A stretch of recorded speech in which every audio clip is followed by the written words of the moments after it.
Okay, I'm pressing it.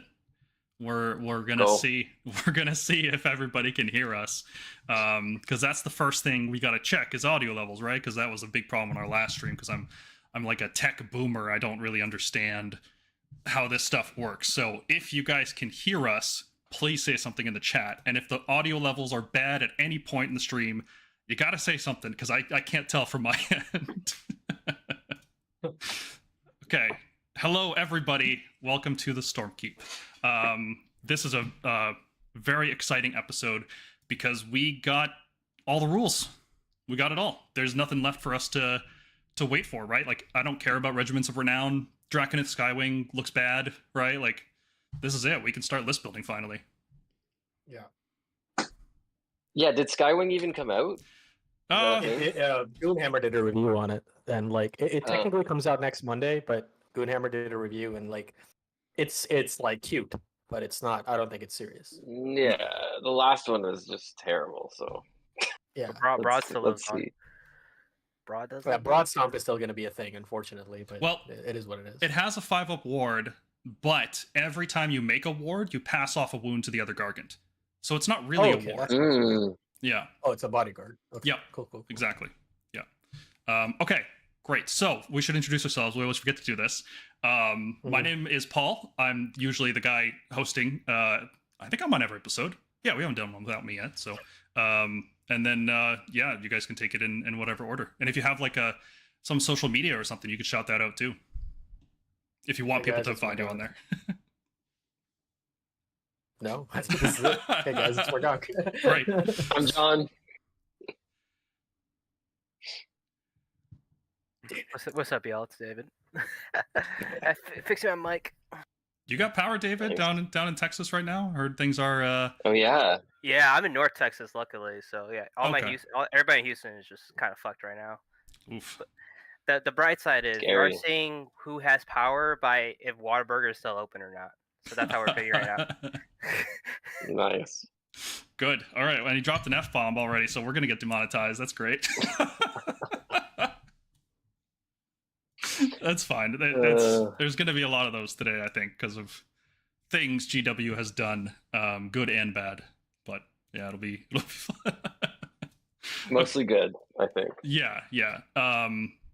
Okay, I feel like if we start talking about it, we're not going to stop, right? So let's do the painting spells results, and then we can look at all the war scrolls and everything. All right. So for June, we were painting endless spells. We had everybody submit any number of endless spells from any faction, anything they wanted, and the top results were chosen, and we are gonna talk about them. The winners are gonna get to choose between a Spearhead Stormcast box, a box of Vigilors, and Bastian Carthalos. So pretty good prizes up for grabs here, from courtesy of the sponsor of our podcast and good friend Leighton Gaming. So thank you very much for those guys. And I know that Carl is going through a pretty big surgery today, so we wish him all the best and hope that the recovery is swift and painless. Yeah, for sure. Okay, so let's talk about our honorable mentions. First up, we've got this trio of Stormcast spells from Oblivion, who has a very, very cool scheme. I'm really fond, especially now that we've kind of standardized all the manifestations into their lores. I really like this idea of painting them all in the same scheme, like thematically matching all your spells together. And this really captures that really well, right? All the Stormcast spells, they've got the same color scheme. There's a little bit of variation on it with the metal on the, oh gosh, what's the hammer thing called? Celestian Vortex. Yeah, the Vortex, right. Yeah, so there's like a different metal scheme on the Vortex and the Deus. I also recognize the roller that he used for these bases. I have the same one. It works great. He's made it work great. I can't get good results like that out of it, so I'm doing something wrong here. But overall, I really like this. Good use of source lighting, the wintry themes, really appropriate with the scheme. Really well done. Next up is this very unique take on the spell portal from regular poster in our server, EdomH22. And he decided, I'm hoping, to use the remainder of the Stormdrake bits from one of his kits to put through a portal. I hope you didn't Yeah. buy a full kit for this. But Probably had good. it. Yeah. No, but it's got the extra heads, right? In Yeah. The kit. Yeah. I think there are extra heads. There's 4 heads in the kit. yeah, these should be Plus Oh, extra. but I alternate guess there's tail, only I 2 think. necks. Yeah, there's only 2 necks. No, there's so- alternate tails too. One that goes left and one goes right. Oh, yeah, that is true. Mhm. Yeah, so this was a hilarious concept, well executed as well, because even it looks like he's still got portal residue on him as he's coming out, and it's like peeling away, which makes me think I like, love it. you could do a concept with this where it's like stickier, make it look like you're coming through goo. That might get a little weird, but it's still a really cool concept. Very creative. I really like this. Yeah, it's nice. He says it's the bits only, the tail and claw of Karazai. Yeah, I was gonna say the claw looks really big. Like that's Oh, that's the Oh, that's the claw. Yeah, I Yeah. thought he took that off a Carnosaur, like a spare Carnosaur or something. yeah. It looks like Karazai's tail as well. Yeah, I can see that. Right on. Nice work. Our next one is a very stylish. What is this spell even called from Slanesh? The mesmerizing mirror. Yeah, mesmerizing. I think something like that. Something Mesmerizing. like- Miasma or something? Isn't it like a Yeah, miasma yeah. thing? Something like that. But the color palette Mesmerizing is mirror. Yeah. it's Yeah, great. mesmerizing. The tones on Yeah. the hand make it look like flesh, almost like a demonic flesh carrying this thing around, rather than like a wispy ethereal magic that you're used to. Just really well executed, very good effect on the mirror, the blending from blues to pinks to magenta, very well done all around. Especially the gem. I really like the way the gem is done. Yeah, it's nice. Yeah, it's insane. I like it. All the like nail, like dagger things is creepy. It makes what I like when I see sometimes like a really good paint job is like it looks like it could be like to scale almost, and that's like really hard to do, to get that level of detail where like this hand almost looks like the size of a hand. Yeah, it looks great. All right, moving on to our third place. We have this custom-made Horrorghast.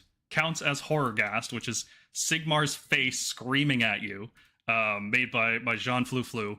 And I've always loved this. I wish I could get into 3D printing and make one of these for myself, because it's such a cool idea to have like Sigmar themed of every manifestation.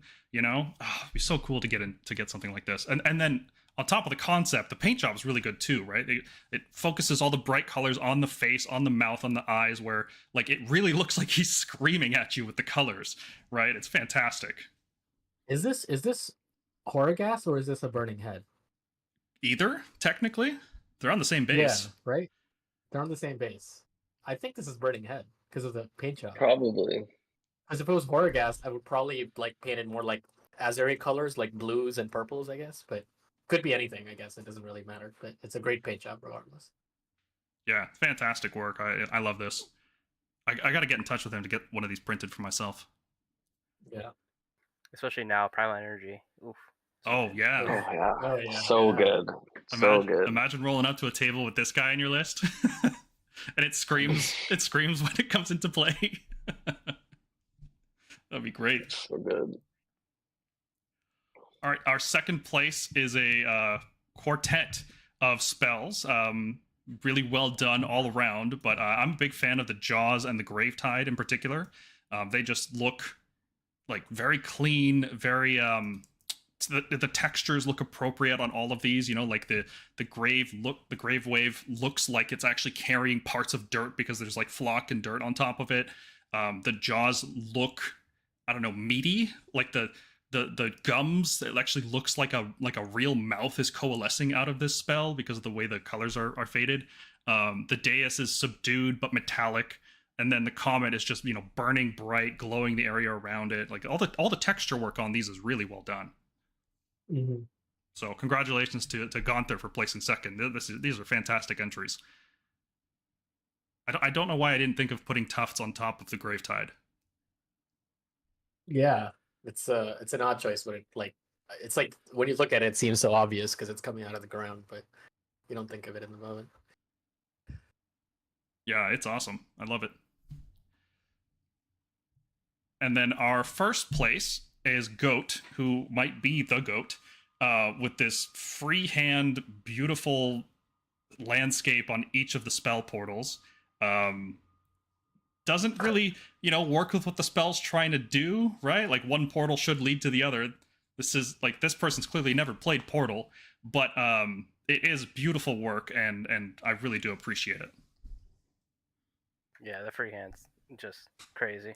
Yeah, that's kind of insane. Yeah, My God. They probably used a Dremel or something else to like flatten down all the curves that are on the portal first, and then just doing that's tough to get it like properly smooth and not curvy in any way. Yeah. And then freehand painting two completely different landscapes, right? Like these are very different concepts. One's like a moon in the stars, and the other one's like a river running through a oaky forest. Just ambitious and well executed.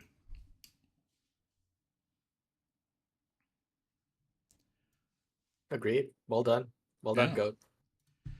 Goat's the goat. So congratulations to all of our winners. We will be contacting you guys privately to discuss shipping of your prizes. For July, we are doing Painting Liberators because there's new Liberators coming out in 4 days. 4 days they're legal. Yeah. So you can paint the new Liberators, or you can paint the old ones. You guys can see I've included my old Liberators here on the screen. I'm a fan of the old Liberators. I know people don't like their proportions and everything, but I do, especially the full kit where you actually get to pose the stuff. I think it looks a lot better than the hammer and shield starter kit that's just haunch and yeah. But Yeah. My only gripe is I wish they'd given us like better like female Stormcast Liberator models. Like I'd be down for that. yeah, better ones sooner would have been nice. Like I think the first one we got was that Underworlds one. Lena Storms. I can't remember what her name is, Angara the Steelheart Bright Champions. Shield. Bright Sounds right. Shield, yeah. And then Yeah. we got Lena Stormsfire, Yeah, which I have over here. nice. Nice. But yeah. Yeah, I like the Liberators. I really liked the. I wish they had kept. I like the new sculpts too, but I wish they had kept the old shields. I like them. There's nothing Yeah, I do stopping like you old from using the old shields. Totally. No, totally. I'm just saying, I like them a lot. They're cool. The new shields don't really make sense. Like there's a hole at the top, which is Yeah. where normally you'd have a spear, to stab through the top of the shield. Doesn't make sense for a hammer to do that. Vindictors and Liberators need to switch. I wish they were kite shields. Like, if you guys ever played RuneScape, like when you're younger, Oh, I wish they yeah. had kite shields. Like, I would have bought like 50. Right. Oh, you know what? Kite shields. That reminds me of like Skyrim, like the Legion in Skyrim, the Empire, Mhm. whatever Imperial Legion. They have those like weird kite shields. Well, we're all obviously fans of big shields. We wouldn't be here if we weren't, right? Yeah, sure. So if you want to submit your painted Liberators, just jump into the Discord server. We have a channel dedicated to it called Painting Liberators. The contest closes last day of the month, July 31st, right before it switches over to August at 11:59 p.m. Eastern. Prizes this month are going to be a box of long strikes. If you guys have heard, they seem very good in the new edition. A box If of you've our heard. a box of our endless spells for Stormcast and a Stormstrike Chariot. So thank you very much to Leighton Gaming again for sponsoring our podcast and giving us all these prizes. And yeah, let's move on to the main topic of today. And now I need to do this. That should work. Okay, so you guys in the stream can't see it, but the chat can. So I'm going to open up the faction pack. Or would you guys rather go through the legend stuff first? What do you... Oh God. I mean, Forgot probably might faction like pack, like not make it to the rest of the stuff. I'm mad, sort of, but I don't want to like start this off raging and ranting. So let's just Mhm. let's just get through the real stuff first. Okay. Yeah. All right.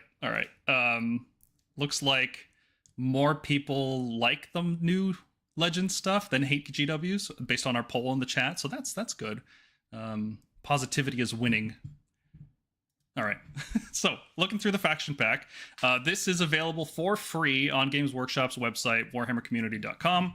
You can go there and download this for free right now. Hopefully, it will stay free, but otherwise, just go get it now. And if they ever start charging money for it, you can just grab it. This has everything you need to play Stormcast, with all the models that are going to stay legal for at least 2 years, because the writing's on the wall. Vanguard Paladors and Extremist Chamber models will eventually be removed or replaced, hopefully replaced. But yeah, everything in here is legal for at least 2 years, probably, right? They wouldn't just, hey, it's June, guess what? We're cutting more stuff today, right? Again? Yeah, no. They wouldn't do that. No. Yeah, if something's not Thunderstruck, it's either being gone or going to get Thunderstruck. Yep, it's just happening. Thunderstrike Armor is the future. So we've got the battle traits. We have seen these before multiple times, so we don't really need to spend too much time on them. We've got reserves, which are good, unrestricted, half our army. A lot of other armies that have reserves, it's like, one regiment or, one unit or something like that. There's a lot more restrictions than other armies with reserves. Some armies that had reserves just don't have them anymore, which is weird, right? Like Night Haunt doesn't have reserves anymore, which is a peculiar thing. Who else lost reserves? I guess KO. No, KO has Nurgle? KO gained it. Nurgle lost reserves. Okay. Nurgle used to have, you could like fly above in the the weird Yeah. disease cloud. Do they still have the hero who comes in on a flank somewhere with a unit? I don't believe so, but maybe. No. I don't think so. Okay. Not anymore. Cool. So we also have Heaven Sent, which is like Call for Aid from 3rd edition, except it works on any unit, not just Redeemers with 5 models. Any unit except Stormdrake Guard, basically, can be revived like this, and heroes and ballistas. If not that you'd want to revive a ballista, but you can't do it. What? Yeah, 2 or more models. Ballista is a single model. Yep. Yeah, because those are tokens, right? Those other things? Oh yeah, those are tokens. Yeah. Yeah. Ballista's not that bad now. Like, it's better. It's not good, but it's better, right? Yeah, I mean, you Good. can play it. If you Is there I don't think is there a that- limitation on how many you can bring? No. Like there used to be? Okay, here we go. You can just bring I mean, it's 10 a war ballistas. machine, so it depends on if your regiment says you can take a war machine.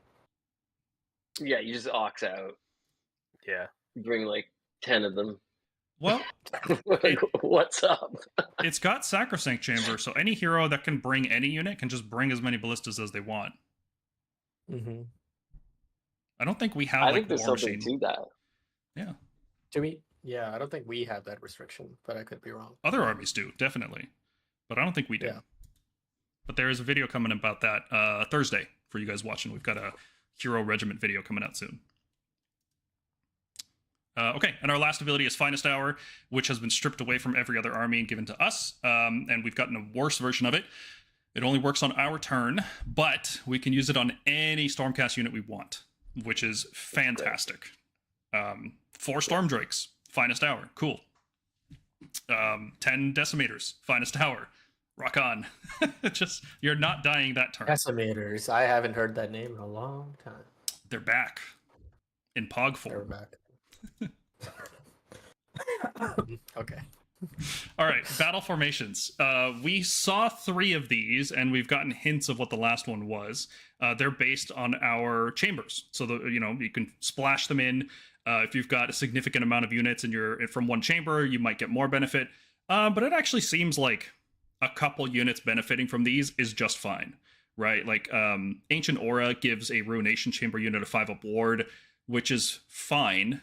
But it's kind of weird that it only encourages you to bring, like 1 or 2 Ruination units. Other army subfactions are like, yeah, all of your dudes just get +1 attack if they have this keyword. I mean, that makes sense from a lore perspective. Ruination is not a fully expanded chamber of lots and lots of dudes. It's supposed to be a very they're just like those weird dudes in the corner nobody likes talking to, and they show up on a battlefield for like the most dangerous tasks. So thematically it makes sense. Mm-hmm. And we're encouraged to mix and match our chambers together with, like, we always have been, right? Like, Stormcast has never been an army that wins by going all in on one concept. We always do mixed arms, some amount of shooting, range, speed, support, that kind of thing. I appreciate Corbus's painting in the background. Yeah, why not, right? Yeah. What is he painting? Oh, What is that? Paladors. Oh. Hello. Yo, I already got like 7 of them done. Oh my god. Oh yes, I'm also doing Astral Templars. Oh hell yeah. I need to pick your brain on some Palador paint colors. My kinda scheme was confused. Hollow Knights before they became the new poster boys. I always had silver and blue. Yeah, mine's chamber themed, so all my Vanguard chamber are Astral Templars. So. Oh, that's got to kill your painting scores at tournaments. Yeah, I mean I don't care. Like I don't really care about that. It's just like my extremist and warrior is hammers. My sacrosanct was anvils. Ruination will probably be celestial vindicators. We'll see. Okay. I wish I could do that. It sounds so cool. But I've got like a thing in my brain that says, no, they all have to look the same. They have to be one army, you know? I don't know why. Yeah. I tried to. No, I love mixing them up. Yeah, dude. Otherwise it gets boring. Like my fulminators were all like, the Dracoths were all like bright red, like kind of like a flame red, and then my Tempestors were blue. I always try to like differentiate them. Yeah. I wish I could do that. I even tried to paint long strikes with Celestial Vindicator colors, and then I put them next to the rest of my army, and I was like, no, I have to repaint these. I can't have this for some reason. It just can't belong. Yeah. So the next battle formation, this one is probably the least restricted. You get +1 hit for warrior chamber units that are wholly within 12 inches of not warrior chamber units, but also not hero. Yeah, wow. And before the legend stuff came out, I was pretty on this, like it's okay, right? But now that we actually have good stuff for the warrior chamber that we want to melee you with, this seems a lot better. Yeah. Because you're going to bring Vanguard, you're going to bring a little bit of Sacrosanct, you can bring some Ruination with Prosecutors. Like a lot of the top tier units are like a smorgasbord of all the different chambers. So getting +1 hit, just saving command points, right? I guess for mounted units, you still want to use all-out attack because that way the mounts benefit from it. But for infantry, this does seem good. Warrior chamber is primarily infantry. Is there any cavalry in warrior chamber other than maybe Vandus? No, now that I think about it, no. No. Yeah. It's just so Vandus. I mean, +1 to hit is perfect. Annihilators, Retributors, whatever you want. Yeah. Kelly in the chat says every model must be a unique paint scheme. Sear the eyes. That's Quest for Soul Sword. That's my Quest for Soul Sword. Oh boy. Yeah. Different chambers. Stormcast aren't that many models. You could do that, right?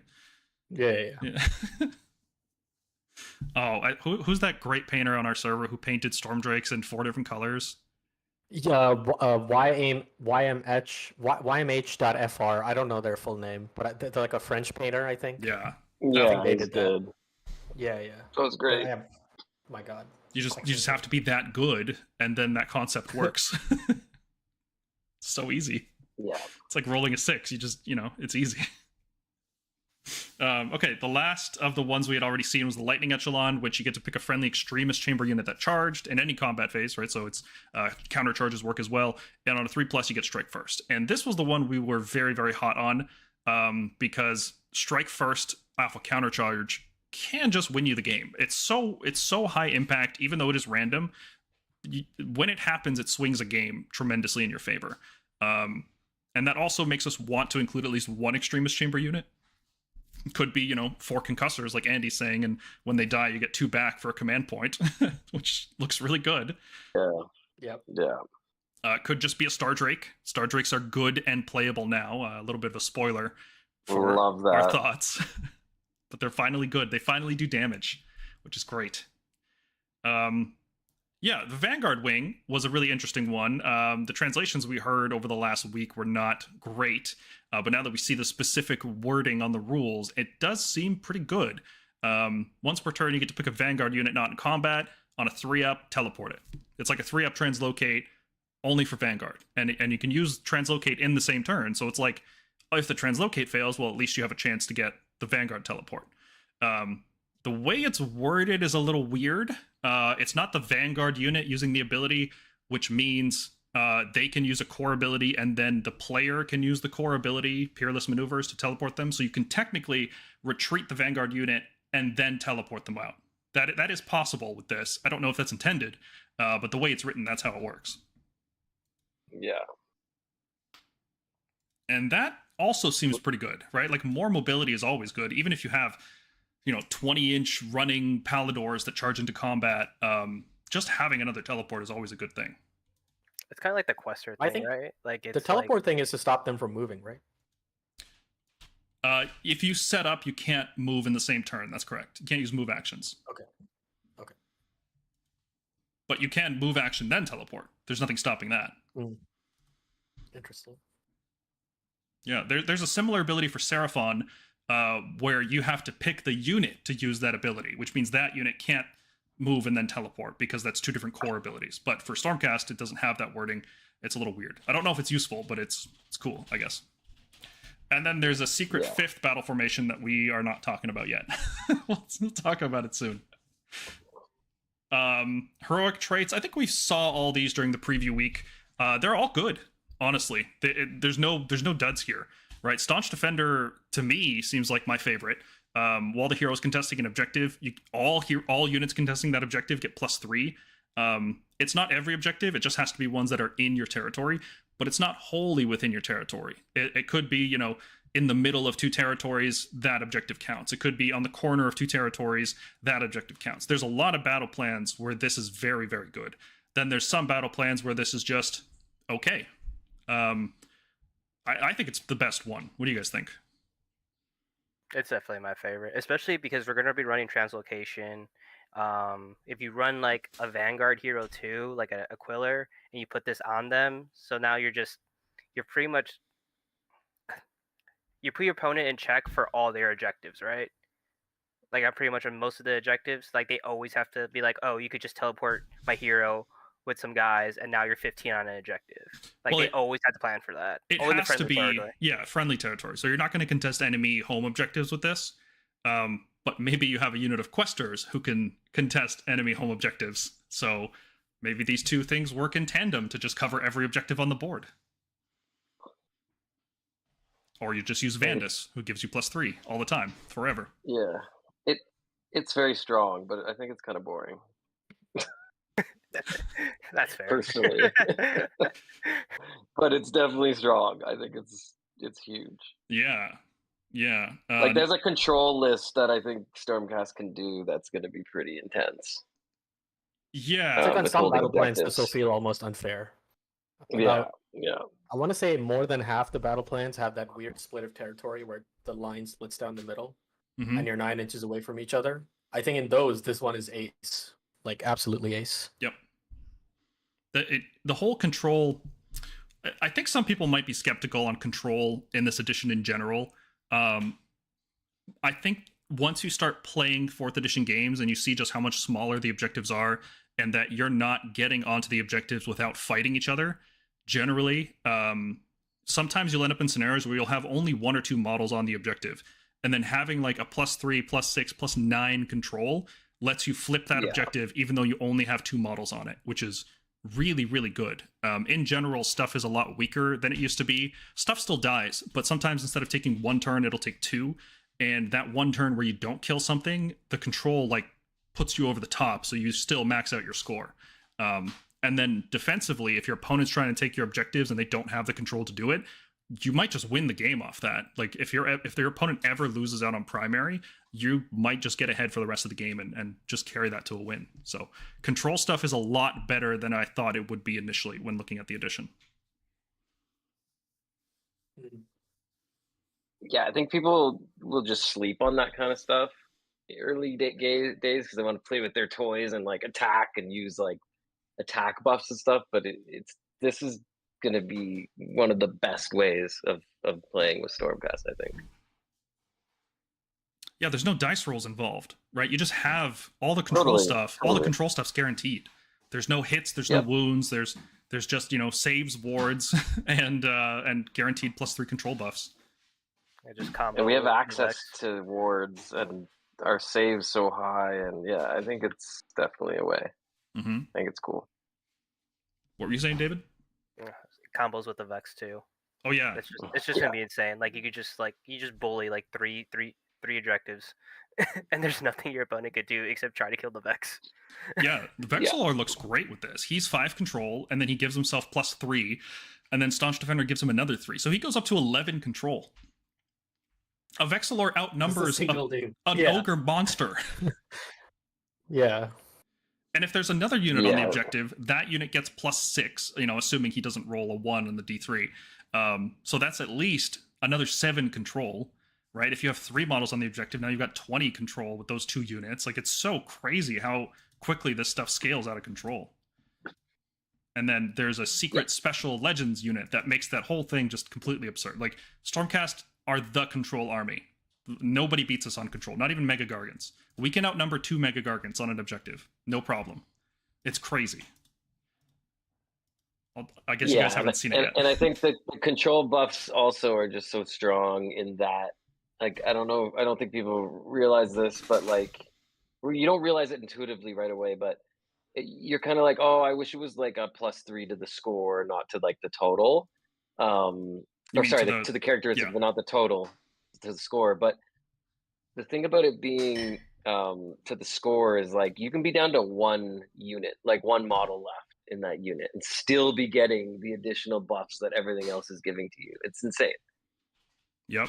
And units don't get fully wiped out as much as they used to, because there's no battle shock as well, right? Yeah. Yeah. Pretty wild.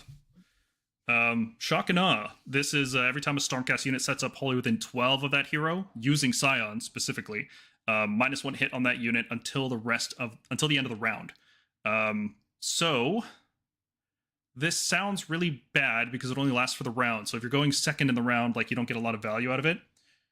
But unless they errata the Lord Imeratant, this is incredibly strong because you can drop so much of your army and then use 2 Lord Imeratants to push all the units up, because the Lord Imeratant's ability can be used multiple times. I don't know if it's supposed to be able to do that, but it can be. And then you're basically just... I think we counted the odds, and it's like a 99% chance to make a charge out of reserve like this. Like, you almost can't fail it. It's so crazy.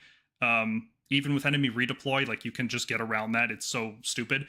And then you're -1 hit for the whole round. So if you go first in round 1, like, you have a low drop list, force your opponent to react to what you're doing, then you take the next top of 1, because if they choose to take the double, then they don't get the tactic, and they're in a really bad spot.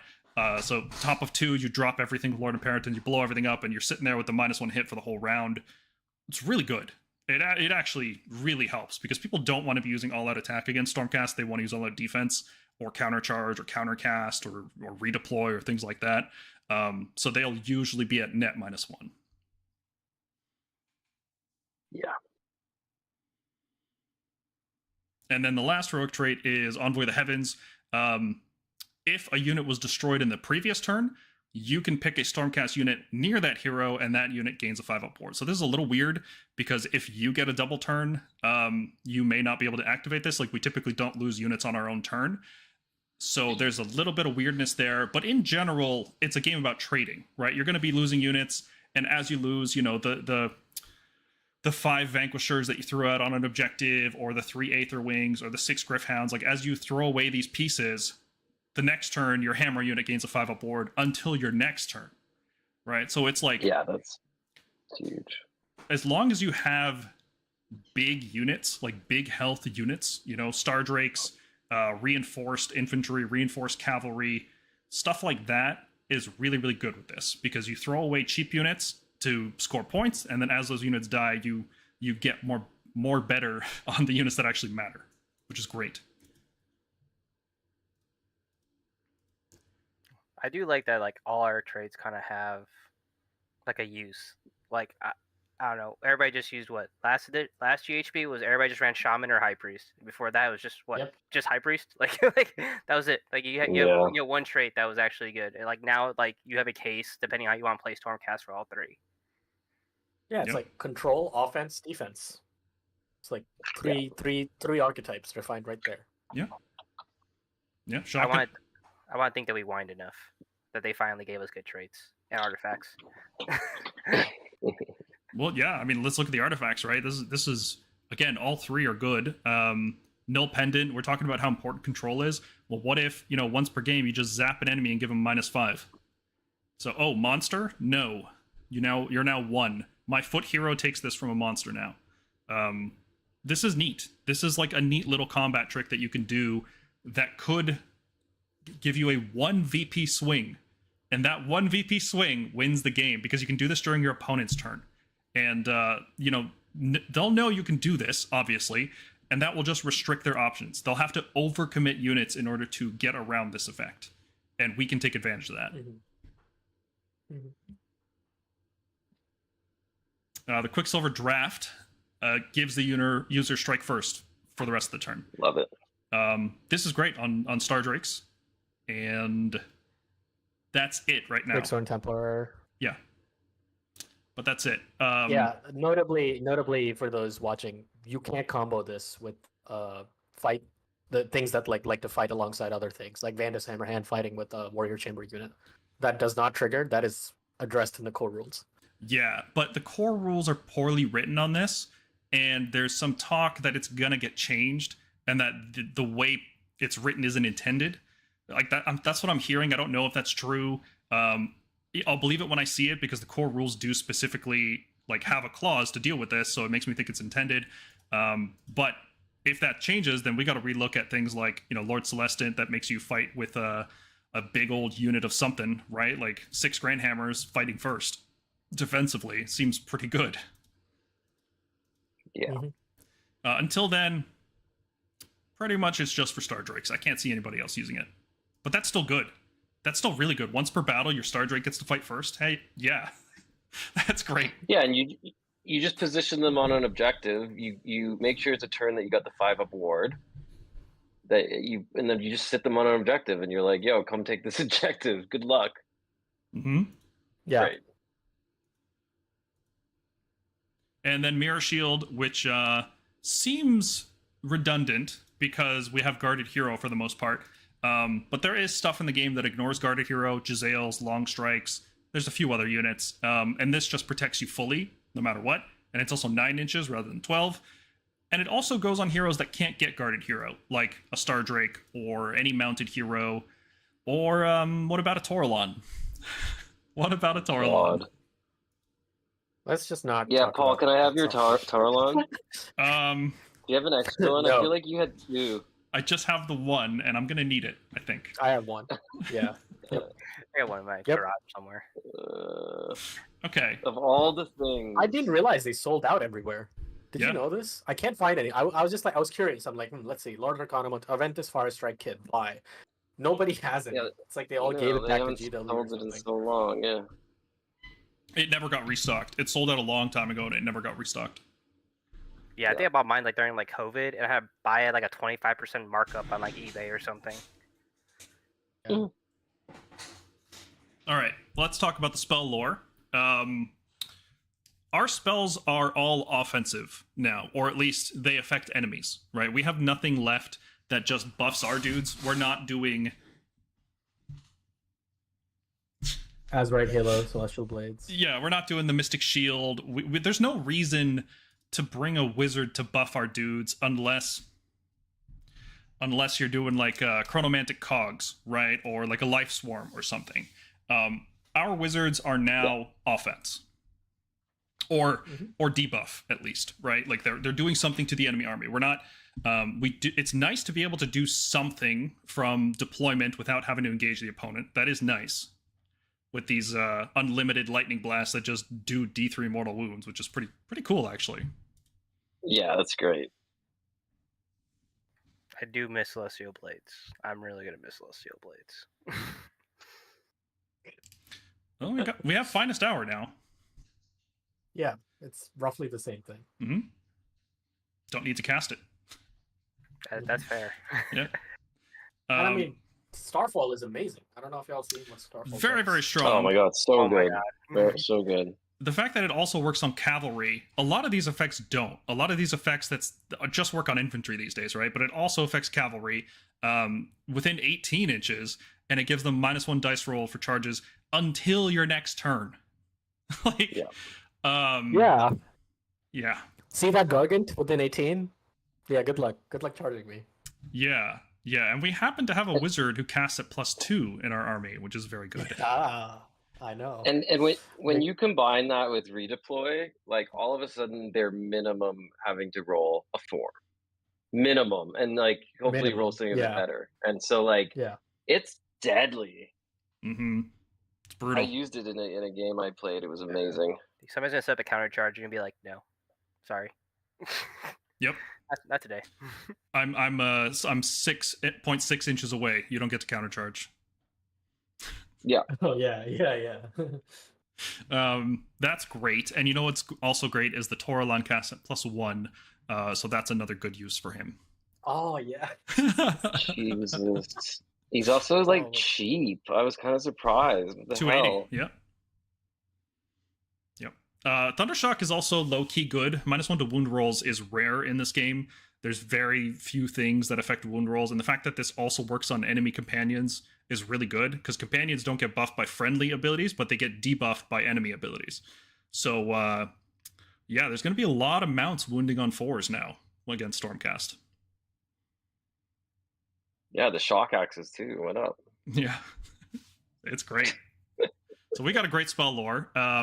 It's not the same, right? Our wizards are now interacting with the enemy army rather than buffing ours. They're no longer like the priests are pretty much doing that for us now. Our priests are buffing our dudes, and our wizards are affecting the enemy guys. Yeah, wizards have to be closer. Everything is shorter distance. So I think that's why Krondys is so like he's so expensive, but he's also like such a good take because he can play sort of a forward casting, debuffing character that you also don't want to send something into, because if you don't kill him, you're getting slapped back really hard. Yeah, I also like the spell portal of Krondys. That just looks really good, because he gets around the -1 that it gives you. So he's still casting Starfall at a +1 overall, which just is very good. We all know. And his spell, right? And his spell, yeah. His spell's still so amazing. Like I used it the other day. The debuff Rend in a game I played a couple days ago, because like it's just so this edition it's so much more powerful. Like getting something down to 1 Rend from 2, or even like from 3 to 2 makes such a big difference. Yep. The problem with Krondys is that the enemy's best unit will be +1/+1 against him. Yep. Yeah, for sure. If you don't murder them with long strikes first. Well, yeah, there's that. Because that unit will have +1/+1 against.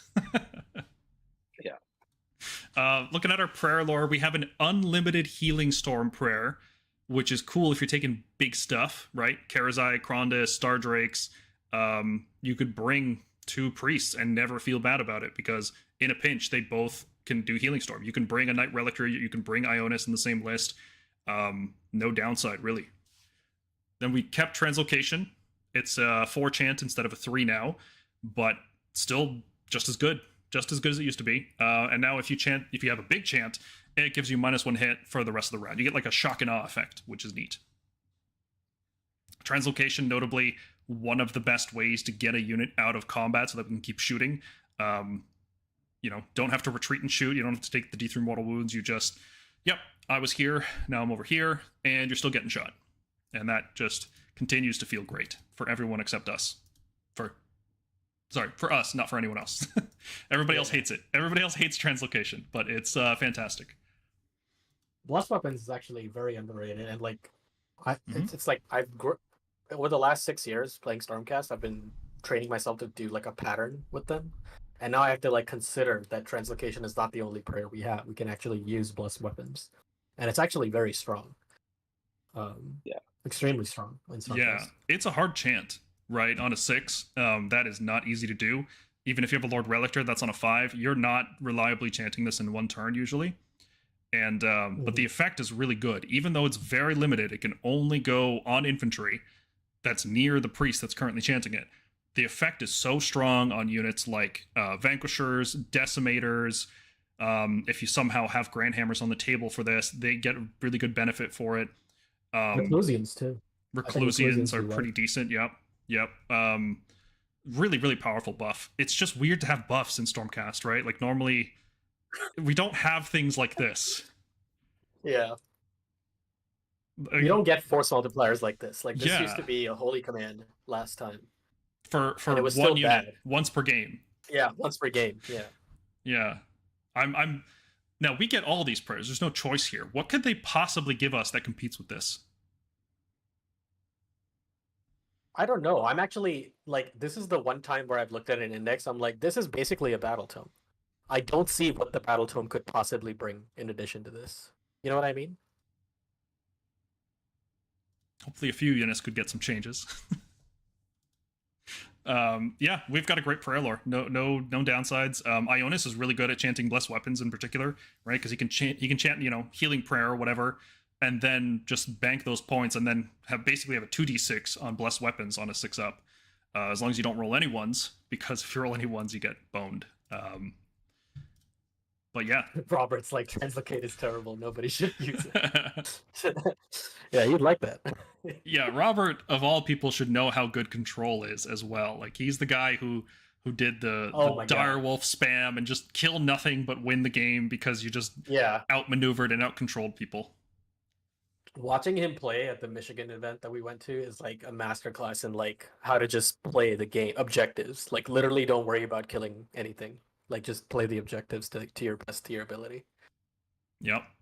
And we can do that now. And we're good at it. Maybe the best at it. Maybe. I have to look at more armies more closely, but we seem very good at it. I'm excited to use Ionis. I need to fit a dragon in all my lists. That's just like how I play this game.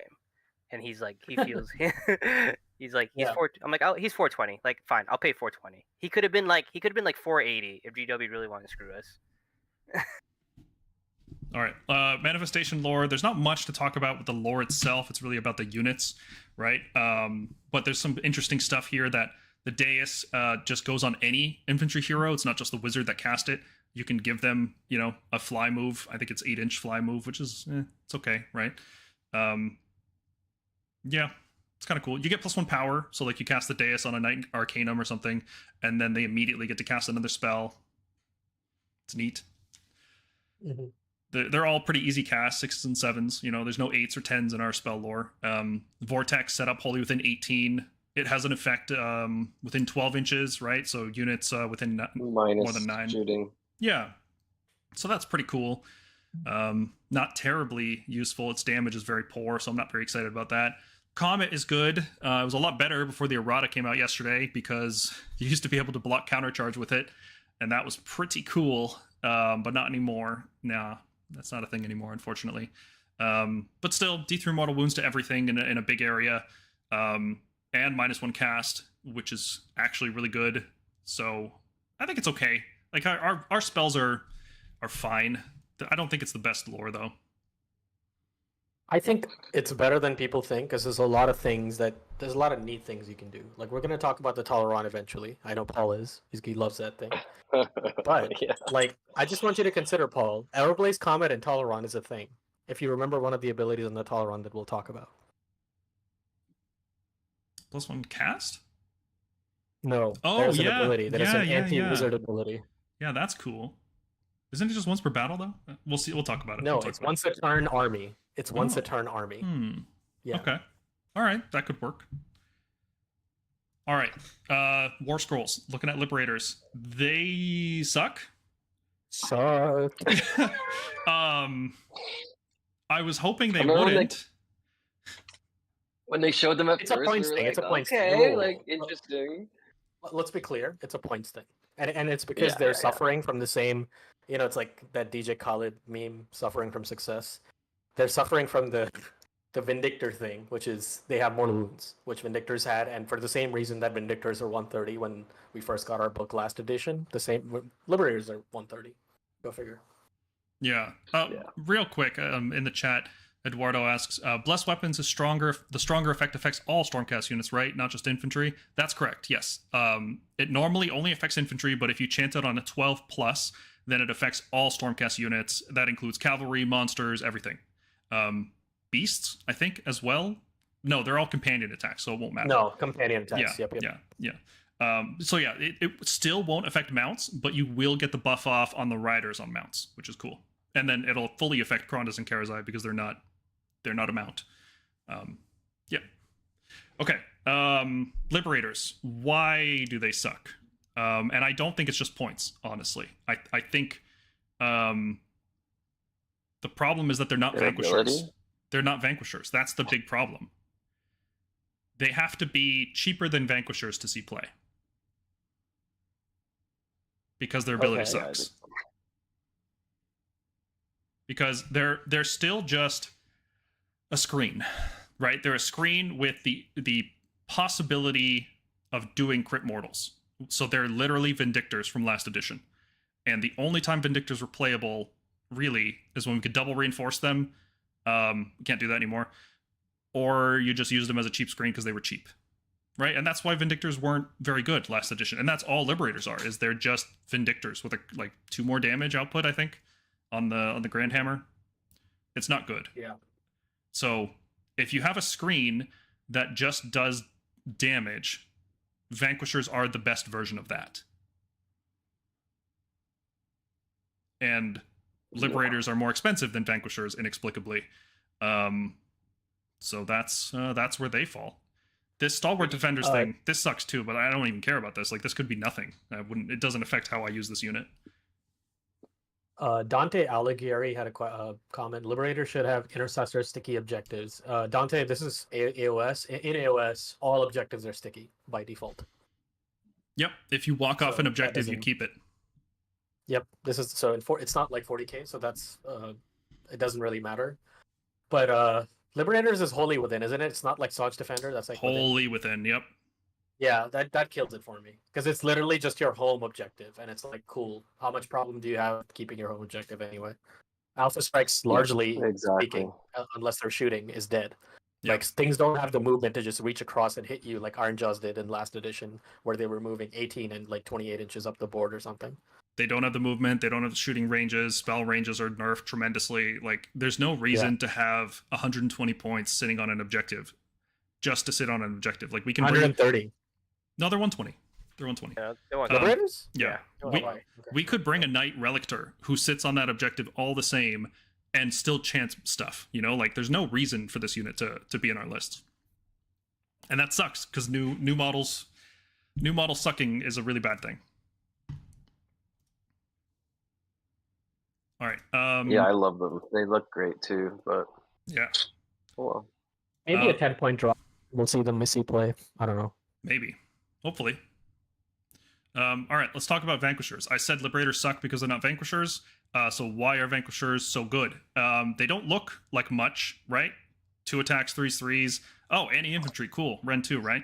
It's because they double their damage output whenever they fight anything with 5 or more models, which is going to be most of the game, right? Most of the stuff that's scary in this game is going to be either reinforced units of 3, 5 model units, reinforced units of 5, or anything higher than that. You know what I mean?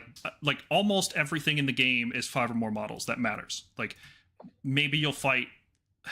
We've got other tools to deal with stuff that's 2 models, right? We've got other tools to deal with monsters. These guys are just incredibly efficient. They turn into a huge damage monster, especially when you start giving them buffs, right? So Ren 2 anti-infantry, you give them +1 hit from all out attack, Finest Hour for +1 wound. You give them Blessed Weapons, right? And this just turns into a blender. When you reinforce this unit, it goes up to like 62 max damage on 2s, Ren 2, with just a +1 attack buff. Like, they get crazy, you know? And that's what makes this unit good, is that they're, you know, if you just bring 5, they're 110 points, they're a screen, just the same as Liberators, they die all the same. They're cheaper, so they're probably better at that role. But then they have the ability to do some significant damage, especially when they're reinforced. They can really do a lot. So we've been hot on Vanquishers, like reinforcing them, bringing them with like a Knight Vexillor, and those 2 units can just grind it out on objectives, you know. And that's a pretty cheap combo: 220 for Vanquishers, 120 for the Vexillor, 340 40 points, and you just own any objective within their walking distance, and you just drop them into play. You don't even have to engage the opponent directly. The control thing is big. That's one of the reasons it makes Vanquishers good. And they don't get wiped. They rally really easily.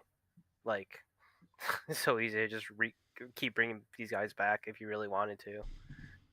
Yeah, you could Heaven Sent them, right? In a pinch, this is not the worst unit to use our once per game revive on. Not the best. Far from it. But certainly not the worst. I'd much rather revive five of these guys than 5 Liberators or something. Yeah, and the revival can be really helpful to like steal an objective that's been left open or something, because you can bring back a unit anywhere. It's not limited to a hero. Yeah, it's not like Call for Raid was. It's 9 inches, but it's a great play near the end of the game if you haven't used it. And maybe you're not going to need it for your big cav unit or whatever. You do it for the Vanquishers you lost or whatever. Throw them near an objective. Or use them for one of the battle tactics that needs something out on the flanks. Yeah, they're fantastic. All about this. And they have a standard bearer, so they're another +1 control that Liberators don't get. Yeah, I think everyone should have at least 10 Vanquishers. At least 10. If you have 10, you get 2 standard bearers. Is that +2 control? No, I think it's for any standard bearers you get 1. Okay. So why does it even bother listing 1 and 5? I guess it could be how you pull, right? Because you could just Because leave Heaven Sent. Because of Heaven Sent. Oh, yeah. It means when you return that, you can't bring 2 banners in there. You have to bring 1. Gotcha. But it doesn't matter if you have 2 or not. It doesn't matter, but they're trying to stop shenanigans like that, I guess. I guess it means you only get a banner back with a replaced unit if it was reinforced. Yeah, okay. All right, cool. Vindictors. Again, I think they suck, but I think they suck less than Liberators. You're not going to reinforce either of these units. You're not going to reinforce Libs or Vindictors. What makes Vindictors more interesting than Liberators is that they do damage as they die. Like, both of these units just end up being screens. They're not very good when they're reinforced. But as a screen, doing something is better than doing nothing. So if the choice is, I have 10 wounds on a 3-up that just die, or I have 10 wounds on a 3-up that half the time they get to attack before they die, I think I'm going to take the second one. And it's also 10 points cheaper, inexplicably. So Vindictors just aren't very good, because again, I'd rather just have 5 Vanquishers, because they have the option to do damage, and damage is utility. Like, you should not discount a unit that does double the damage of another unit. That's a big deal. So yeah, that's pretty much where Vindictors lie for me. I don't know how cheap they'd have to be for me to use them. I think 100 is fine. 100, 110 is... Probably not 110, probably 100. But yeah. Cygnus in the chat says, hey guys, we're doing a painting Liberators competition. 1 hour later, Liberators suck, don't bother. They're sick models. That's what the painting contests are about, right? So yeah, I'm gonna be painting them. They look cool. Yeah, we had an Yndrasta painting competition and she sucked all of last edition. Yep. So I don't know, man. How many chariots did we paint? You know? They were just okay.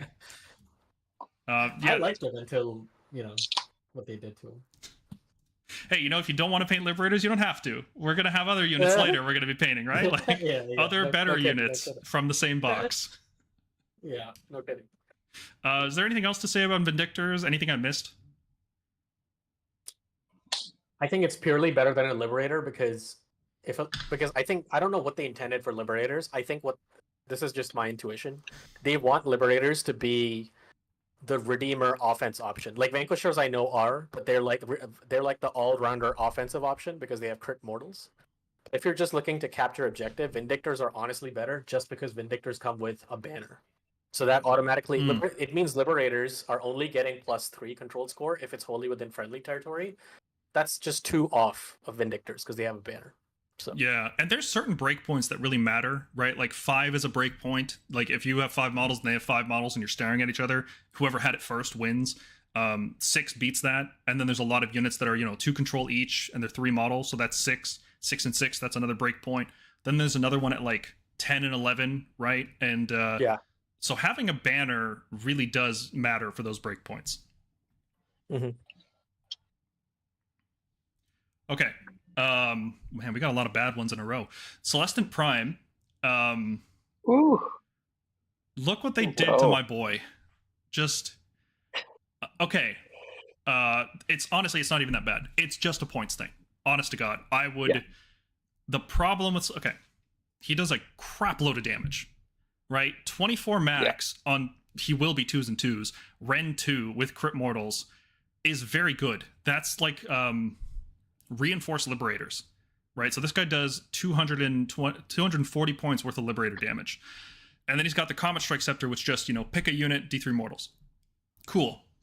And well, you have to roll it 2. Yeah, 2 up. You have to roll the 2 up. Yeah. I'm missing that.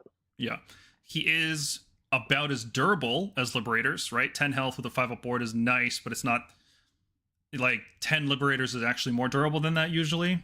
12-inch fly move is cool. What is that? Like a 12 wounds? What is 15? No, 15 wounds. Yeah, effectively 15. He is a War Master, so he has to be your general, which means kill this guy for a battle tactic. But he is infantry, so at least he gets guarded hero. What? Yeah, he's infantry. Oh my god. Okay. Sorry. He has basically a 7-inch deployment that you have to wait 3 turns for, and each turn you don't wait for it, it's -1. I don't like that. Obviously, it's a lot worse than what he used to do, which used to be guaranteed 12 anytime he wants. And the story behind that was he would wait in reserve and get more and more powerful. The longer you waited, the bigger the payoff was. This is kind of that sort of thing, but it's like now you can just start on the board and do like crap loads of damage.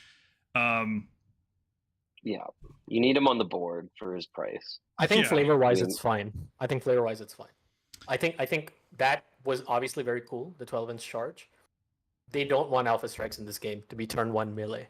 Turn 1 melee Alpha Strike should be extremely hard to do. And I'm okay with them making it hard. Like, even if he comes down turn 2, 8 inches away, turn 3, 7 inches away, his impact is going to be really high when he does. But like you said, The problem is points. Yeah, he is 360 points, which is just not good. You could have 6 prosecutors and 80 points for Gryph-hounds instead of this guy, which is it's such a problem. The War Master also sucks. Like I said, he's just a free tactic when your opponent kills him. And yeah, I really hope they're giving him a new model and a new War Scroll at some point. This is not it for the cost they want him to be. Like, what would you play him at? Would you play him at 320? No.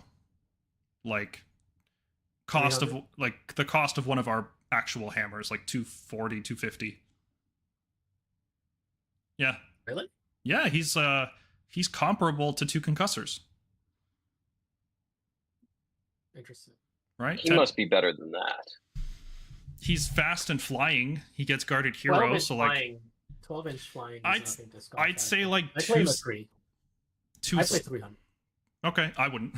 But that's okay. I I mean, think 280 Yeah, I with don't know. It's tough. 280 is 6 prosecutors. yeah, like- Yeah. I'd rather Yeah. 6 prosecutors. They could just give this guy 3d6 charge. He has the biggest wings of everyone Yeah. else in armor. It's Like, just give him totally- 3d6 totally. charge. Why doesn't he have that? Every other winged model has 3d6 charge. It's so weird. Terrible. Okay. It's the trails, the comet trails holding him down. But it really is just the points. In future seasons, maybe there's going to be another reason to have punchy heroes. Right now, there's no benefit to having a punchy hero. Like, heroes and units are kind of indistinguishable, especially unique units that can't take any enhancements. There's no reason to have one or the other. There's no battle line requirements. There's no battalion. Like, in fact, having heroes is probably a downside with how regiments work, right? Each hero has +1 drop almost always. So maybe things will change. He's also a frontline hero. The problem is, and he's a very easy tactic giveaway because you want him on the front line smashing into your opponent, and they will absolutely focus everything they can on him. A, because he's does Yeah. a lot of damage. B, he kind of has to be your general. So Yeah. Stuart asks, does the amount of anti-infantry weapons devalue the 3+ save on our troops? Seems like a waste of AOD now that we're down to saving on 5s. It does devalue the 3-up save. for sure. And especially now that everybody can get Honor Guard and just like, oh, you have a lot of infantry? My unit's anti-infantry now. How cool is that? It doesn't increase the max damage of the unit. It just increases the rend, which really punishes armor armies like Stormcast, Slaves, Ironjaws. And it benefits armies that don't care about their save, like Fire Slayers. Like, you have anti-infantry against Fire Slayers. Who cares? They're 6 up anyway. Like, it doesn't do anything, right? There's a lot less effects that increase the damage done against infantry and against high model units. I think that's really what will hurt infantry the most. And there's not a lot of that. Like, Vanquishers and Decimators are 2 of the only ones I've seen. Kroxigors, yeah. That's really the stuff you need to watch out for. The rend, like, it's not great that people will just have easy access to rend 2 against a lot of our infantry, but don't spam infantry, I guess, would be the solution, right? Like, bring a mix of infantry, maybe mix in a monster or 2, maybe bring some cavalry alongside it. Shooting, like, pick the units that have anti-infantry out with your long strikes, and then you don't care that they have anti-infantry. Mm-hmm. Put your infantry on chickens. That's how you play Stormcast. Chickens. That's what Corbs is doing. Chickens. Yeah. Hopefully Celestant Prime gets a big point cut. There's no reason for him to be that expensive now that allies aren't a thing. Mm-hmm. Gardus, another one that boy. they obviously nerfed him. He is weaker, right? My boy. He used to be a passive aura of 5-up ward. Now he has to charge to get the ward active, and it's only for that turn, which is so much worse. Oh god. But his other ability is so much better, because instead of being only heroes, it's now any infantry unit. They get +1 attacks and +1 charge rolls, which is really, really, really good. That's a phenomenal buff. Is it worth 200 points? Probably not. 200. Yeah. What is? I don't understand the math on this. He was 160 when he just had a 12-inch aura, right? Yeah. And he could still do the +1 to charge and +1 attack, but it was for heroes, not just 3 Stormcast Eternal infantry units. How did he go up to 200? What is this? He also lost crit mortals and his shooting attack. Oh yeah, his damn. cape. His cape ain't shooting no more. He ran out of bullets. And his fight on death. I wonder if this is another case of this model's not going to be around much longer because they're going to give us Lord Commander Gardus. Yeah, they're gonna put him on a Stardrake. Hell yeah. Stardrake. Hell yeah. Yeah. I'd buy that kit. That'd be sick. And then everything on the board gets a 5-up Let's board. go. That's my turn. Come on, Corbs. Go. I'm gonna do it. Let's go. Okay. I actually wanted to just I had magnetized the top of my Templar Stardrake, and I was like, I gotta not glue this piece on top because I might have to be doing a conversion at some point. I thought maybe, but we haven't got them yet. Nicholas asks a big question. How are you reliably charging in a 5-inch move dude? That's really the big problem. If he was fast, this would not be a problem. But he is a slow little boy, and it's really tough to get him into combat and also have other stuff near him that would want the ward. I'll give you Nicholas? I'll give you 3 examples of how you can do it. A, you can bank 2 CP for countercharge. Keep them near your 10 Vanquishers and whatever else have you. 2, do your classic 9-inch or 14-inch, sorry, not 14, 12-inch drop. Hope to get a double and then move up. And 3 is Imeratant. You just drop him with the Imeratant. You hope to roll a 2 on your D3, and then you move Gardus and something else alongside him. Well, it's not pick D3 units. It's 3 units move D3. Oh, 3 units move D3. Yeah. Yeah, so you pick him. So he, Imeratant can pick Gardus, Annihilators maybe, and something else, Vanquishers. I don't know. Yeah. And then you just charge, and then that's your best hope. And then you activate the Saintly Assault, so you're technically getting D3 movement +1. Yeah. And why not also have a second Lord Imeratant?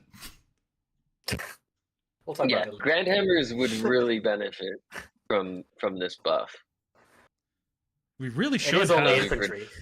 Yeah. Yeah, it is only infantry. So you're really only doing it with either Liberators or Grandhammers or Vanquishers. Vanquishers. Sorry, not Liberators. Yeah. Vanquishers, Or Decimators. Decimators. Decimators, yes. Jesus. They're back. They're I'm gonna have to good. dust mine off. They're good and playable, and I'm very happy. And this, I'm calling it like I called Tempestors in 3rd edition. People will come around to it. I am right. Okay. Gardus, though, is not unplayably bad. He's just way too expensive. Like, give me this dude at 160 instead. You know, it's just so hard to find 200 points in a list for him. Agree. Yeah, it's annoying. Knight Arcanum. So we were gonna rank this A tier, right? She's up there on all our tier lists. But now we can use the Knight Incantor instead. But I still think I'd prefer the Knight Arcanum. As crazy as that sounds, I think the Knight Arcanum is better. At least for what I want to do.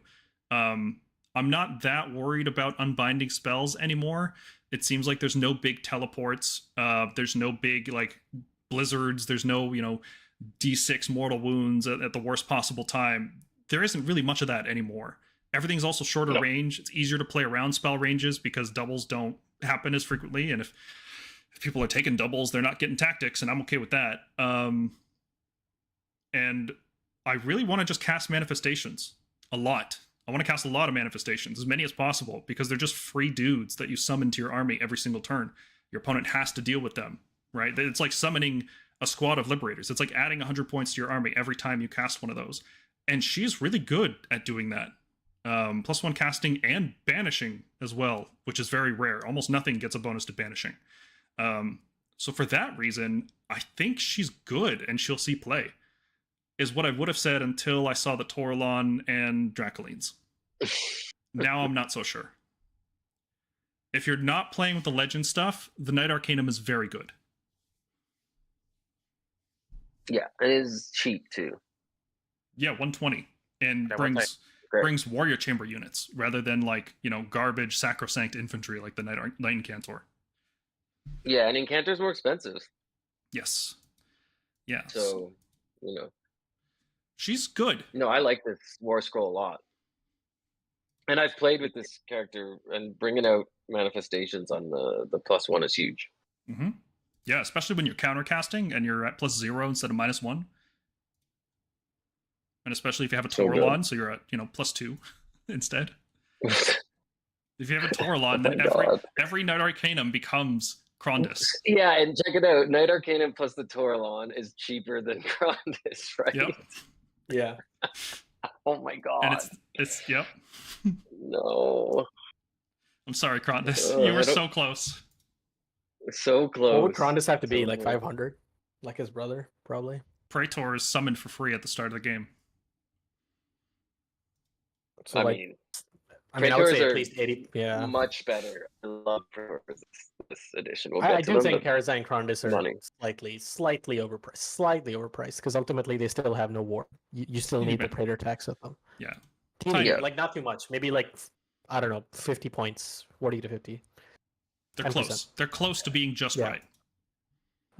Gonna have to wait another 2 years before I play Karazai. Hey, but I'm glad the War Scrolls are nice. Like, Krondys' War Scroll is still really, really good. It's just, points Great. can always be fixed. David, you didn't get enough Karazai yet? Like, what's wrong with you? Yeah, right. I don't know. I need to play a different dragon. I like an Ionis. We'll see. I don't know. Or let me Okay. let me have the Templar just take any Stormcast unit, so I can run the Templar with like Raptors and Paladors. I'd be happy that way. But yeah. Okay, don't be greedy. Don't be bad. Yeah, imagine Yeah, being an army Templar that could is just amazing. imagine you could just bring any unit you want. Wouldn't that be nice? So Soulblight. Soulblight, Cruel Boys. Would it be Stormcast? Would it be Fire Stormcast Slayers. if we weren't playing on hard mode? Come on. Yeah. Come on. We have to suffer every step of the way. Yeah. Yeah. Okay. Knight Draconis is looking more playable, I think, because you could give him a Quicksilver Draught and he would be pretty good. His damage is okay, right? He shoots like a Stormdrake, which is good, right? 4 attacks, 2s, 3s, Rend 2. He melee's pretty okay, right? I think it's like 18 max damage, which is like, it's not good, but it's not bad either.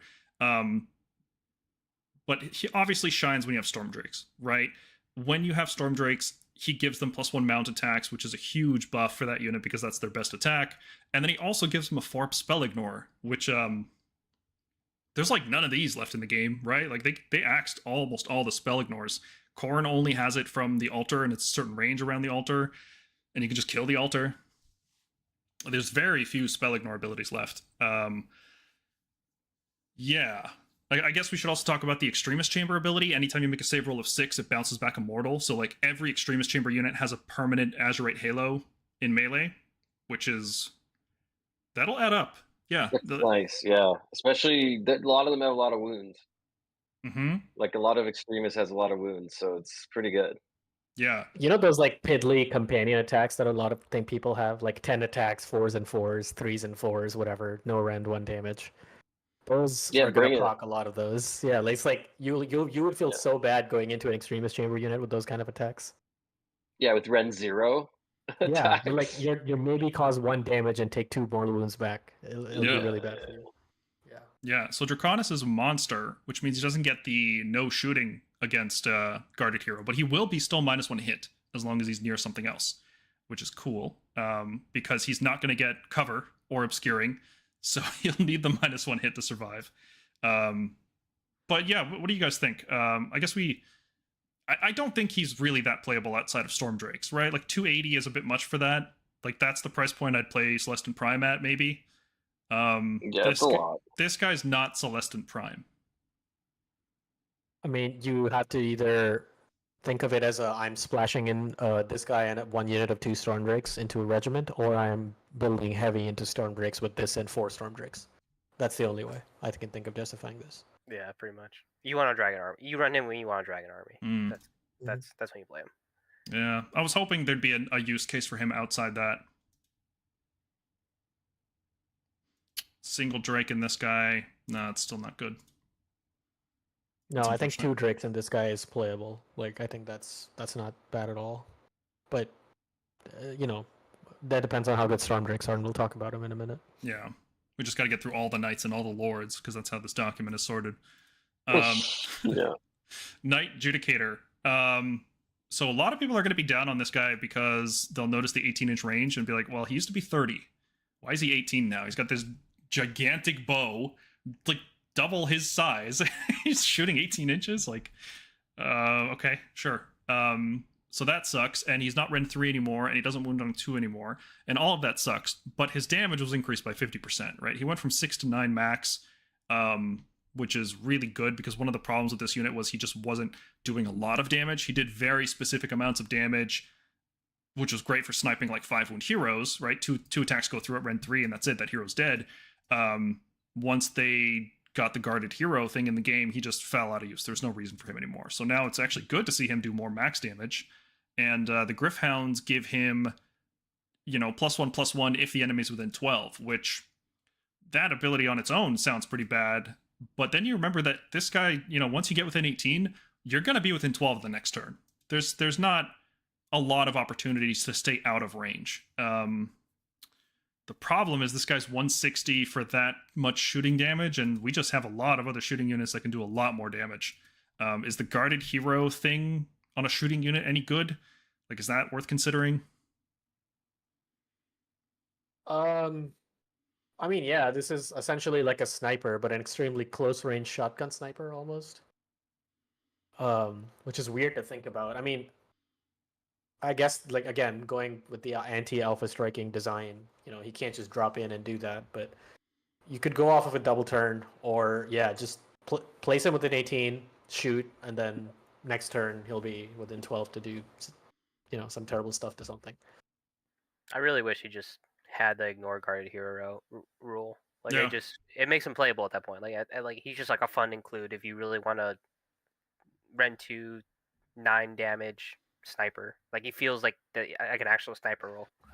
Yeah, I would have liked him to be like a Jezzail, like a 24-inch, just ignore guarded hero. Yeah, that would have been nice. I'm not terribly excited about Yeah, this. and like no buff on to wound. Like, why are those 2s? Like, he's a master bowsman. You know what I mean? Like, why is he on 3s and 3s? The hell? I would have taken 2s and 3s. Like, he just hits. Sure. He always Totally. hits. 2s and 3s is fine. Yeah, and I don't know why his points are what, 160? Yeah. Probably 130. Like, he'd have to be the same as like bow Judicators or something. Does that rat hero ignore guarded hero? Yeah. Yeah. He and the Wow. unit ignore it. So rat has crack shot, but not a The demigod. literal Okay. sniper. Yeah. The demigod Okay. sniper, yeah. Yeah. He just can't find a role in the army. It's weird. Yeah. I mean, let's put it into context. Like, if he's within 12, he's ignoring the -1 to hit at least, because he's gonna put the Gryph-hound next to you, and then he's getting past the -1 to effect for guarded hero. But that's about it. Yeah, and you can do that before they redeploy, which is good. Yeah. All right, speaking of units that have no role, Night Quester is back. He is guarding that F tier like his life depended on it. Why? The thing I don't understand is the once per battle ordained quest, right? It's like, just make it so he can also pick a second one. So then you get 2. Then people would take him. Yeah. He'd be the leader. He gets to pick an additional one that your questers didn't pick. So now you have 2. And then you've got this little unit going around. Like, that's awesome. And they could just jump back and forth between the 2. Because you know how they can teleport him as well, right? That would be perfect. That would make sense to me. That's what I thought it was, how it was written. But then I realized it wasn't. Corpse, there's a lot of battle plans where there's only one objective wholly outside our territory. Yeah. Like, he's 5 control, which is cool, but so is a Knight Vexillor. He's 2 control. Wow. No, he's 5 on a quest marked objective, right? Which is neat. Oh, okay. But the Knight Vexillor is just always 5. He It's hits. pointless. It's so weird. His damage is not relevant that much, right? Like 10 with 2 more Mortal's damage cool. than a Knight Vexillor. 2 more damage than a Knight Vexillor. Anti-hero, okay.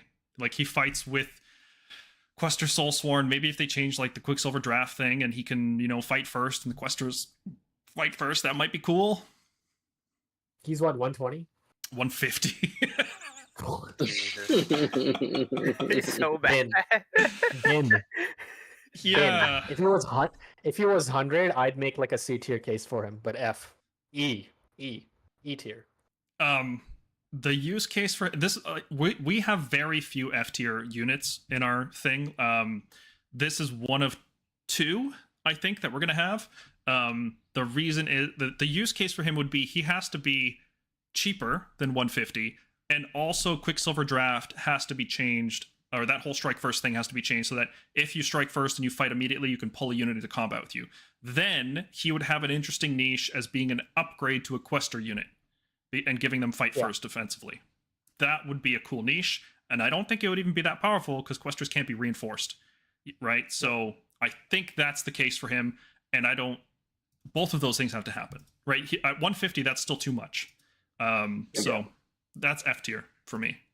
If I see this guy at a GT on your army list, you automatically get my best sportsmanship vote.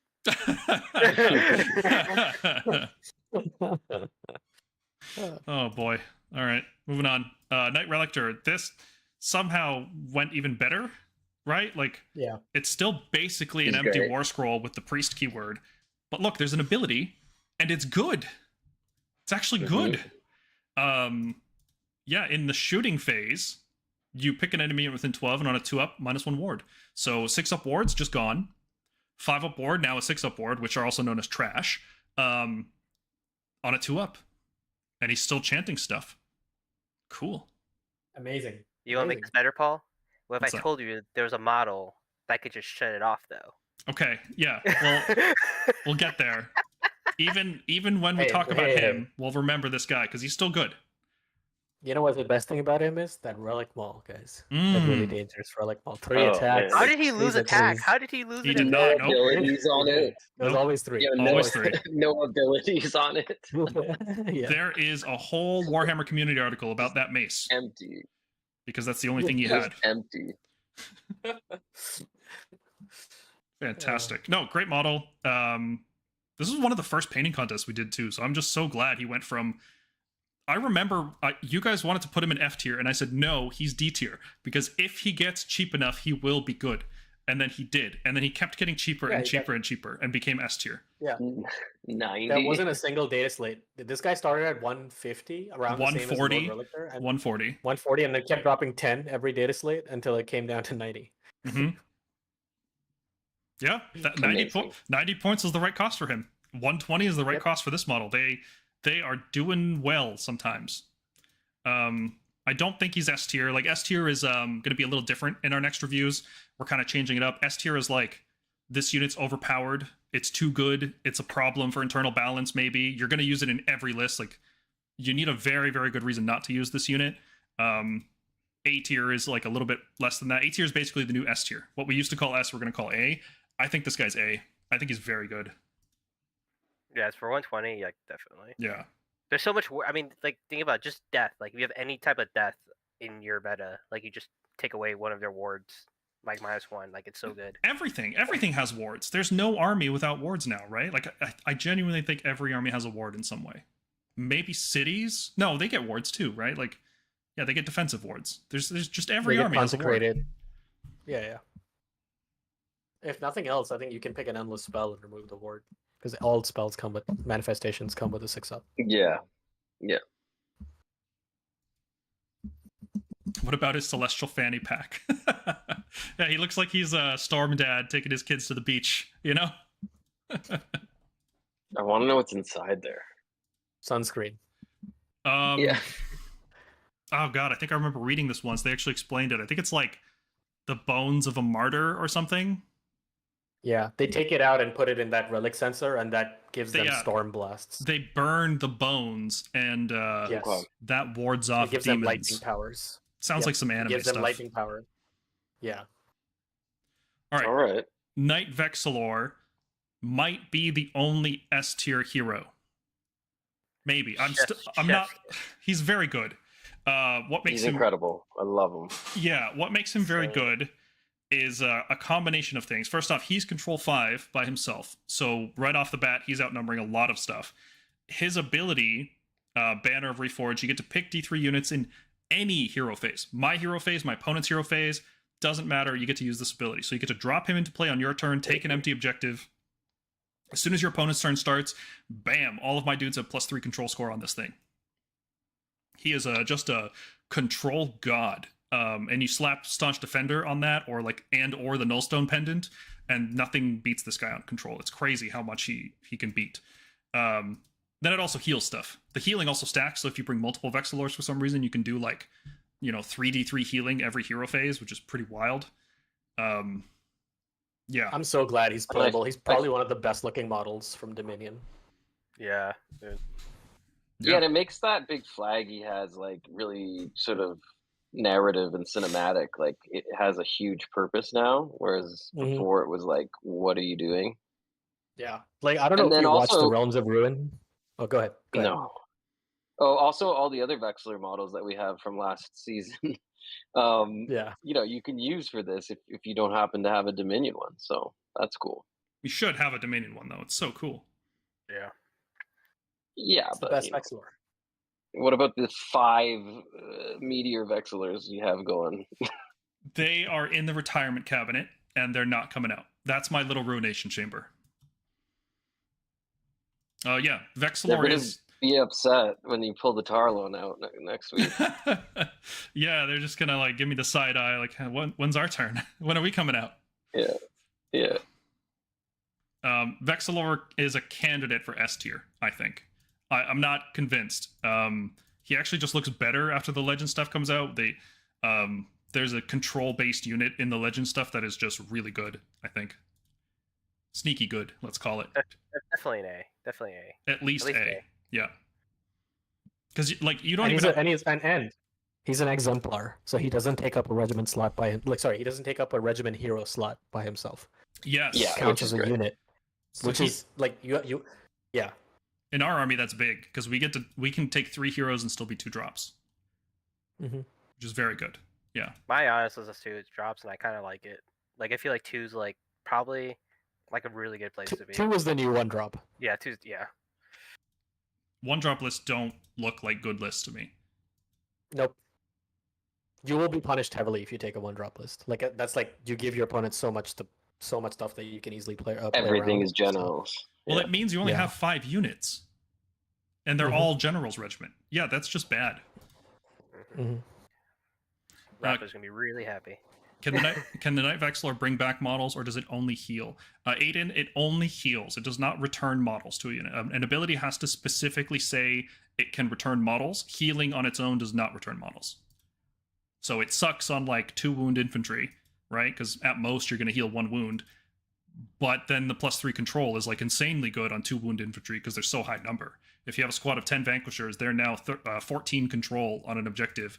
And then you give Staunch Defender, they're now 17 control on an objective. And this guy is a mighty 11. Like, you get higher than Gargants with 2 units. It's so stupid. I love it. What's comparable to this in other armies? Have people seen, like, that's what one of the questions I had when I saw it. I was like, is this going to be a new norm, or is this like just a Stormcast thing? There is one other thing I've seen so far. The Astrolith Bearer from Seraphon Astrolith Bearer is okay. You have to cast a spell near him to activate his thing, but it gives every unit around him, I think, +3 control. So it's not D3 like this, but it's an aura. It's an aura. Yeah, so that is crazy amounts of control with like an MSU style, especially if you're using like Spawn of Chotek, which are 5 control each. Suddenly they go up to 8 control each, which goes pretty wild. Yeah, that's cool. I think that one is the only comparable one. Everything else I've seen subtracts from control scores or increases their own control score, like Putrid Blight Kings by 3.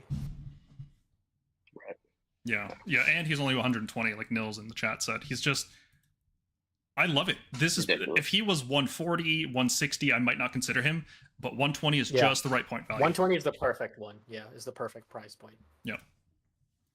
Because he's only as good as the units he's supporting. He doesn't do anything really on his own that much. Well, I guess he's still 8 control is something, but it's not usually enough. This is a true support hero. Like he's really not doing all of that. His value is, do you have an average of 2 Stormcast units near him or at least 1 Stormcast unit near him to benefit from this? But what I like the most is that this is a War Scroll designed to play Age of Sigmar, right? It functions. Whereas a lot of other times you see War Scrolls and you're like, well, why did they make a Lord Exorcist ability only 9 inches? If I can come out of reserve more than 9 inches away, why is my ability 9 inches? You know what I mean? Like, stuff that seems like it shouldn't belong in the game. It's like it's anti-mechanics, whereas this just seems to mesh perfectly in with our mechanics. Yeah. Okay, Lord Aquilor. We are hot on Raptors and we are hot on Paladors, and the Lord Aquilor is the cheapest unit that can bring them in his regiment. And but we are not hot on him. Yeah, that's all he does, right? Yeah. If you don't use the Aquilor, you have to use some kind of War Master hero, which brings any Stormcast unit. And there's not many of those that are very cheap outside of Legends. Bastion is 270. I think he's the cheapest one that could bring them outside the Aquilor. Vanguard units are very good, though. You want to bring at least long strikes. Like, I think long strikes are S. They're in every list. And I think you probably want to bring Paladors. So Aquilor's okay. Nothing else he does is very good, right? Like, the Vanguard Chamber thing is cool. He's fast. But he's not very punchy, so it doesn't matter how fast he is. You know, like, he gets to objectives good, which is nice. 200 points is a lot just for regiment slots. I think that's my problem, is he's 200. If he got released at like 150, like, I think like now it's like it's comparable to like a regular hero, right? It's like, well, I want the Vanguard stuff, so there's like 150 tax. But like he's like 200, and you're like, well, for 70 more points, I get Bastion, or 150, I get Yndrasta. Like what's, or I just run Grundy or Giannis. Like, it doesn't make sense. Like, I don't know why he's 200. What about for 220? You get Estrella. Yeah, that's the thing. Yeah, like if you use a wizard, maybe. Yeah. So his thing, Ride the Winds Etheric, he gets to pick 2 Palador units, and they all get to teleport. The cool thing is the Paladors can be anywhere, like anywhere on the board, and then they all kind of teleport around to the same spot. So there's no line of sight required. Do they not have to be near it? No, they're anywhere on the table at any distance. No line of sight needed. Wait, what? Outside of combat? No, not in combat. Yeah, not in combat, but anywhere. As long as just setup is together. Oh my god! I didn't see that. So you can chuck Paladors onto a flank. Right, like that's the use case for this guy. Is I want to score that 1 battle tactic or the 2 battle tactics that require units to be on the edges, or in the quarters. And but oh no, I don't want to send my Paladors into no man's land, because sometimes you're going to have to do that. You're going to have to be more than 6 from an enemy, and then you have to assume that they're going to be able to redeploy 6 as well. So you want to be more than 12 from enemies, which might put you in like a weird corner or something. And it's like, but I've got this reinforced unit of Paladors. I don't want them to be dead in the corner the next turn. Well, good news. You get to just teleport them. No dice roll required. Boom, they're gone, right? Yeah. But the Vanguard wing does that too. Yeah. David, you're muted, I think. Yeah, it's like you just don't have to roll dice for Vanguard Chamber ability, which is like now worth 200 points. No. Like, No, I don't. Why does this guy start so high? Like, No, you have to roll a dice. You have to roll a dice for the Vanguard Chamber ability. Yeah, but not for Aquilor. That's all it is. It's like you get around. Oh, yeah. Right, yes. My question is, his weapons don't have any special abilities like all the other mounted heroes do. I don't know why he's so expensive. I think he could be like 180. He has a shock hand axe. He should have +1 damage on the charge, like a Palador. Like I feel like something's missing here. It's because it's a different type of chicken. That's why it doesn't get +1 damage. Okay. Not as fast. That makes sense. He's without legends. I think he's playable, niche, very niche, but playable. With legends, the argument for him goes away entirely, I think. I guess because he's not available on sale. Like they never reboxed him. He's always a GW exclusive. I feel like he's on the chopping block soon. The Aquilor? Yeah. Really? He was in the start collecting. Yeah, I know, but I'm saying I've never seen a box for him, like a 3.0 box.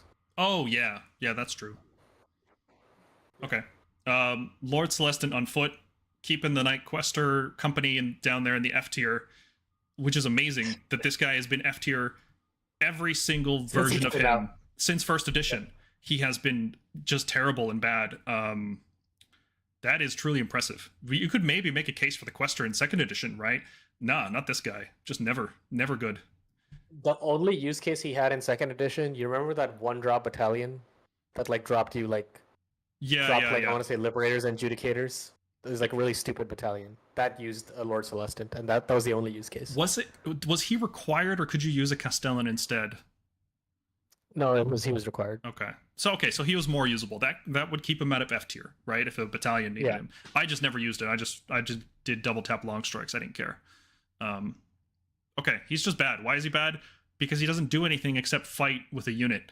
And like we talked about, unless they errata the core rules, you can't do this with Quicksilver Draught. If they do errata it, and you can pull a Warrior Chamber unit into combat after fight first, okay, yeah, this guy suddenly sees play.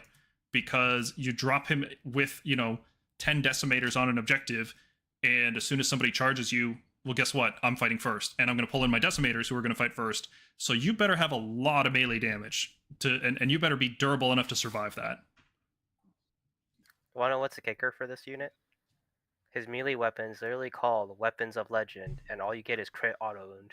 It's not even crit mortals anymore. Oh my god. Not just Like, that. what Can I just tell you something? Can I just tell you something really stupid? Look at what he does when he immediately fights with something. If you're smart, if you're making a smart war scroll, Stormcast Eternal war scroll, you're like, okay, Stormcast player is probably going to declare Finest Hour on like a unit of Annihilators or Retributors or something. So they're going to be +1 to wound. So we should give them +1 to hit with the Lord Celestant. But no, it's +1 to wound. It's why? I guess because you can just do this out of reserve, maybe? Like, the fact that it's +1 to wound is better than if it was +1 to hit. Yeah. But it's weird. Hey, Jack, what's up? Nada. I figured I don't have anything going on at work right at the moment, so I figured I'd hop in. Cool. You on a nuclear sub right now? Or is that classified?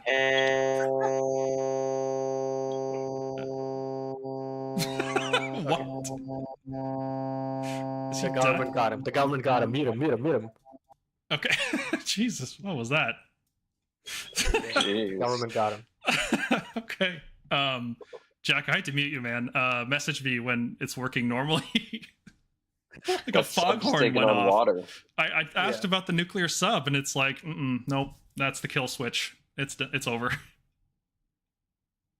Okay. Lord Celestant on Dracoth. I thought he would be better. I thought he's got the fight with me thing with Extremis, which is cool. Except not with the Stardrakes, just with the regular Dracoths. But it doesn't give them a bonus. Doesn't give them +1 to wound like the Celestant or +1 hit like the Terminos, you know?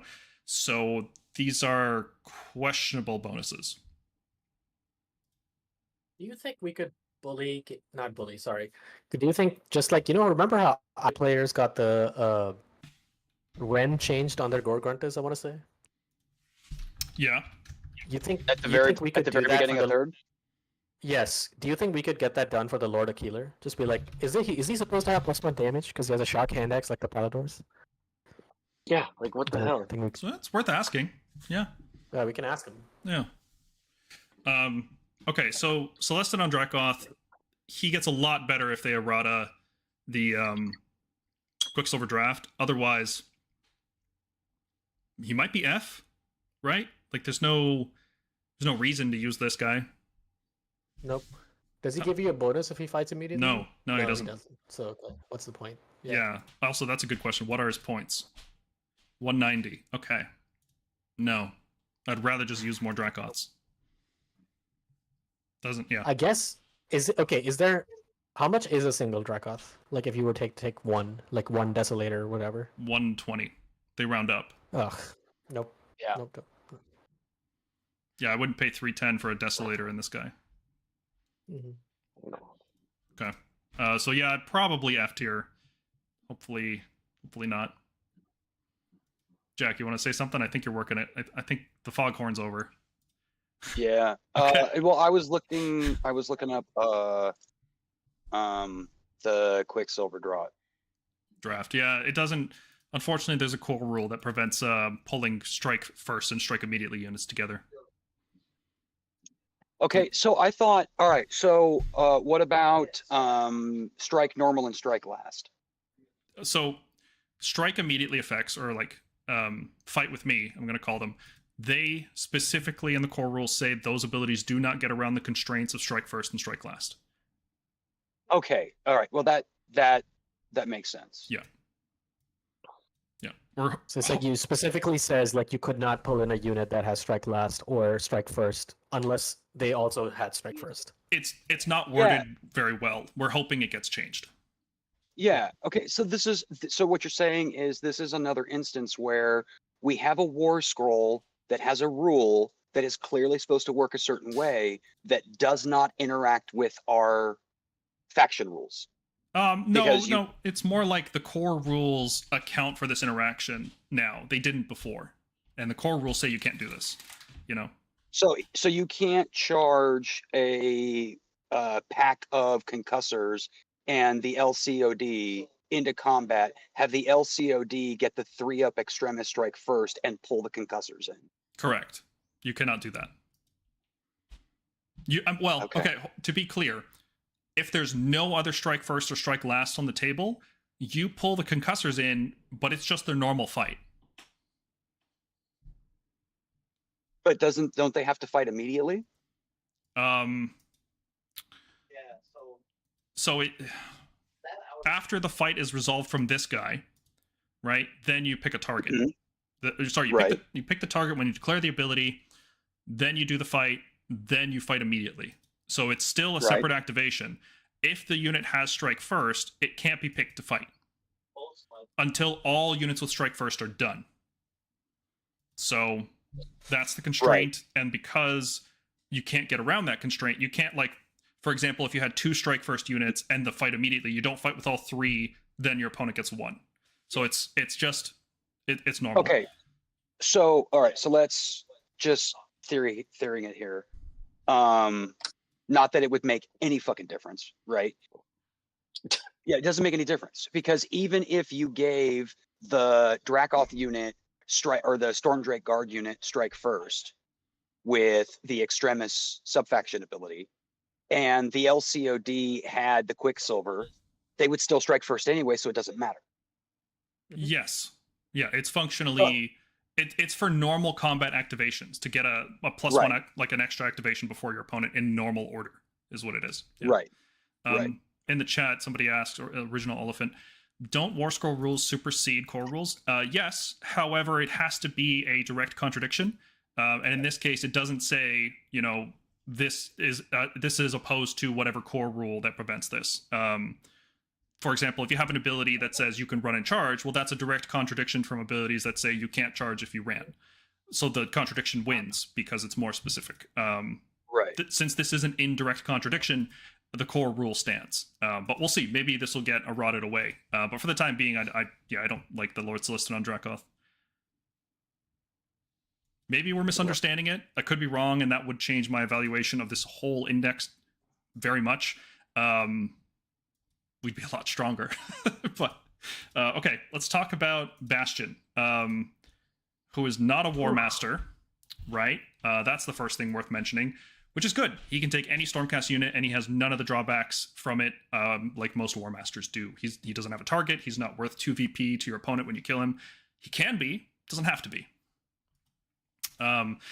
His shooting attack it's worse, right? It's just worse. Against Gargants, it's worse. But against everything else, it's pretty good.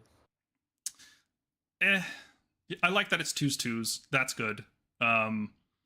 It's not terrible, but it's not good either, right? Like 2d3 is whatever. You don't bring him for that. I wish it was just 2.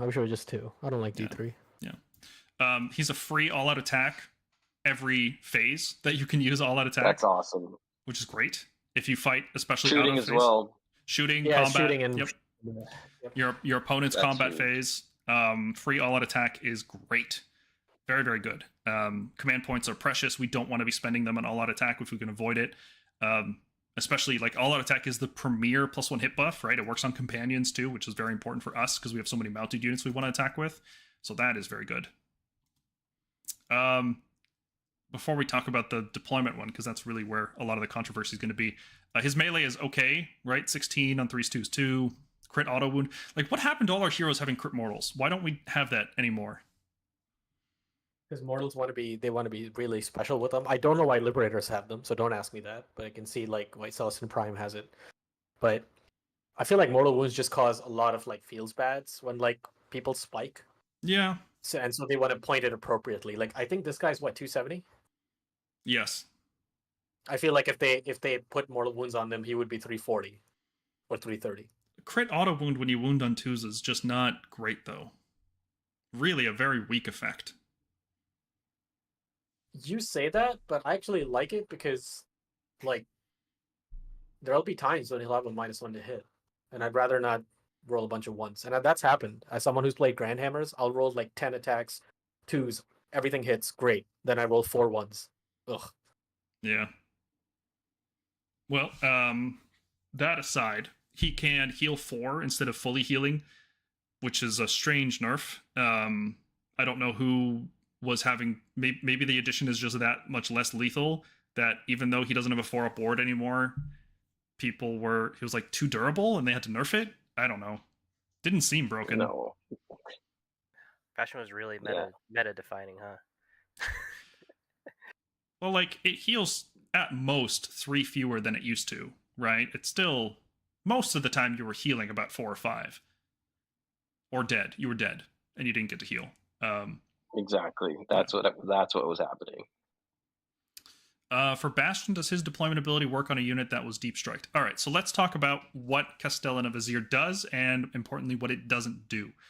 So deployment phase abilities are kind of different than you would expect them to be. In the deployment phase, both players have to deploy all their units. So you have to, that's done using deploy keyword abilities, like deploy faction terrain, deploy regiment, deploy units. All that has to be done, and then you use your deployment phase abilities, right? So looking at how that would go, you deploy your whole army, and then Bastian uses his ability. The only units you can pick are units on the battlefield, right? Because you can't pick units that are in reserve. And you can only pick infantry, right? You can't pick any cavalry, you can't pick anything that you'd actually want to shoot forward very quickly. A prime.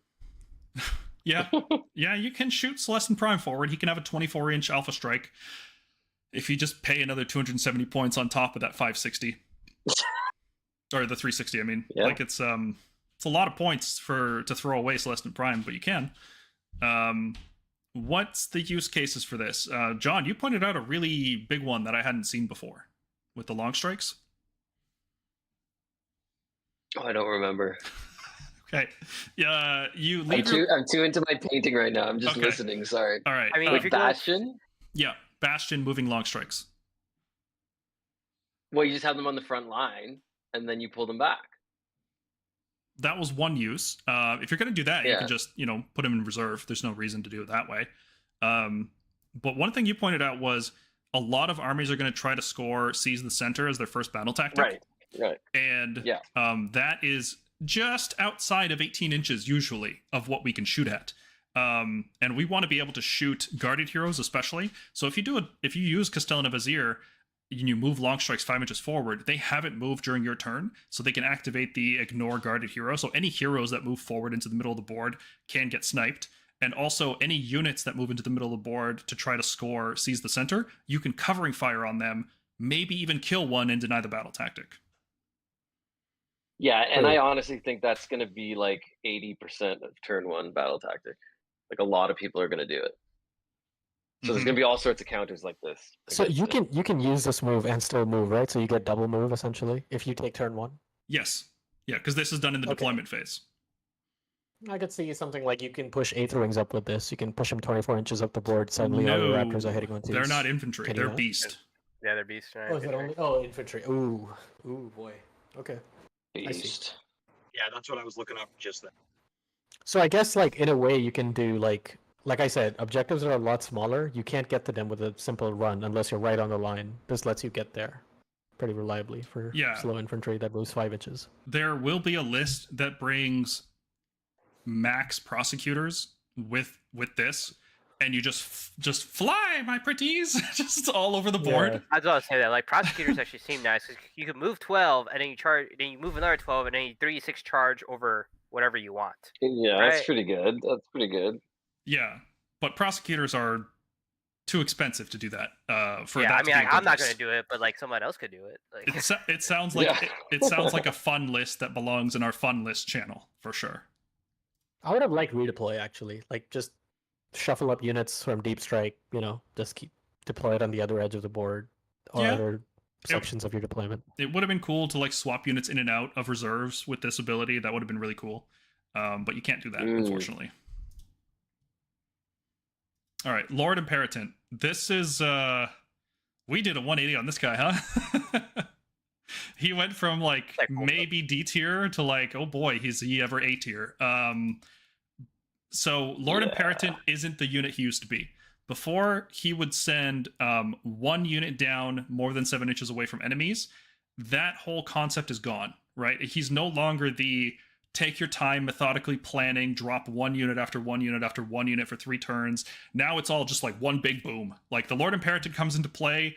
It's like the intro of Attack on Titan. All of a sudden, all these guys just jump out from behind the houses, like it's over. It's literally the cinematic. Like any of you who've seen the Age of Sigmar 3.0 cinematic when they're fighting the Cruel Boys, the Lord Imeratant comes down. On his left are Annihilators, on his right are like Vindictors or something, and then they just crash into the Cruel Boys. Yep.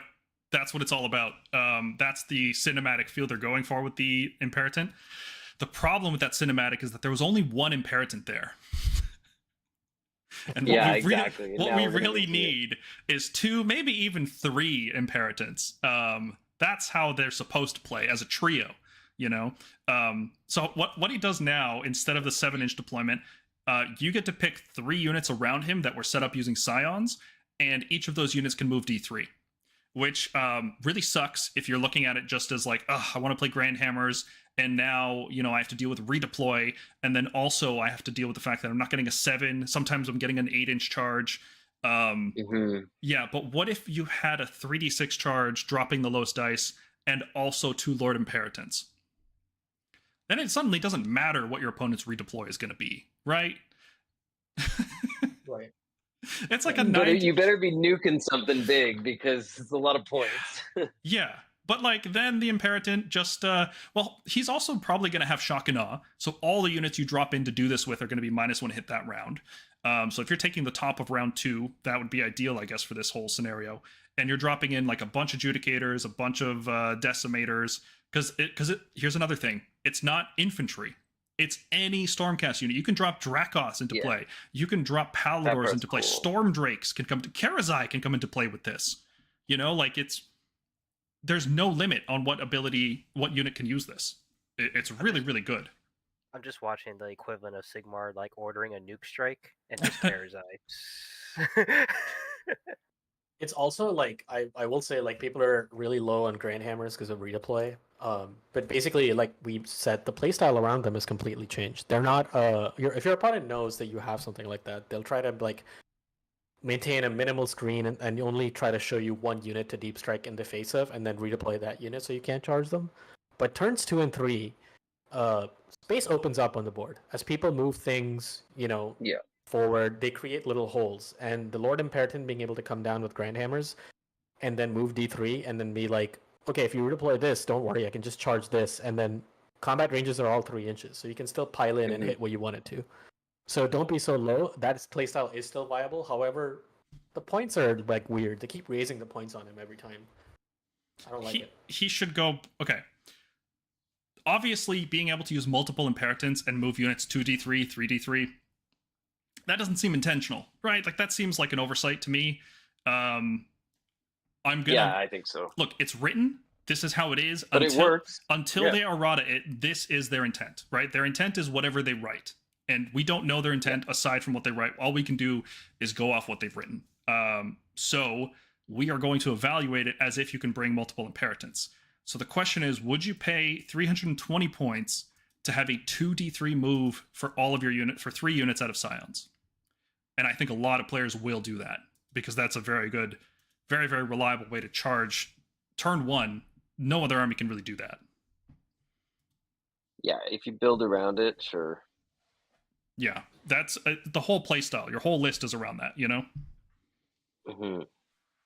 But picture 10 Vanquishers charging in like that alongside, 6 Grandhammers. Like, you're going all in with this, right? This is not a once per round kind of value thing. This is all in. Tactical nuke. Yeah, this is basically what I just played this afternoon, and it was the first time in 4 months I've won a game with Stormcast, and it was all gas, no brakes. Yeah. Nice. Another fun thing to point out is Annihilate. I was going to talk about this when we get to Annihilators. But Annihilators pick units within 10 inches, not when they come into play, but at any point in the movement phase after they come into play. What? Yeah, it's not. Oh, I see what you're So saying. you can bring the Annihilators in, shuffle them forward, then resolve the mortal wounds. Oh no, ain't no way. Yep. Oh my god, how are you? Oh man, I must be sleeping today. I did not catch that. What's the matter with me? It's pretty cool, man. It's pretty cool. At least there's play. At least there's play. That's the big thing. Yes, it's not. I don't think this is our best strategy, but it's a cool thing that Stormcast can do that other armies can't. Oh wow, yeah, because you can sequence it however you want. Yeah. Yep. Oh wow. Dang, that's powerful. Yeah. Yep. Yeah, so Imperatant, if it stacks, is like B tier, probably at least. If it doesn't stack, there's still other stuff we can do. So I'm not even worried about that. Tier. The minimum C is. If you're playing Legends, he's better than C. Oh sure. All right. How much time you guys got left? Because I could go a long time. We're not even done the heroes in the original document yet. Well, this is like a review now. Let's just skip through. Yeah, all right. Lord Relictor, Yeah. +1 chant. Still good, right? Maybe we just do like some thumb He's up, great. thumb down on these, right? Lord Yeah, Very Relictor. happy to Good. see that. Good. Yeah, Relictor, Solid. good. Just- Yep. And he takes Yeah. Ruination Chamber, so you don't have to take the Lord Vigilant. You can bring him. Yep. So, cool. Good unit. Veritant, not terrible. Not as good as the Relictor. Don't go out and buy a Lord Relictor. Sorry, we think he's getting a new model. Yeah, like he's in the index. Why would he be in here if he's not getting a new model, right? Yeah. Yeah. Same with the Lord Celestant. He was on the list of models to be removed, but he's in there. So, And he's not Legends. He's not scheduled for Legends. yes. So. So Yep. weird. But the Azeros is not here. He's just gone. I don't know. Who the heck knows? Because he got leaked. Yeah, they took him out of spite. Okay. Veritant, -1 cast, -1 prayer for heroes within 12. That's cool.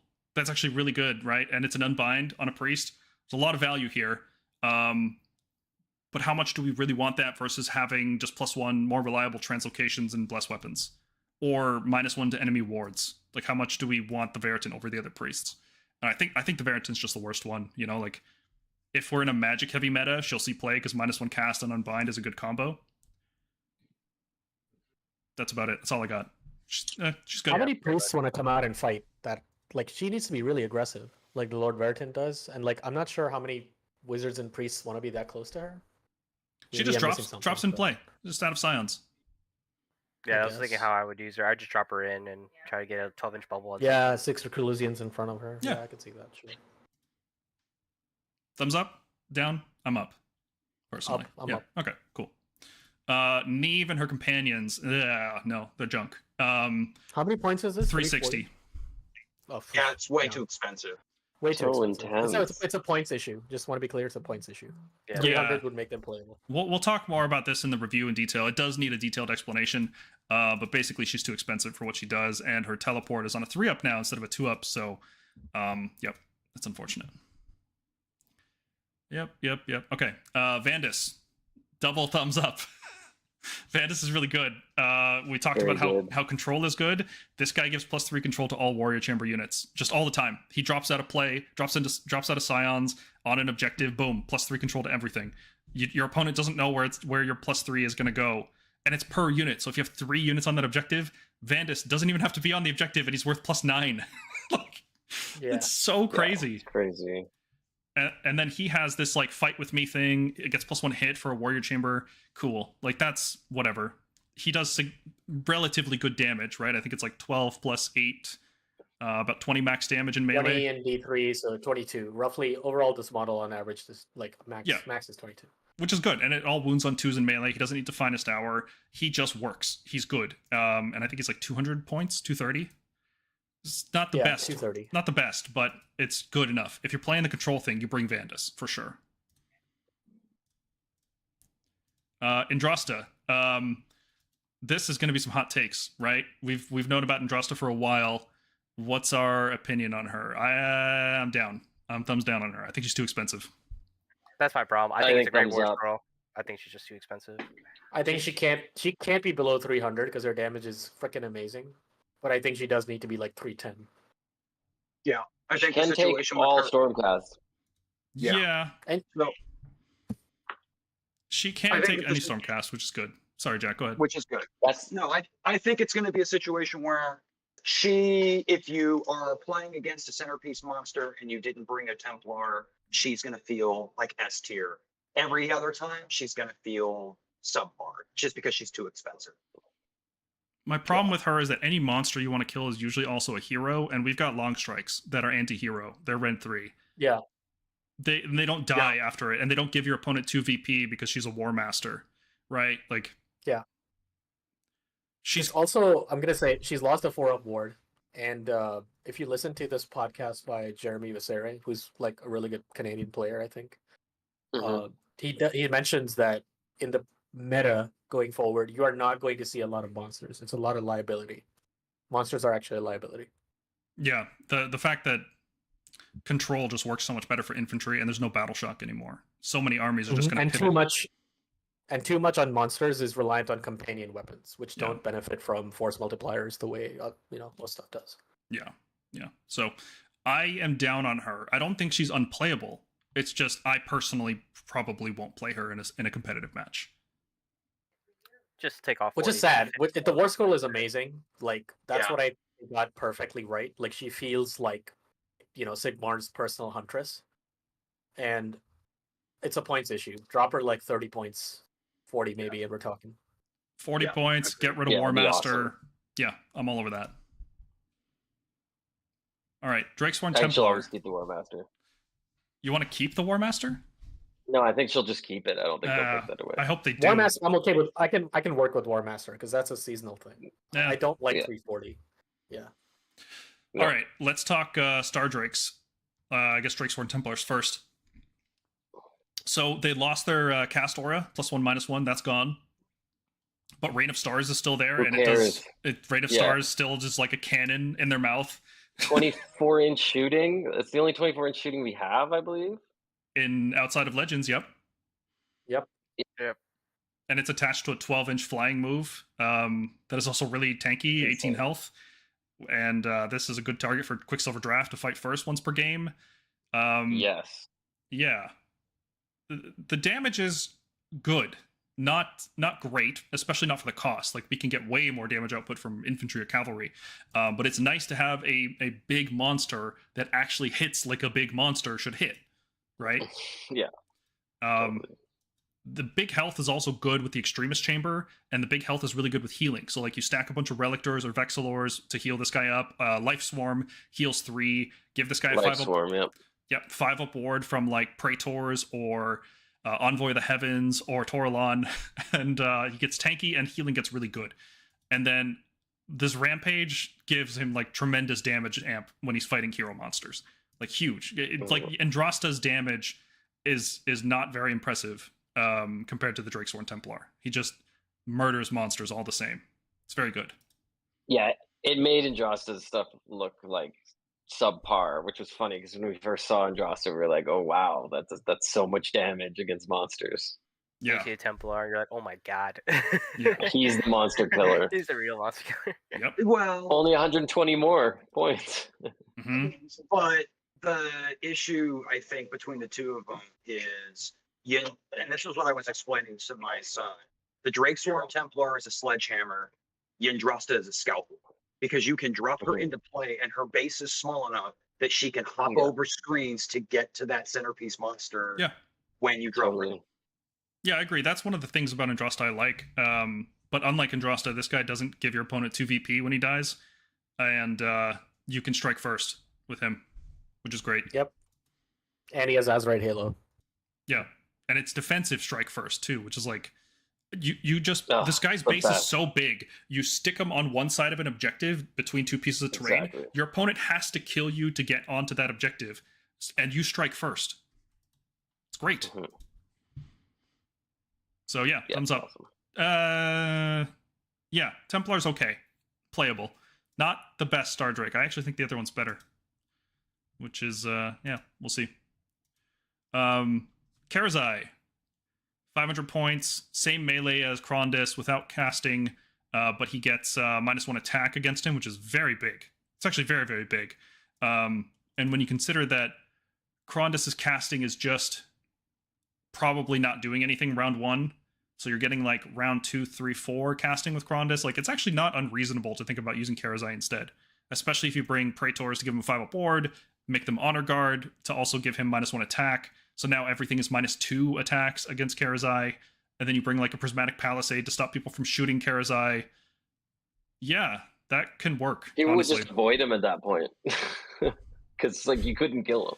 Yeah, and then healing. You stack healing on top of all that, and it's just he'll take damage, he'll get the bonus attacks, and then your hero phase, Vexillor heals him D3, Relictor heals him D3, Life Swarm heals him 3. Yeah, Rally heals him a bunch. So yeah, he's good. I'm thumbs up on Karazai, but it's like not terribly excited, you know? I think he just needs a cheaper package. That's about it. Praetor's got to be cheaper. That's what it is. 150s is dismal, yeah. Yeah. Oh, his Rampage is great. Clan Rats? Yeah. Yeah, see you later. Especially like if you slap a -1 ward with a Knight Relictor on that unit before doing it. Oh god. Oh baby. It's great. You don't have to bring any anti-infantry when you got Karazai. He is the anti-infantry. Yep. Krondys is great. Brings any unit. So yep. 2 cast wizard with +2. His spell is still almost exactly the same, but shorter range, and it doesn't do the, I think it's So good. -1 attack he used to do as well for missile weapons. Doesn't do that anymore. But yeah, he's fantastic. And he kept Roar. He kept the best monstrous Rampage in the game. Rampage in the game. Yep. Yep. And best part is excellent countercaster. Mm-hmm. Because you Yep. cast at a -1 and he's always +2, so you're effectively a +1, which is good to be. Yeah, I would spend command points to countercast a Kronspine in the enemy turn, and then if they don't kill it, Absolutely. yeah. If they do kill it, then I cast it again on my turn. Yeah. Yeah, It's one of the few wizards that you're like really comfortable attempting to cast Kronspine, like not worrying about it too much because it's on an 8. Mm-hmm. And then yeah, countercasting it if they have another endless spell out, then it gets to charge 3d6 because you can't move it that turn, but you can charge it, and that's always interesting. I think Yeah. that's really cool. All right, moving on. Celestant on Stardrake. So it's the same stats as the Drakesworn, except instead of pumping up his attacks against monsters, he gets to give Extremist Chamber units +1 attack once per game, which is actually really good, giving Desolators and Fulminators +1 attack and Concussors. It's a good buff, right? And then Plus himself, he also gets no other friendly units. Is it only other? Yeah. Oh damn. Oof, Yeah. Why? Ugh. Yeah. Cavernous Jaws is good. It's actually very good. The fact that it always happens before anybody gets to attack, even with strike first effects, is great. It's like strike first protection. Or like, oh, you gave me strike last? Cool, I'm going to eat 3 of your gut rippas first. Yeah, it's great. Fantastic. I mean, it eats really tough Painful, infantry. It'll yeah. eat 4 wound cavalry. Lots of cavalry in the game is 3 wounds now. Like when Dawn Rider is on a 3-up save.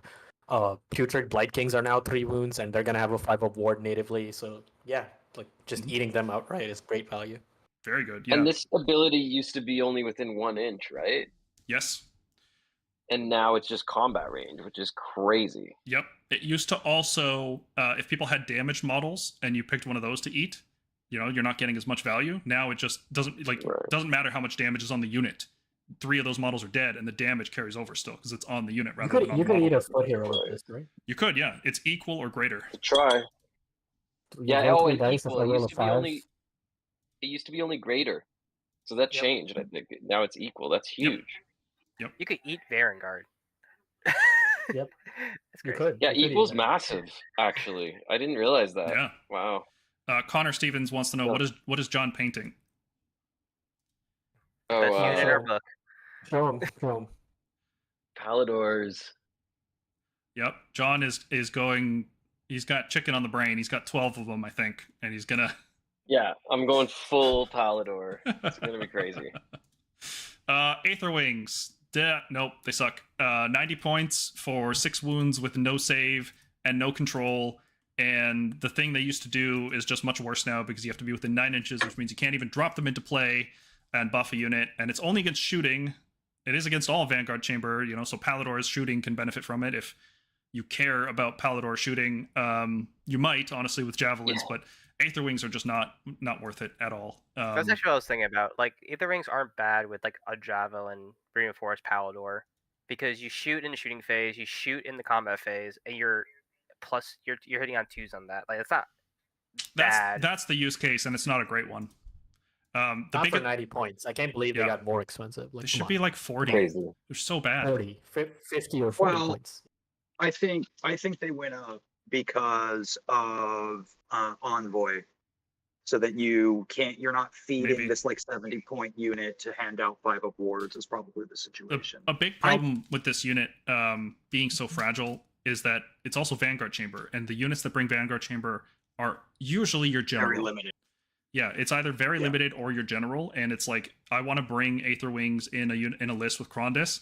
Okay, well now the Aetherwings are 2 VP for my opponent. The easiest 2 VP you could ever get in this game. To kill the Aetherwings. Yeah, exactly. Mm-hmm. If they live, though, you could teleport them at 3+. Yeah, I guess. Yeah, no, they're not good. Bad unit. D tier. Annihilators. We talked about this enough, I think, when we talked about the Imeratant, right? Shield Annihilators, they've got this like strike last thing.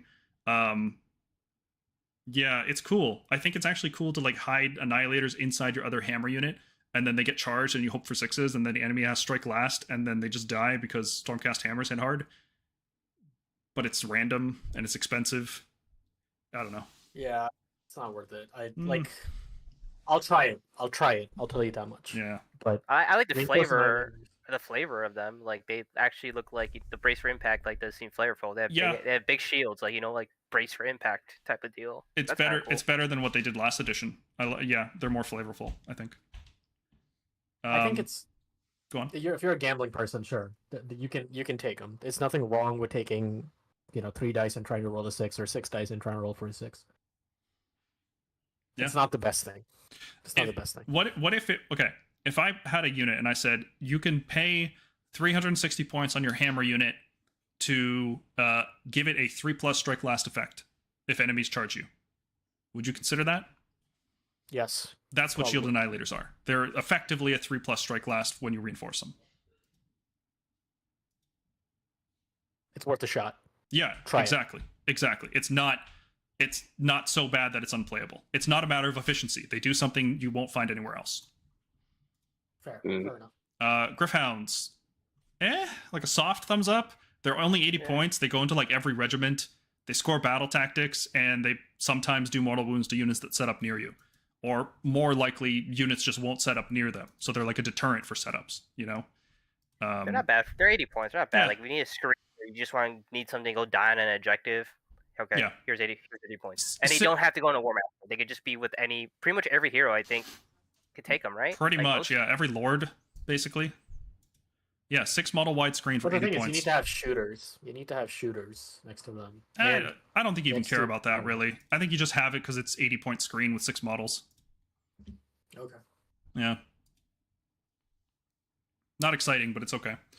Grandhammer Annihilators, I think they just get outclassed. Even when you have like all this like Imeratant stuff, I think there's just better choices. Dracoths, Dracolines, Stormdrake. Yeah. I mean, the points increase on this doesn't make sense. I think They should be Shield cheaper. Annihilators like both Shield and Grandhammers need to be like 20 points cheaper. Like Annihilators Yeah. at 200 were just perfect with Grandhammers, and the Shields were great at 150. But I understand they want to push Reclusians, so I would like it if Shields went down to 160. Yeah. I personally don't want to play Grandhammers. I think there's just better units because they don't do anything specifically unique that other units don't do reliably enough, right? Like the fact that there's no way for us to charge 3d6 natively makes the 8+ rolls pretty hard. Yeah. I like them because their damage is still insane. They still do really good damage. I think the only thing that does more is Decimators against the right targets. Send them in And with yeah, Gardus. and I do want to say this, like having played this unit extensively for 3 years, footprint matters when you deep strike. Like where you can deep strike and what Yeah. spaces you can fit into really matters. And with the Mhm. larger units like Desolators, how to deep strike with a Lord Imperatant, you won't be able to do that. Yeah, you can't sneak into Sometimes you small can't. spots.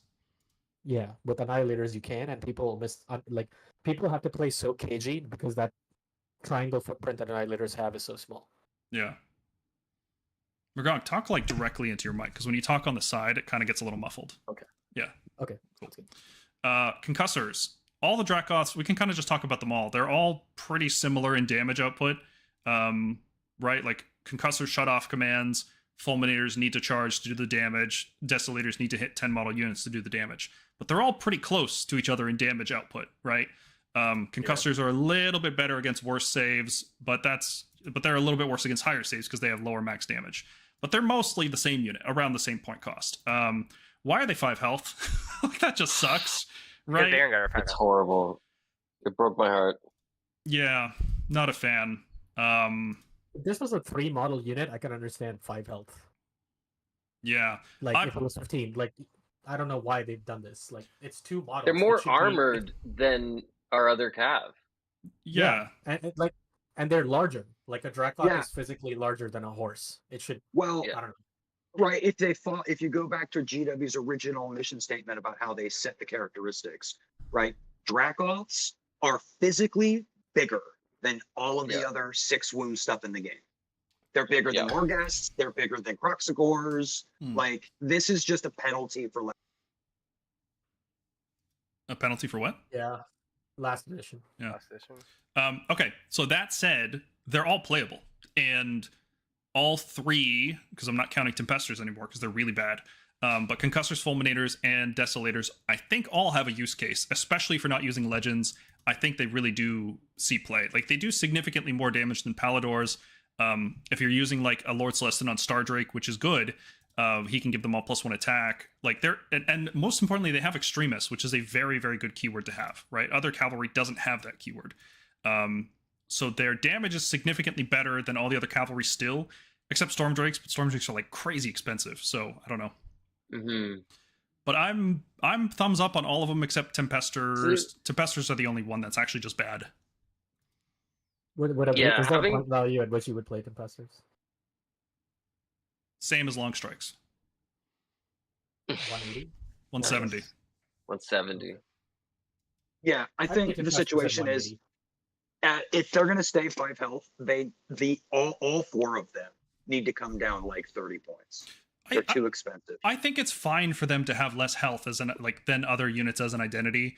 I think 5 is not the right number. It should have been 6. But like conceptually, it's fine for them to have less health. It's fine if they were 12 versus 15, right? Like that felt like a meaningful enough difference when we had Dracolines versus Fulminators last edition. But conceptually, it's fine for them to be less health because they're more elite. Except that they're not. The problem with this is, go ahead. The difference then was they were the only ones with the 3-up save. Now everyone has the 3-up save. The chickens have the 3-up save.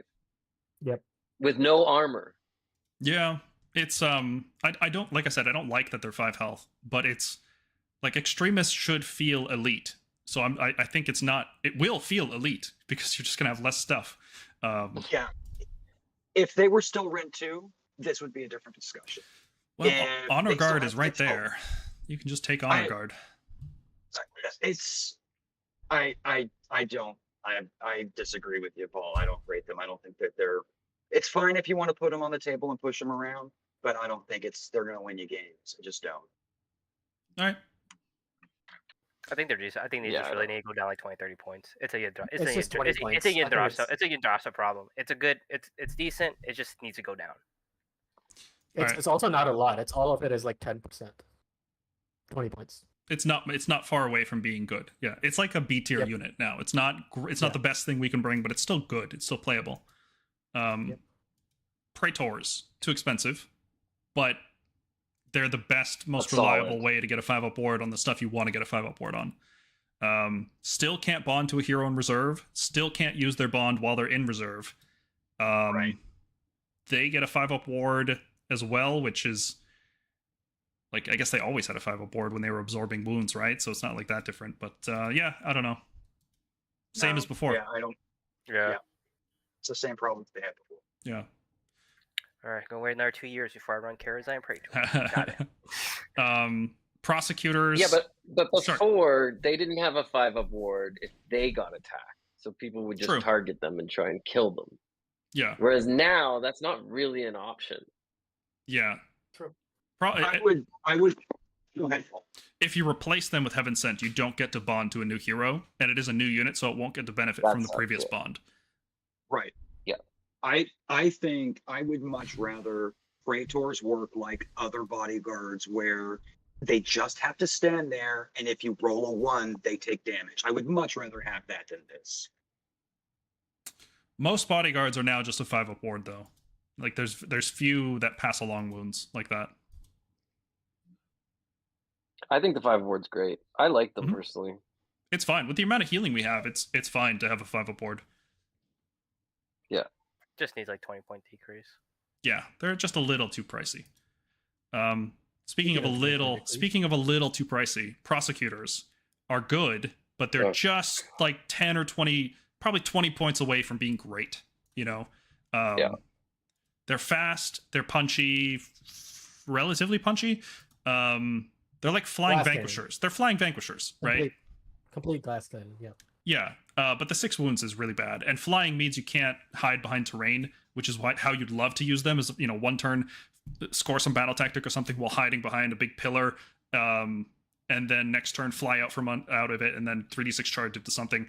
You just can't do that. You can't benefit from obscuring. So they just die. They die very quickly and easily, which is why I guess they're in the Ruination Chamber.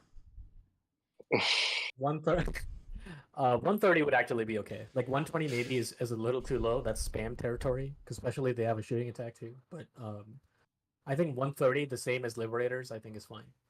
Liberators are 120.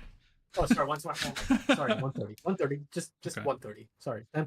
It is funny that they're in Ruination. Like they're brought back one more time. They can only die one more time, and they're brought back with 2 wounds. Yeah.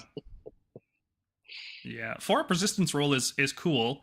It kind of sucks that after you take one, like if you have multiple ruination units, only one can use it. So like if you want to make a ruination themed army, don't. Like that's what GW is telling you. Don't make themed armies. Okay. Whatever. But yeah, thumbs up. Prosecutors are good. I wish they were a little bit better. Like they're so close. They're so close to being really, truly amazing. Yeah, okay. All right. Stormdrakes. Very, very, very powerful unit. The best damage Great output. War Scroll. Aside from Decimators, they are the best damage output in our book. Tremendous damage output. They get tons of buffs now, too. They can actually get bonus attacks on both riders and mounts. Fantastic Rampage. Tons of mobility. Extremist Chamber to bounce back mortal wounds as somebody pours tons of damage into you. Huge control. Great shooting. Surprisingly great shooting, right? Like they're good. I love the upgrade on the shooting. It's great. Yeah, it's really good. It's like 2 long strikes worth of shooting, you know, per squad. So if you bring 4, it's like having a unit of long strikes. But they're so expensive. 360 points for 2 is crazy. But you know, if nobody's running monsters and we roll up there with good monster dudes, maybe that'll trip them up enough, you know?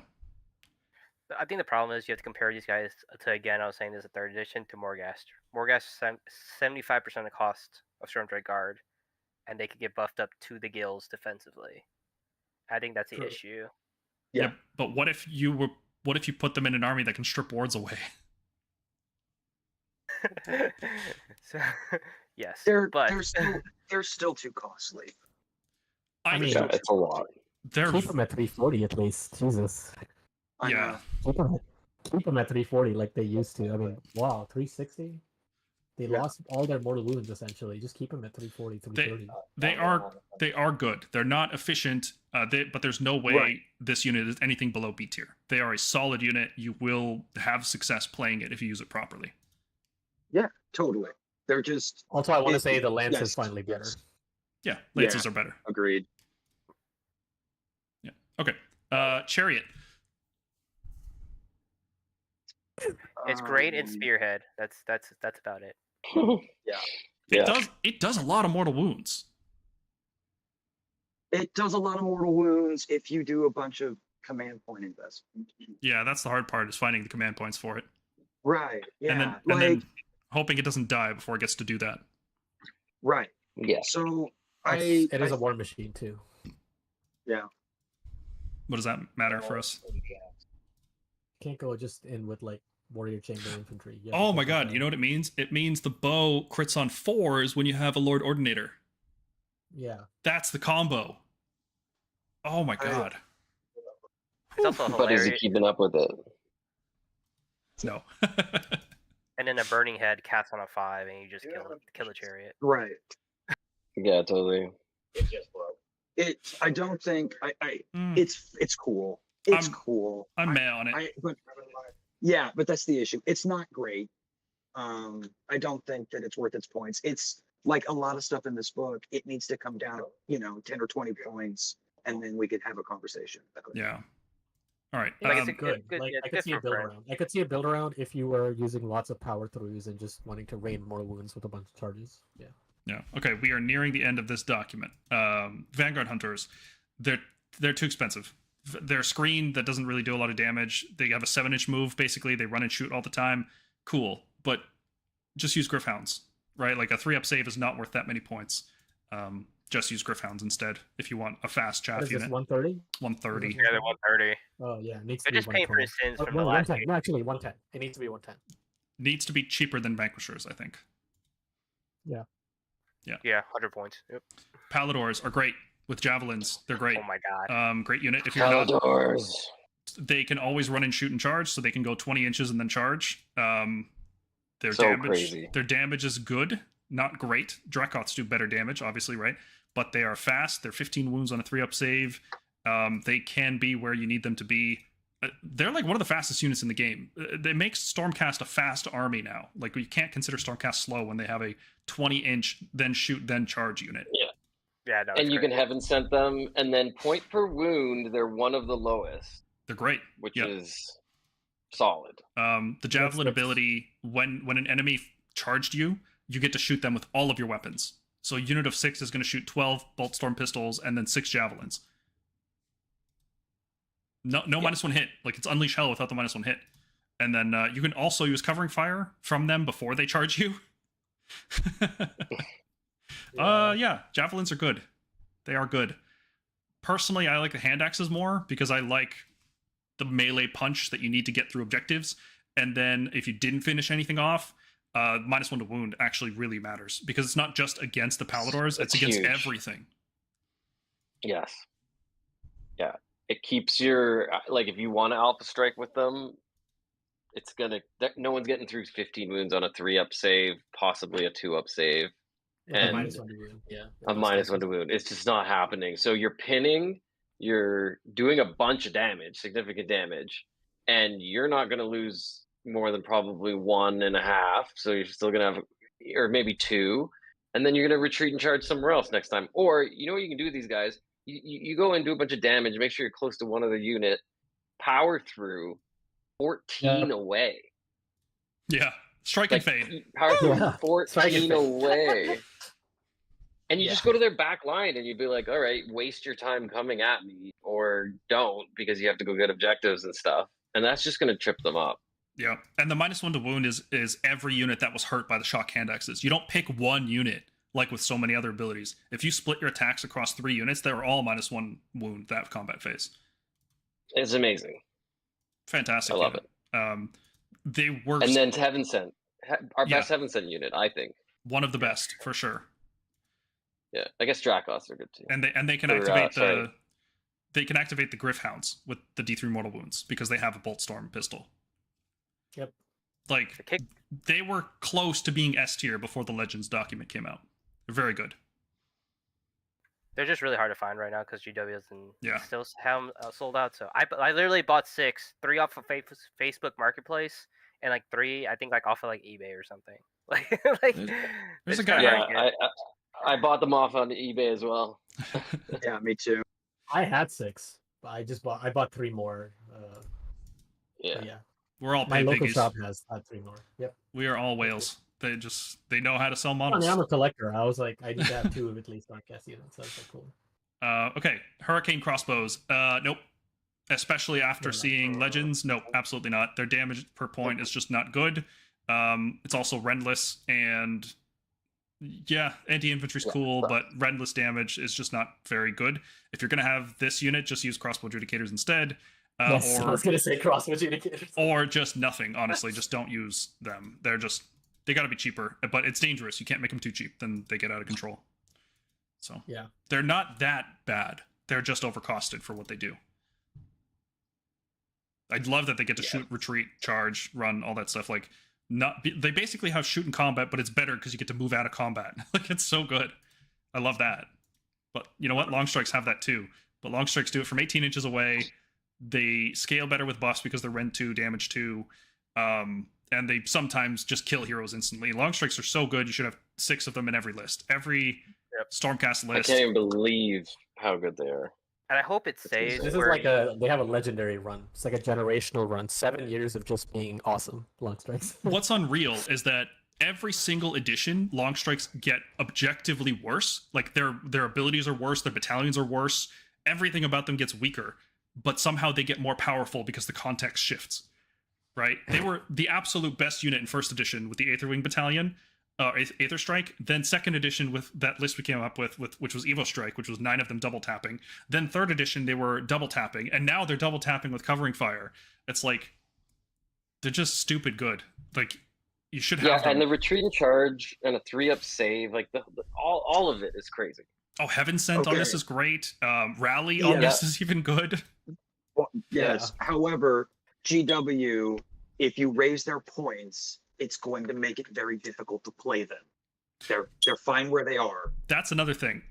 They are technically overcosted too.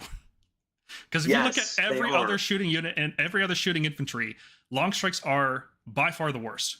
Like, in Yes. terms of damage per point and range and all that stuff. Every consideration you can have. But just the specific context of how Stormcast use this unit, they are phenomenal. And the anti-hero, I think, pushes that. if you take that into consideration, I think it makes them worth it. Yeah. Nils asks, how would you buff this unit? Very easy. Put it in your general's battalion. And in most matchups, you can give them honor guard for +1/+1 hit, +1 hit, +1 wound against enemies in the general's regiment, and people will just watch their key units melt. Even during covering fire. It works all the time. It's fantastic. And they have a champion now. Yep, like Sharpshooter mentions, they get +2 damage max because they have a champion now. Great. Wait, what? Yeah. What do you mean? What? They have champion keyword. What? Yeah, they get an extra. They get an extra shot. That's another thing. Wait, I thought that only And affected no.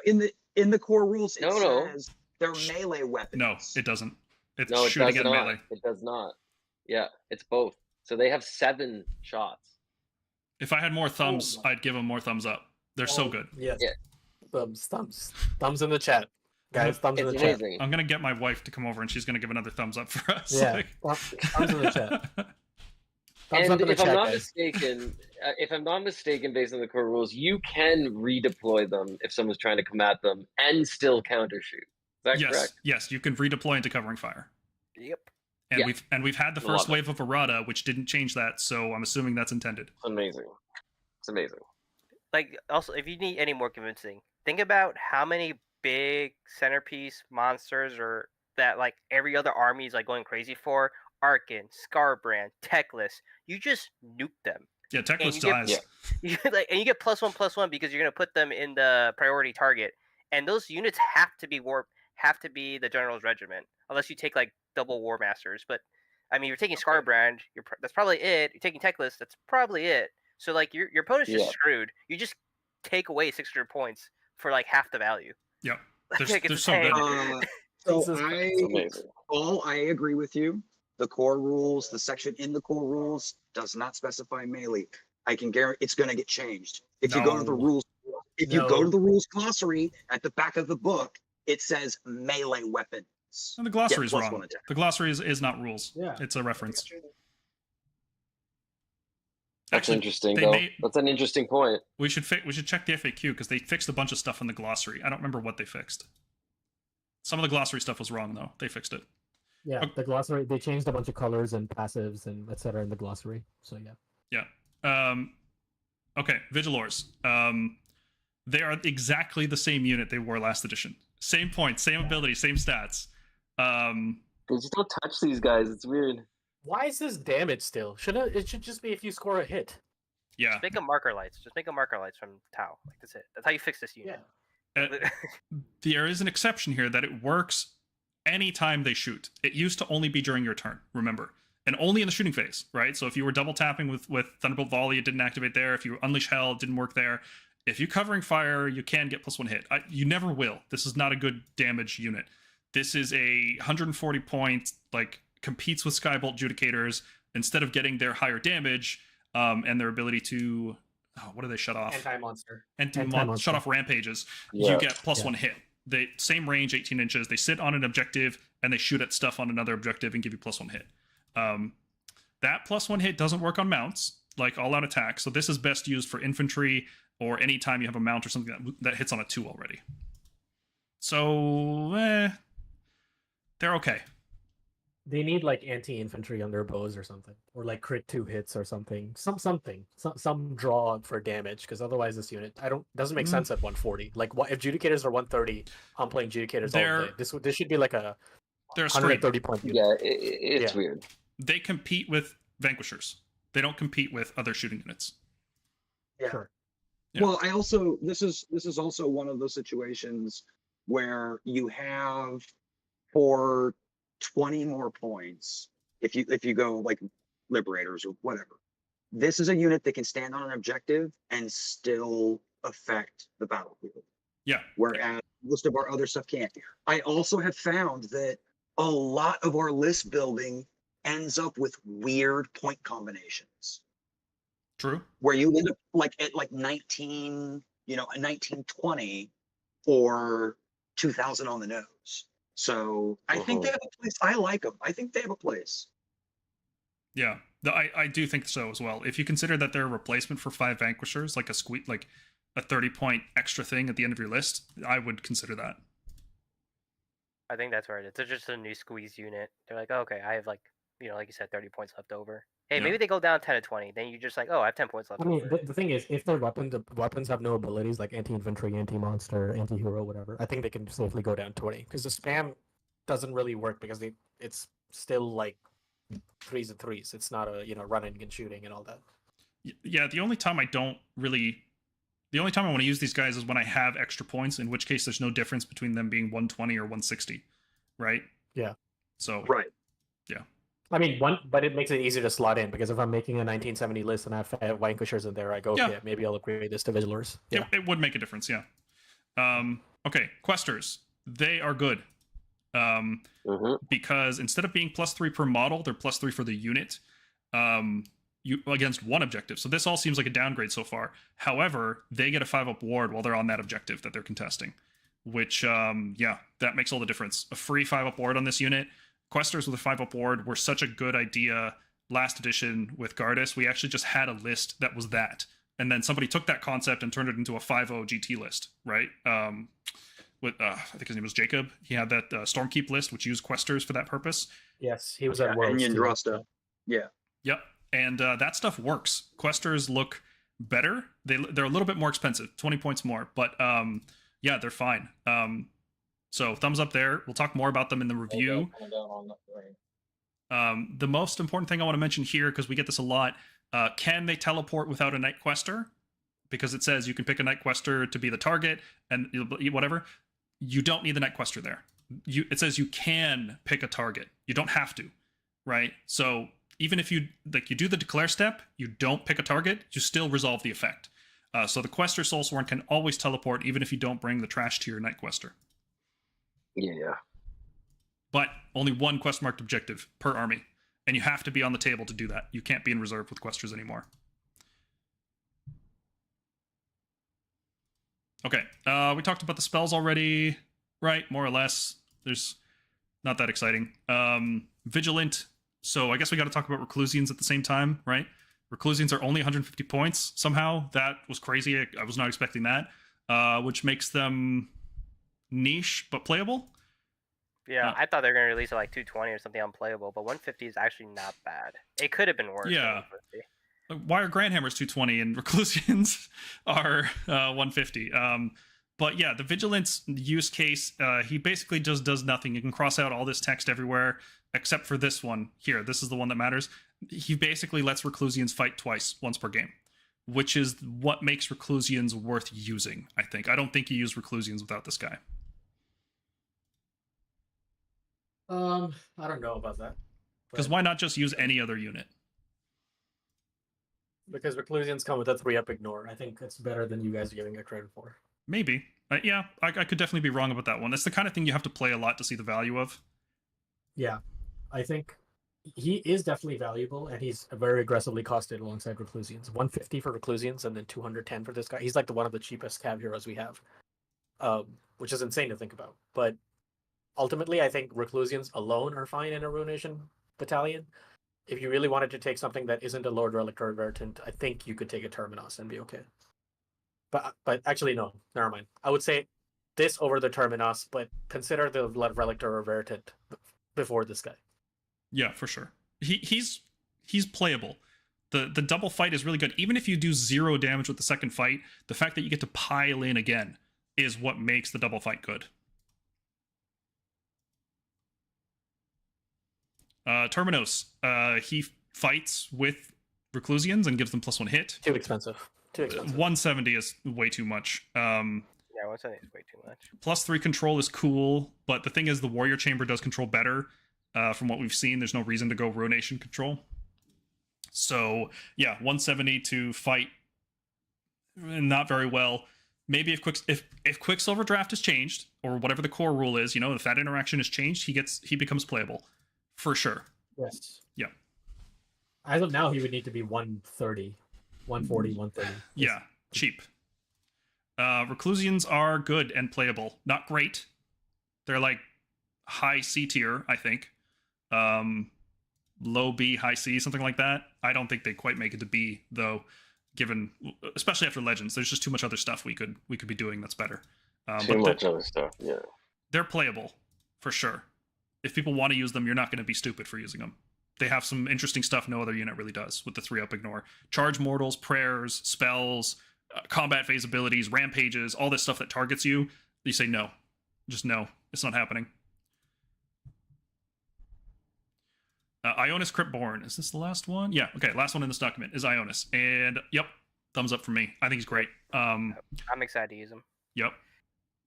He is obviously worse than he was in 3rd edition, right? There's no doubt about that. His burning thing doesn't stop healing. It doesn't stop rallies. He lost just generic rampages, which was really good. He lost the -1 attack thing. He lost a lot, but what he gained is really good. Being a 2 priest is way better in this edition than it was in the last edition because of how prayers work. Chant 2 is great. His Lightning Tempest is pretty good actually now, right? Like if you just bank a bunch of points and you just want to unleash it and just does, a bunch of mortal wounds to stuff. But what makes him good is a combination of War Master, so he can take any Stormcast unit, so he can bring the Vanguard long strikes that you want that most other heroes can't. His shooting is also sneaky good because Soulburn is just damage for the rest of the game. Even if Ionis is dead, every single unit with Soulburn is taking damage for the rest of the game. And there's no more that weird restriction of like you had to roll less than like the equal or less than like the turn for like, which is dumb. Yeah, it's just 2-up D3. Now it's just 2-up D3. Like it's so much cleaner, so much nicer. Even Tempest, like a big Tempest isn't bad. Like, if like a back wound hero or something is like on a couple of wounds left, and you put him in check by hitting him with like 2 or 3 mortals, like that could matter. Like that could actually matter. Yeah. It's good enough that I think I would even consider using Covering Fire with him sometimes, just to put a clock on some units, to just mortal wounds for the rest of the game. You're just taking mortal wounds, even if you kill this guy. Like, if you're in a situation where you're about to get charged, and you know you're going to die, it's like, yeah, okay, might as well Covering Fire, because you're going to burn to death for even if you kill me. I'm super excited to test him. He only went up 20 points. Like, that's insane. That's the insane part to me. Is like, I can't believe he only went up 20. Like, I thought it was going to be like some of the bigger dragons, like close to 500. His melee's okay. It's not great. Oh my god. If you're not playing with Legends, he's very good. Like A tier. If you are playing with the Legends units, then he's worse. There's other units that can do the War Master thing. There's cheaper priests, but he's still good. There's no doubt about that. Okay. Moving on to the Legends document. Oh god. Anybody upset about this, or are we all smiles here? It's just confusing. It like Stormcast has always been kind of tough to list build with because of all the options, and it was kind of starting to feel a bit more like streamlined a little bit, and now it's just like, nope, you can mix and match. Great. I think it's good. A good thing, but it's just like good. Hard. It's like legit. It's legit. Some of the stuff in there is really good. Better than the index. Cool effects, powerful units, well-costed units. Yep. It seems like more effort went into this than the faction pack. It's weird to say, but yeah, it does feel like that. It does feel like that. Let's blow through it. Cycle of the Storm, wonderful. Yeah. On your turn, every turn you revive a Sacrosanct Chamber model unit. So 1 Dracolian per turn back in the unit. Great. Yeah. Insane. And they're 3-up save now. Yes. 3-up save. Their damage is way worse than it used to be. I will say that. Dracolians do a lot less damage, and they don't do Mortal Blasts anymore, but they're still a fantastic unit. Okay. Aventus Firestrike. Here's the important part. Wizard 2. The other Wizard 2 in our army is like 230 points more than this guy. And then what does Aventus actually do? Well, heals 3 every turn, has a rampage without a dice roll. It just gives everything +1 hit against a target, which is great. That's all out attack for everyone, except, companions, right? And then his spell just does 3 mortal wounds to something, not D3, just 3. And then every unit within 3 takes a mortal wound. So it's like, how many times did we have that terrible Chain Lightning spell that was like, deal D3, and then on a 4-up, deal 1 to this guy, and then 1 to the... This is just like, they finally got it right. They finally did that spell properly. And he's a 14-inch flying move. He's good. Not great. Take it easy, okay? It took them 6 years to think of this. It took them 6 years to correct a bunch of things, but like, I guess it counts, right? kudos when kudos are due, right? It's good. It's good. But the secret of Aventus and what makes him good is that he can take any Stormcast unit. Because he's the Magister of Hammerhall, then apparently Hammerhall just has all the Stormcast, so everybody is his best friend. He can bring every chamber, which is very good because we want to bring Vanguard Chamber. Unfortunately for Aventus, Estrella does the same thing. And Estrella is... Yes, she does. Estrella is For only... no reason. She is only 220 points. Estrella is collecting a bunch of misfits who are rebelling against Sigmar. And apparently everybody wants to rebel. Everybody's her best friend. Vanguard, Ruination, whatever. Yeah, they're all tagging along. On her own, she doesn't look that great, right? The fact that she can bring any unit is good. Her spell sucks. It just, like, this is terrible. This is actually just a terrible spell. Any spell that requires you to be in combat range is a bad spell. Just, it has to fight against that, so whatever. +2 charge, passive, only in your charge phase, but +2 charge for all Sacrosanct Cavalry around her. You know what a good Sacrosanct... So that includes her. She's Sacrosanct Cavalry, so she's got +2 charge. And they can still come out of Scions, so you just put some Dracolines out of reserve, bam, 7-inch charge. What if you add in a Lord Imperatant? Crazy. I was going to say, yeah. Or two. Or 2 Lord Imperatants. Yeah, you're charging those Dracolines. That's just happening. Your opponent just has to deal with that. Then also, +1 to wound rolls for any Sacrosanct Chamber keyword, which includes the Dracolines, +1 to wound. So they don't even need to Finest Hour the turn they come into play. They can save it for a future turn. So everything here just works. And she's also a wizard. So you're getting that manifestation caster, you know, like you're getting your unbind. Wow, what a good war scroll. 220 is great. Being able to bring Vanguard Raptors and Paladors is great. Phenomenal. Just great unit. Like, at least A tier, right? Yeah. Wizard 2, right? Or 1? She's 1. Right, she's 1. Yeah. Right. But gets the charge thing, which is, I think it's great. I think it's flawless. Just for the fact that she is 220 points and lets you put Raptors in a regiment makes her A tier. Just by that. Agreed. She's the cheapest War Master type that we got. Without being a War Master, which means she doesn't score victory points for your opponent. Fantastic. I love it. Zerg Smasher says, it's a shame some of these War Scrolls are actually good, but I'm not about to get any of the Sacrosanct stuff as it's going to be dead in a year. I might paint up some of my existing stuff, though. Yeah, no, I feel that. I'm not at any point going to suggest anybody go out and buy these models because they are confirmed dead models, right? We know... And you have less than a year. You have 11 months, technically. Yeah. If you have them, you're going to have a great time playing Stormcast this year. It's going to be super fun. If you don't buy them. Don't support this business practice from GW, you know? It's not a good business practice. I don't like it. It's actually, like, this is low-key what I was going to say. It's like why I was in a bad mood about this. It's like, it's low-key good. And it's taken them 6 years, and they're about to give us 11 more months with this. It's actually pretty scummy of them to do this. Yeah. Yeah. I mean, on the one hand, because I totally agree with you.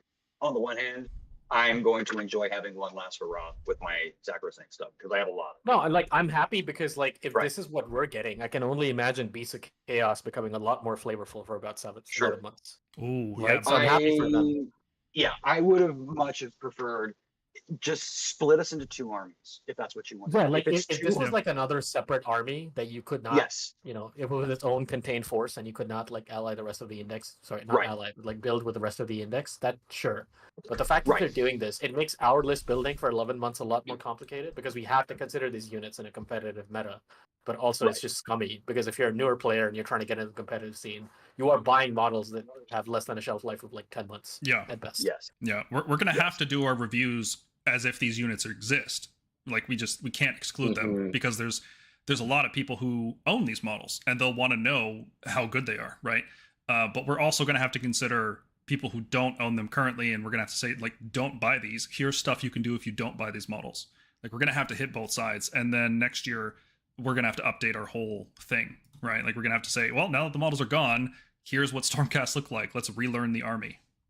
Like, I'm still not 100% sure if I want to use the Sacrosanct stuff, because I just want to play with the new book and just using new stuff because we're getting our battle tome in 2 months. I mean, like everybody Yeah. knows. Like, anyway, so like I don't even know if I want to use the old stuff. Like I think I just want to get used to the new stuff. So, and it's like I think I'm just still kind of in that boat to be honest. But we'll see. Tabletop Laboratories asks, are legend units going to be allowed at competitive events? I'm just assuming GTs won't. All of this stuff is legal until next June. Like, people can house rule it and say, no, you're not allowed to use it. Those people are jerks. You don't want to go to those events. But starting June 1st, TOs will probably say it's not allowed anymore because the game is no longer balanced around these units, and it might be like, you know, you're bringing stuff that they don't update, they don't care about, they don't think about. It's not a fair thing to do. Like, and they've told you this is going to be the case, right? So right now there's no problem. Starting in June, you probably won't see these at GTs, definitely. Local events probably will. Like, if this was 40K, absolutely not. There's no way any 40K 3-round event at some local store, they'll all say like, no, you can't use stuff that GW retired. It's not fair. AOS community is a lot more chill. I was still playing against Tomb King armies by the end of 2nd edition, right? Like, people are a lot more relaxed about that sort of thing. That doesn't mean they will allow you to use these units, but it's not impossible by any means.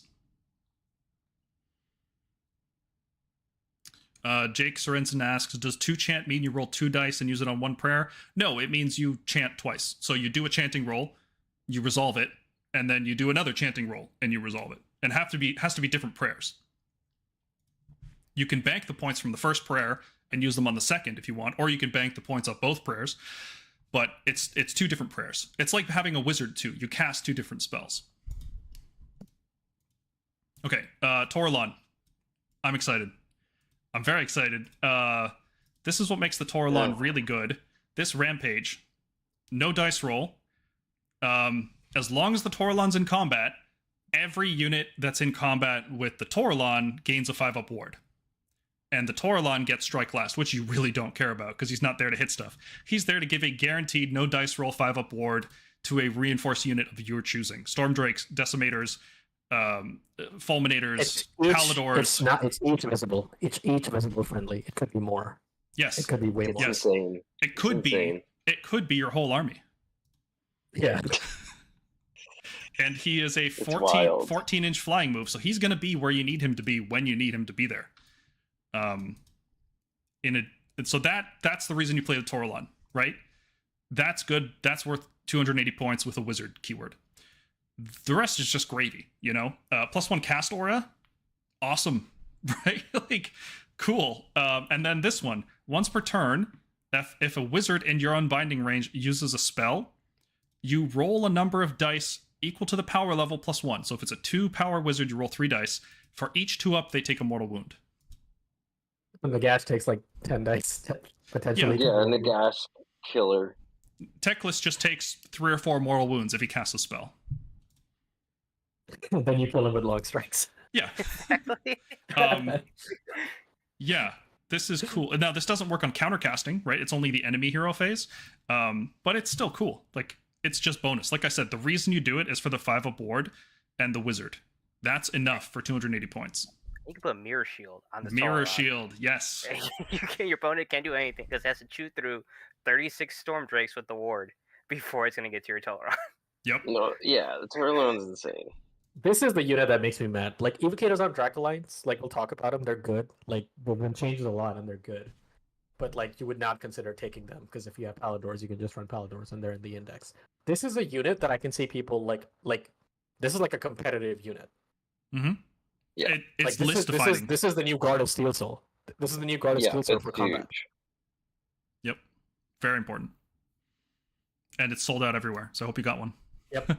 Yeah. You cannot buy this. If you go to secondhand markets, you'll be buying them at like a 30% markup. Yeah. Okay. Arcanum on Dracoline is also good. Surprisingly. So we know Astray is good. We know Dracolines are good. This guy just fits into that nicely, right? His abilities just work. This is another one of those units that it just works. The game rules are not fighting you on this one. His first ability is the unit, the Arcanum on Dracoline picks another Dracoline squad, probably 6 Dracolines. Sorry, brain fart. Okay, you pick a cavalry unit and that charged, and then every enemy unit in combat takes D3 mortal wounds. It's not 2 plus D3. It's not one unit within 1 inch like every other charge ability. Every single unit in combat takes D3 mortals. He can activate it himself, or he can just sit back and watch a bunch of Dracolines activate it. So he can just drop in from reserve. The Dracolines charge in. He does or doesn't make the charge. He does get +2 as well from Estrella. Whether he makes the charge or not, doesn't matter. You still just deal D3 mortal wounds to everything. So that's neat. He can even power through with his 8 health, so get out of combat, and then, countercharge maybe just to push another D3 mortal wounds on everything. Not saying that's the best use of countercharge, but you can do it, and it's good to have options. And then while he's in combat, the Dracolines have +1 attack on companions, and that includes him. This guy and one other Dracoline unit get +1 attack on their mounts, which is the best attack. It's on a unit of 6 Dracolines, it's a max damage boost of +12, which is good. The problem with, obviously, is they don't get +1 wound, so it's going to be on 2s and 3s at best. But it's still a nice little damage amp. Like, this guy they actually designed a support hero that works with the unit he's supporting. And he's a wizard. Yeah, he's great. Like, Dracolines are A, this guy's probably B. Like, you don't bring him every time, but he's good. Gryph Charger. Melee, doesn't matter. He teleports every turn. Yeah, nobody cares. No, that's great. Like, tactics, man. I mean, yeah, also he's got a second cycle of the storm. Yeah, You and can then either heal D6. cycle The is end of any turn, by the way. Yeah, cycle is your turn. You revive a model. This is every turn, heal D6. Or return a model. And then he's also a wizard. Yeah, the Sacrosanct stuff's really good. Do you remember how good it was to revive units at the end of the Battle Shock phase in Ideneth and and Night Haunt? Stormcast do it now. Yeah. Yeah, the amount of healing we can do is just nuts. Yeah, heal that Toralon D6, baby. Let's go. Lord Arcanum on foot. This is the first bad one. He does the same thing as the Knight Arcanum. He gets +1 to summoning, but he doesn't get +1 to banish, and he's more expensive, and his regiment sucks, and his other ability isn't very good. Manifestations. Okay. Yeah. Yeah, he's got one use case, and that use case is if you want to run Krondys. That's the only reason I could ever see. No, just use a Knight Arcanum. Use Arcanum. But Totally. Yeah, there's just no reason to use this guy ever. no, there's not. Just And run there him has- as a Knight Arcanum. Shit. Counts as. Yeah. Okay, Evocators on If he Dracolines. had his old manifestation ability, he'd be great. Yeah, +6 move. Yeah. Ooh. Be Imagine just awesome. moving the Cron spine like just Where'd that go? a little extra movement on that. Well, that the Nice. Crown Spine is why they can't do that, but it'd probably be like +3 to move or something. I would have taken that, but yeah. Would have been Yeah. fun. Yeah. Pendulum was +3. Ooh. Okay. Dracolines are good. They are strictly worse than they were in 3rd edition, but so is everything. They lost 2 inches of movement. They don't reroll charges. Evocator weapons are now, they're the swords, and they're also one less attack, which sucks. But they got Crypt Mortal, but they lost the Lightning Blast, which was like the best feature of Evocators, right? Mounts are the same, not D3 anymore. They're just 2, so they can't roll low anymore. Not a wizard. Get to Unbind, which is cool, I guess, right? Like if you have like a Lord Veritant, given everything -1 to cast, and then you have extra Unbinds, it starts to matter. But But this why is didn't they just get wizard? I don't understand that. Because like, the core Dock rules- Cavalry has it. do they? Yeah, Oh, I haven't seen that. they I can was cast manifestations. yeah, that's cool. I don't know. Maybe they just don't want wizard units. Not many of them. Yeah. Okay. So Dracolines are just a pile of stats, right? Reinforce these guys, it's 30 wounds on a 3-up save. You're returning one of them on your turn. You're getting bonus attacks. You're also striking first. Yep. If you're contesting an objective you do not control, you gain strike first, which makes them the perfect attacking unit alongside another unit like prosecutors or something else that can go in deep, because offensive strike first is good. It's not the best, but there are ways to use this as defensive strike first. Let's say you end your turn, you're contesting an objective, but you're not controlling it, right? Like, let's say you've got your more objectives than your opponent. You just tow in your Dracolines onto an objective. If your opponent doesn't do anything, like you're in combat, right? Let's say, if your opponent doesn't do anything, you are going to take that objective because you're going to strike first. You're forcing them basically to run away and retreat and get off the objective. You could countercharge as well, like Sharpshooter is pointing out. You could also redeploy onto an objective, and then your opponent charges you, and you're like, oh, sorry, I got strike first. Sorry about that. Yeah, this is good. This is good ability. It's not, the best form of strike first. Obviously, that would be the Quicksilver Draught, but it's good. And Dracolines are A-tier unit. They're very strong. They're so good that the Cycle of the Storm becomes, I think, maybe our best battle formation, just because of the power of Dracolines. And then when you Heaven Sent them, you get 3 back. And then when those die, you start dying. You start reviving them too with Cycle. It's great. Yeah, it's I'm mad about very this. strong.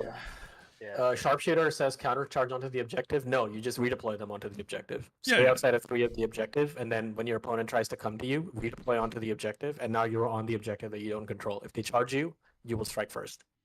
If they don't charge you, great. You live, and you get to kill them. You live. Yeah. Okay, Foot Evocators. I was really sour on these guys at first because they just look like bad versions of Retributors, frankly. But here's the secret. 2 control per model for a 5 model unit. So you reinforce That's so this. odd. You reinforce this. That's 20 control. Why? And they're only 180 points. But why? I don't know. Some of these guys are still sitting Like, on it doesn't somebody's make shelf. any That's- sense. Why? I thought they were bad. I was so ready to call them D tier. But boy, oh boy, are they good. The best control unit in Stormcast is a Legends unit, and that is a feel bad for sure. And they empower themselves in the combat phase. Yeah. Okay, so they while they're contesting an objective you do control, they can empower themselves for +1 wound or another Stormcast infantry unit, which is cool. But the fact that it's on an objective you already control makes it a lot more limited. Defending objectives is a lot. It's not that good. +1 to wound when you're defending an objective is not that great of an effect. But yeah, 2 control, surprisingly good. Drop them out of reserve with a Vexillor. Drop Yeah. on the reserve with the Do you think Tower that's a Line. mistake, though? No. Why would they have Maybe. 2? Well, shit, I don't know. Could be. Maybe it's a Like, what copy paste infantry from. has 2? I don't They know. That's copied what I it from mean. the Evocators What on other- Dracolines. What other infantry has 2?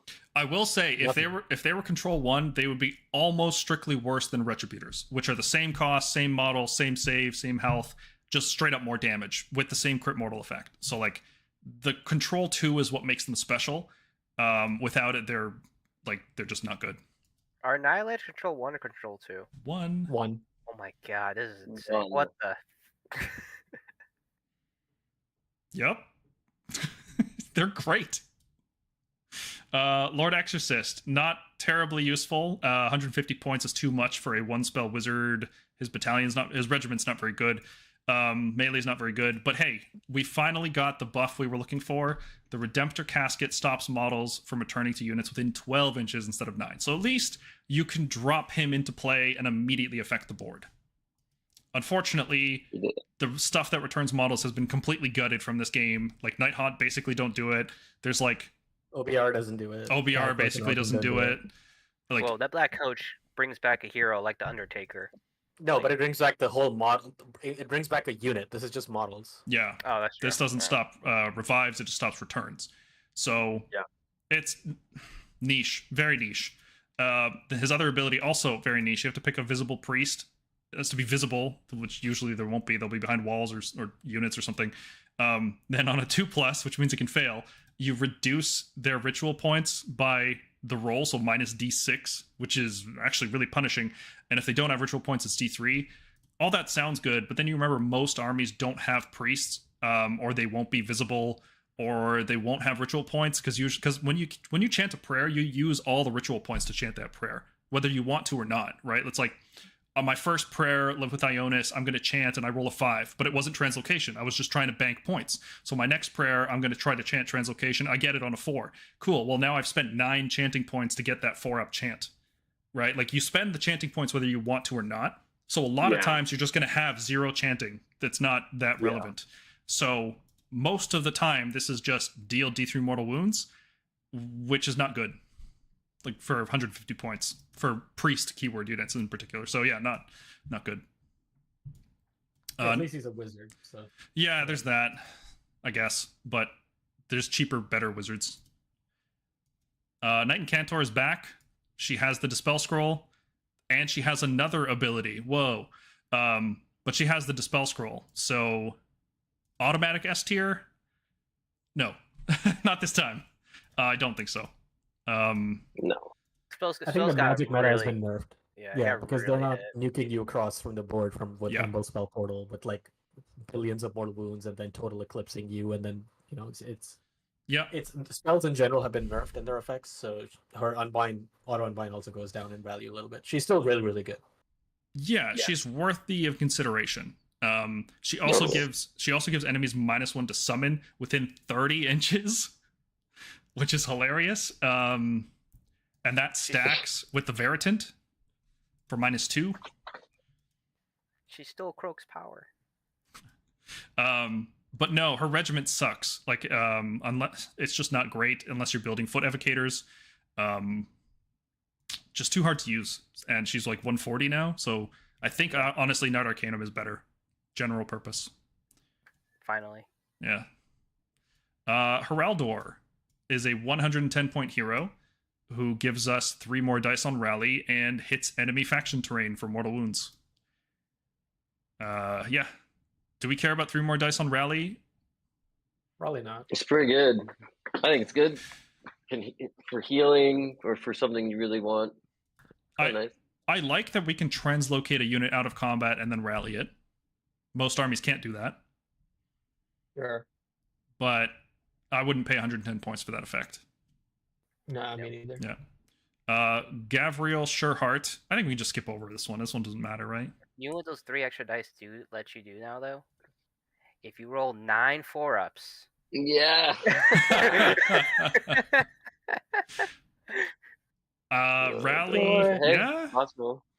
You could revive a Stormdrake. Just make 9 coin flips. I think if you're spending a CP to do that, I like that's fine. I'll be rooting for you. Okay. Gavriel Sureheart, like I said, is completely worthless and is not worth talking about. Moving on. What? What? He's being facetious. Okay. So he has the Extremis ability, right? Reflect mortals on 6s. Cool. The other one is what matters. You can pick him and a warrior chamber unit. I don't know why it says within 3 inches. This was written by different people. It should say within combat range of this unit, right? Like, that's just not consistent. That's why it's good. It was written by somebody else. That's why this stuff is good. That phase, both of these units, the one you pick and this hero, they roll 3d6 and drop 1 for charging, which is great. Really great. Very, very powerful. This is absolutely amazing. This is absolutely amazing. Yep. And his regiment, I believe, is decent as well. He just brings warrior, any infantry from any of the sub factions. So he can bring long strikes because they're infantry. Warrior chamber infantry, though. I thought. No, he's any infantry. It says any infantry. Yeah. Yeah. This is it's the Imeratant and Gavriel with the Grandhammers. Yeah, it's just so good. It's so good. 300-point combo to deliver any infantry unit anywhere, anytime. Decimators. And you can guarantee, like, if you have an 8-inch charge, you can guarantee it's going to be an 8 for that strike blast because you're rolling 3 dice and picking the 2 best. That's a really good chance of getting that. Really good chance, yeah. Yeah. I crunched the numbers. If you have Imeratant and Gavriel, Gavriel on his own with a reroll, like, pick 3, drop 1. Gavriel is 77% chance to charge. That's pretty good. It's almost as good as the 7-inch, right? Gavriel with an Imeratant, it's a little bit different because you can roll a 1, 2, or 3 with the Imeratant. With a 1, and again, this includes a reroll, so either you're using a command point or you're using cogs. If you roll a 1 on the Imeratant, you have a 90% chance of making the charge. If you roll a 2 on the Imeratant, you have a 96% chance of making the charge. And if you roll a 3 on the Imeratant, you have a 99% chance of making the charge. It's so good. Assuming no redeploy. Yeah. Or that you have 2 units there. Yeah. And now, because you do this in a particular order, you do Imeratant first and then Gavriel, you could choose to simply not re-roll the charge or not use Gavriel's ability on that unit if they rolled a 3, because just having a +3 and Gavriel's ability is a 90% success rate on the charge. And then you have to factor in enemy redeploys and all that stuff, but we're going to say that it's still going to have something within 9 inches, right? We're landing in a way that we have multiple charge targets. You know what I just realized also is, actually they won't be close to this. Never mind. I was gonna say, as long as you drop where there's also a manifestation, because manifestations can't redeploy, and basically as long as you get into it and then go around the back of it, you've got kind of like a 6-inch to whatever did redeploy. Yep. Not quite that around simple, but I was just thinking about it. Yeah, you could play around manifestations for your drops. Yep. All right, y'all. This is fun. I gotta go, unfortunately, but All right. great hanging out with All right, y'all. man. Yeah, David. Take care, buddy. We'll see you around. Yeah. So yeah, Gavriel's very good. Probably A tier. He's just so good now. I'm glad I didn't throw mine out. I was thinking about it. Like, he was gonna get binned. Like, actually binned. I don't have any of these models. These are so old. These are like before my time. Yep. He also looks like Tommy was up. yes, from The Room. Yep. Yeah, amazing. Oh, hey, Sigmark. I love it. Yeah. Okay. Castellant is good. He doesn't give +1 save anymore. What he does instead is he picks an objective in the hero phase, so you can, translocate into range if you need to. But it's any objective, anywhere on the table, right? As long as you're within 12 of it. It doesn't have to be within anybody's territory, any of that nonsense. Your units gain a 6-up ward while they're contesting it, and enemy units don't make wards. Just none. 5-up ward? No. There's no dice roll. This just happens. Can't be stopped. And the turn you care most about pushing enemies off objectives when their wards would be active is on your turn. Right? So the timing for this is very, very good. There's also 0 access to a 6-up ward in Stormcast. We have none. We only have no ward or 5-up wards. So this guy's the only source of an actual ward with no dice roll. Yeah, he's good. Right? Like, every army has wards, usually 6s, a lot of times 5s. They just don't get it. Wards are gone. 150 points. Dan, he means 6-up wards. We have access to 5-up wards or nothing. This is the only source of like the Piddly Hammers of Sigmar 6-up ward from third edition. Yeah. We don't have any 6-up wards. Is it worth 150 though? No. Maybe. Would you pay 150 so. points to strip wards? You can't drop them in and do this hero phase thing. No. I'd take the Night You Relictor. do that. I would take the Night Relictor. Yeah. Night I Relictor agree. is on a 2-up, and it can fail. If you're dropping Night Relictor into play, he's not chanting or generating ritual points that turn. And I think there was another downside. Oh, Night Relictor is only -1, not minus infinity ward. Right. Yeah.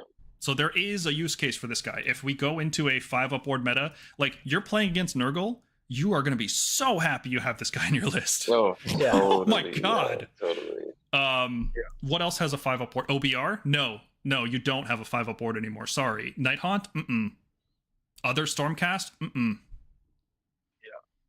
Well, also keep in mind, like with OBR, it's not a 5-up ward; it's a 4-up ward, because the Imeratant Guard give them +1 to ward saves. Mm-hmm. Oh yeah, so if they pop that command in the combat phase, So they you're right. they activate that crazy. ability, and then the hero, all of their heroes that are within combat, and the Immortus Guard for it. Yeah.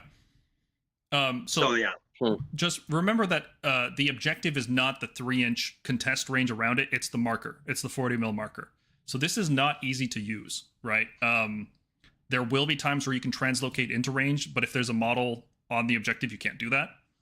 But yeah, it's hard harder to set up. It's harder to use, but the payoff is really good. Really, really good.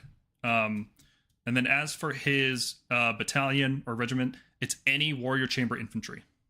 So not bad, not great, but not bad.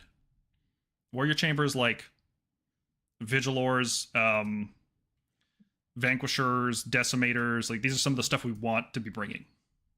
It's everything in the Stormcast list that isn't sacrosanct mounted units or raptors. Yeah, pretty much. So it's actually a pretty good regiment. So I'm looking favorably on the Lord Castellan. I was kind of sleeping on him at first. Took me a little bit to come around on him. Took me about 12 hours. Okay. A little bit. Venator. He is 190 points to shoot 24 inches with crit 2 hits. Max 6 damage. Accuracy's poor.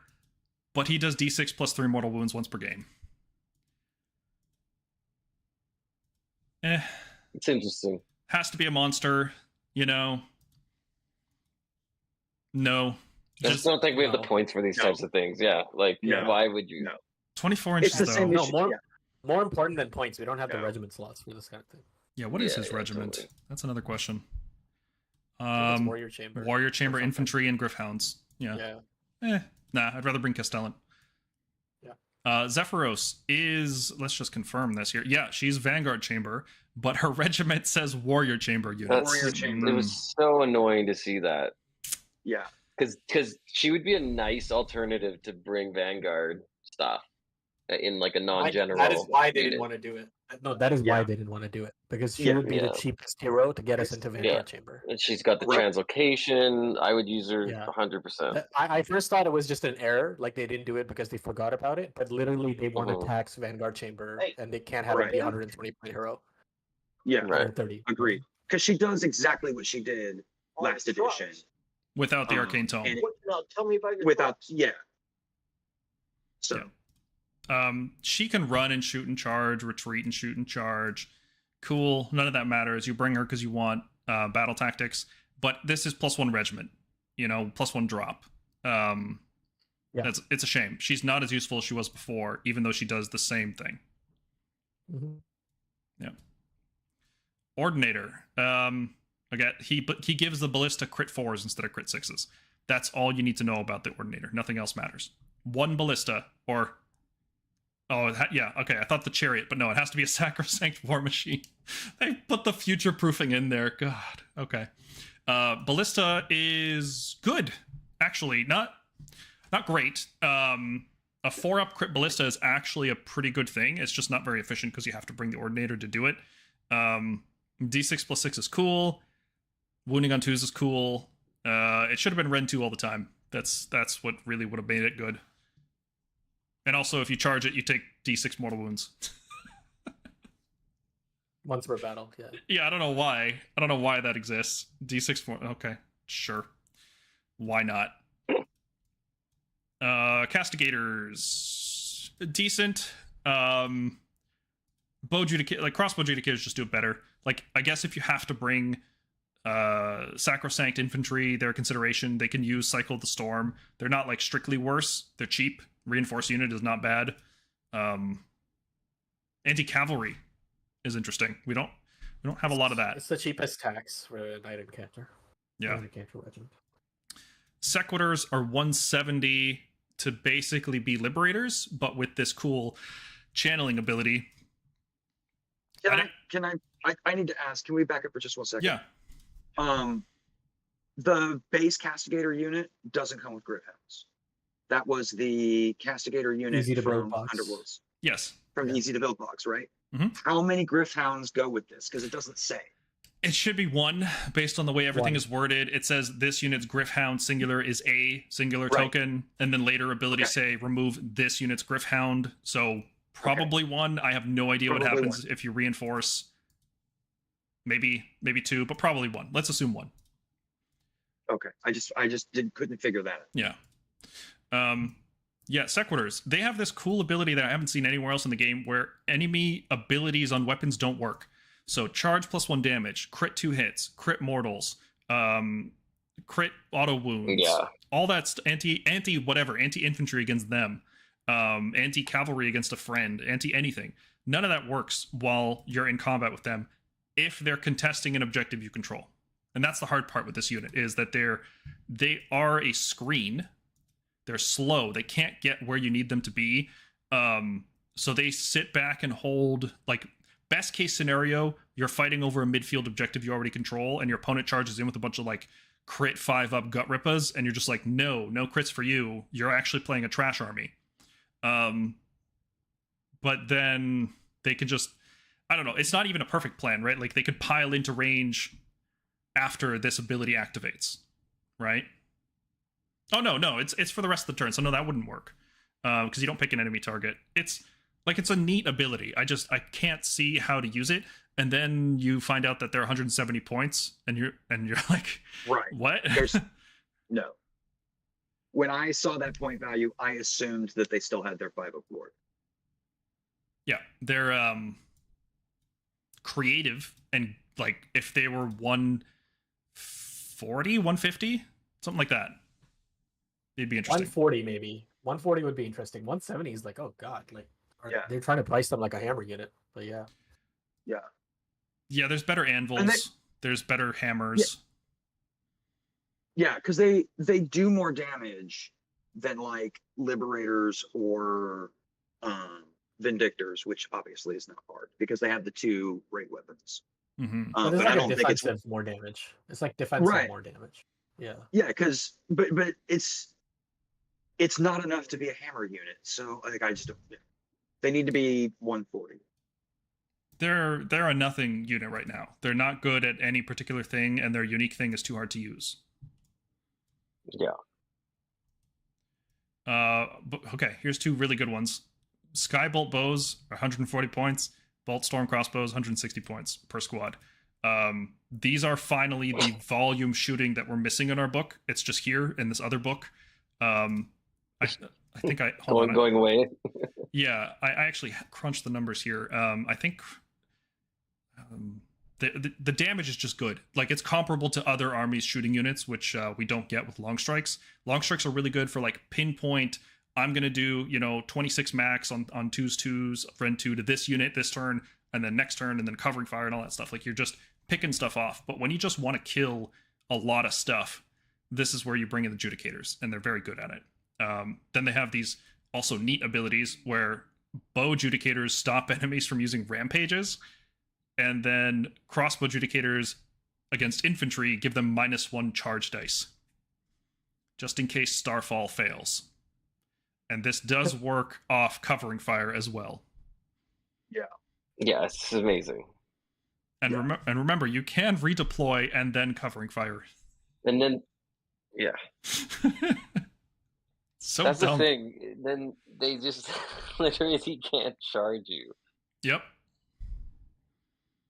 Even shutting Yeah, out it's rampages. Do you know wild. how good that ability would have been last edition? I would have paid 200 points for a unit of that. Yeah, To yeah. shut off like lore before Yeah. my Annihilators going. I would have easily spent So- 200 points for that. Okay, so here's anyway. Let's keep going because that's a side conversation. Yeah. Bow Judicators are about 27 max, and crossbow when you reinforce them, and then crossbow Judicators are 38 max.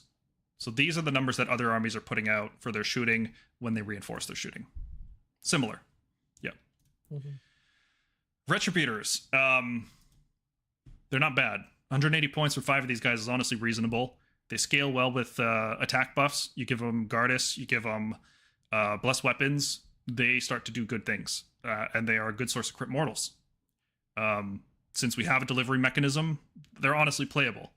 And if they get hit or if they lose a model, they get +1 hit for the turn. So whatever. But they're fine, right? Like, I actually think they're Reclusians might be better, even though they're less models and less wounds. The 3-up ignore is probably better than Retributors. I don't know. They're close. They're very close.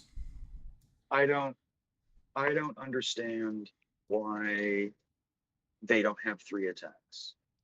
Because they need to sell Reclusians. Then why didn't Reclusians have a better profile? I don't know. They do have a better profile. Oh, I mean, their profile is they're 150 points, and they have a 3-up ignore. I get that, right? But like, this is I don't get this. I just don't. If they had 3 attacks, they'd be a lot more expensive. Yeah, I'd be okay with They that. would be. But that's also a They lot would of be mortal like wounds. They would be like 210 or 220 as a proper Henry. Well, right? everything has to be balanced around having attack buffs now. Before we didn't, right? We could just have 3 attacks all the less time. weapons is a problem. Yeah. Now we got to work for it. Decimators are good, and I will make a very good case for them in our index review. I promise you, these guys are a good unit. They're the most expensive of all the Paladin foot units. There's a reason for that, because Retributors are 4 damage max per model. Decimators are also 4 damage max per model, but they go up to 8 damage max when you fight anything with 10 or more models, which is going to be a lot of the game. Infantry and 5 model reinforced cavalry are going to be prevalent. So they actually have a lot of good targets for this ability. And even when they don't have good targets for this ability, when they're reinforced, there's just so many attacks. It's like 40 max damage. Give them Honor Guard for Rend 2. Crit 2 hits all the time. You give them AOA, some form of +1 to wound, either Finest Hour or like Evocators or something. These guys are on 2s, Rend 2. Like, they're good. Like, even when they're not hitting the 10+ model unit, they're still doing enough. Reinforced Decimators look good. 480 points, but it's 480 points well spent, because you can start putting 5-up boards on them, maybe even start rallying them. You know, like, there's a lot of play here. These are good. This is a good unit.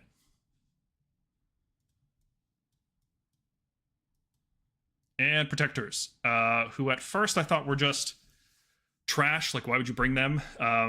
Because they hit like Decimators, except they don't get the +1 damage.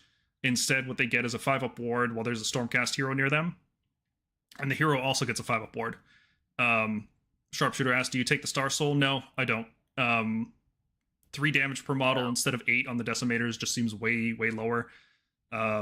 On the Retributors, a regular hammer does max 4 with a chance at crit mortals. Crit mortals, and then the Star Souls max 3 with a chance at crit mortals. You need a +2 attack buff on the Retributors to make the Star Souls worth using, and you're probably just not going to get that. Yes. I would use Star Souls in Protectors, though. I think I would. So they get a 5-up board, which is guaranteed. There's no dice rolls. There's no condition. You just have a hero nearby, and Protectors have a 5-up board. So that is a very interesting tank unit, right? Like, you stick a reinforced unit of these guys somewhere, and it's like 45 effective health your opponent has to get through. Yeah. On a 3-up. It's tough. It's not easy. And that's the use case for Protectors. They don't do a lot of damage. they do what Decimators do without the bonus of damage, which is just okay, right? It's not spectacular. It's good enough, but it's not great. You want the +1 damage. So that's it. That's the Legends. Are they just better Praetors? You don't really bring Praetors to buff infantry heroes. The reason you bring Praetors is for the big monsters, right? Karazai. Yeah. Now these, like, you're right, Sharpshooter. You can use this out of reserve, which is awesome, right? Like, the thing is, you can't buff the stuff that actually wants a 5-up board. Like, giving a 5-up board to a Terminos doesn't really matter. Giving it to I don't know, Bastian already has one. Yndrasta already has one. They're infantry heroes. They're infantry heroes only for Protectors. Yeah. They cannot protect Karazai. Otherwise, they would be better Praetors. Yes. Oh yeah. Totally. They'd be ridiculously good if they worked on Karazai. So yeah, well balanced, well designed. This whole Legends document is great. I'm very pleased with it as somebody who owns the whole Stormcast collection. Me too. I mean, I'm sad also, but yeah. So here's what I was going to say earlier when I switched it. I hope whoever wrote this document is the one that wrote our battle team. Yes. Because I no do kidding. not want the guy who wrote our index to have written the battle zone. The people, sorry. This is so much better. Yeah, honestly. I'm excited about so many of these things, and the point costs are good enough to make me excited. And there's so many misses in the regular faction pack, like Liberators, Vindictors, Annihilators, Vigilors. There's so many misses, and there's so many hits in this other one. I'll be fair. It's a lot of it is points. Yes. A lot of the misses are points, which can always be fixed. Everything feels like it should. Most things, I would say 90% of things feel like they should. I think if Hurricane Raptors were our volume shooting option, a lot of my issues with the faction pack would go away. But we just don't have a volume shooter right now, and that really sucks. I don't. A lot of our bread and butter, like, quintessential units, right? Like when you look at the Stormcast artwork and whatnot, those units, they suck. They are, and it's not just a points issue. They're not good in comparison to the comparable units in other armies. I just hope that it's different in the battle zone. Dante asks, what is the likelihood the Battletome will be drastically different from the Index? Actually, I would say the War Scrolls more or less will be the same. Anything that's too egregious will probably get toned down if they found something out in internal testing. It's probably getting sent to print right now with that fixed version. So, for instance, if the Index, the Paladors are really good in the Index. If they realize during their internal testing that, you know, people who had the Index early and were play testing found Paladors really good, they might adjust them a little for the Battletome. And any ability that's like a battle formation that people were using too much or too little of, that might get adjusted. But overall, most things will remain the same. Yeah, the biggest difference will probably be more battle formations, more artifacts, maybe custom regiments. The way you put the army together in the final pieces is probably going to see the most change. Like we'll probably get mount traits. Yep. Yeah. So that stuff could change our valuation of some units. Like maybe the Vigilant on Gryph-stalker. He gets a cool mount trait, and suddenly we look at his 210 points very differently. Also, that's worth pointing out. Lord Vigilant on Gryph-stalker. There's no other Lord Vigilant. Why does it need to say on Gryph-stalker? On Gryph-stalker. Yeah, exactly. Like the Lord of Aquilor or Aquilor does not say what mount he's on. The Lord Celestant does because they're available on foot, Dracoth, and Stardrake. Yeah. So just something to think about. Yep. What else? There's one other thing. Lord Celestant's in here and Lord Relictor in here, even though the Celestant was on the confirmed list of models they're removing, but now he's not, I guess. And in the Legends document, or in the battle profiles, the Lord Celestant doesn't have the tag that he's moving to Legends. So again, big going on over here. Nils estimated date for Battletome is September, and Ruination Chamber. Well, we can't say Ruination Chamber is good now because there's about 3 to 4 kits. I think. I'm hoping. I don't know, but realistically, they released 3 to 4 more kits with the Battletome, so we haven't seen the full Ruination Chamber yet, and we don't know what the Knight Azros's rules are. So once that's out, we'll have a better assessment. Right now, I don't think it's worth investing too much in the Ruination Chamber. Like HFL 6 Reclusians, sure, if you want to. Like, I think it's going to be a solid take in most lists. But, yeah, we just can't tell you the full picture because we don't know what the full Ruination Chamber looks like. Yeah. Where is the Knight Vigilant? That's a great question. And then we need a group of Vigilant Soulsworn after that. Please. I think we have enough. I don't think we have enough usable stuff today. Let me ask you guys this question. And I want to hear each of your thoughts on it. And we can start with John because he, I think out of all of us, has the most experience so far playing fourth.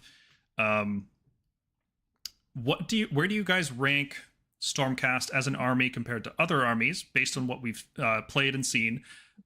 Both as strictly an army with only our faction pack, right? No Legends unit. And then what kind of impact do you think is the Legends stuff going to have on our army? So we'll start with you, John. So what do you think? I haven't played any games with any of the Legend stuff, so pretty relevant. The army felt really strong, really capable, but not like overpowered. I think we had access to sort of enough 5 wards, but not too many. They were hard to sort of arrange. The point situation's a bit difficult, but Stormcast is always like that. The Legends thing, like especially for people who have a lot of the Sacrosanct stuff, tosses a lot of that out the window. Like there's a lot of really good, like the Torlon buff ward thing, the evocators having like 2 on the objective. Like you can really, it's almost like the Legends stuff is going to allow us to really tech into some like really intense lists, whereas like the main War Scrolls doesn't quite have that, other than maybe like Palador spam. Mm-hmm. That's what I would say from what I saw. If you had to rank us compared to other armies, I think there's like 25 armies, something like that, right? 26, yeah. Mm-hmm. Where would you rank us? Like top 20, top 15, top 10, top 5?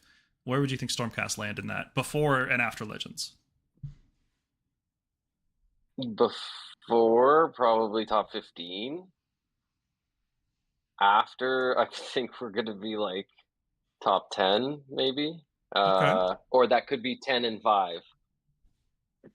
But I've only played 3 other. I've played Sylvaneth, Tzeentch, and Doc.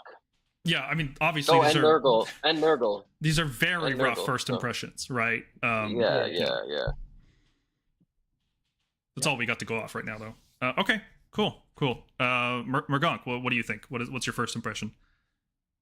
I think first impression, it's solid. I think they've balanced a lot of things around the hero selection. Obviously, we suffered from this weird, hero being able to take certain units in the regiment more because we are such an expansive roster and it compartmentalizes our army. Like, whereas if you look at Soulblight, any hero can take any Soulblight unit, whereas we can't. We have to really think about what our hero combos are going to be like.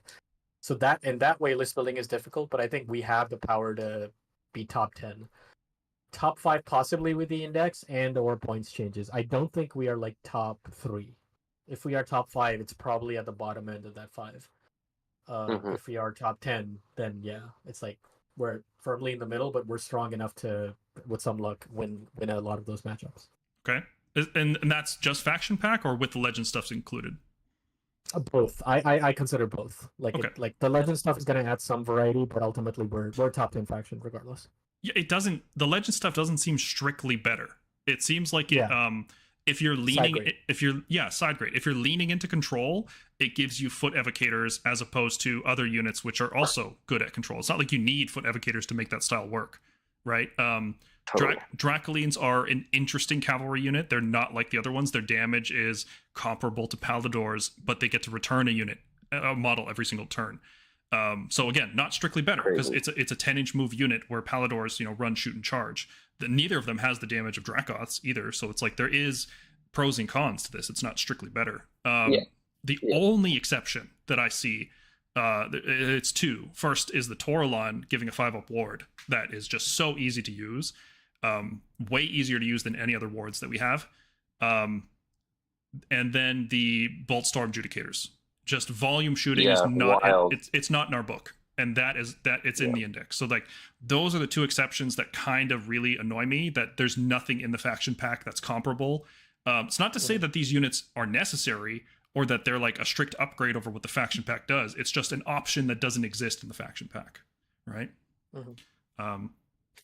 So Jack, what are your thoughts on the whole scenario? I think I've only played 3 games of 4th edition so far. My viewpoint is very one-sided because the only thing I've played against is OBR. And my experience thus far has been it's a heavy struggle. That is an army that has both safe sacking and access to wards and wound density. It's going to be. I think we're going to struggle against very heavily armored targets because our rend is our rend has gone down. And we don't seem to have access to extra rend effects, right?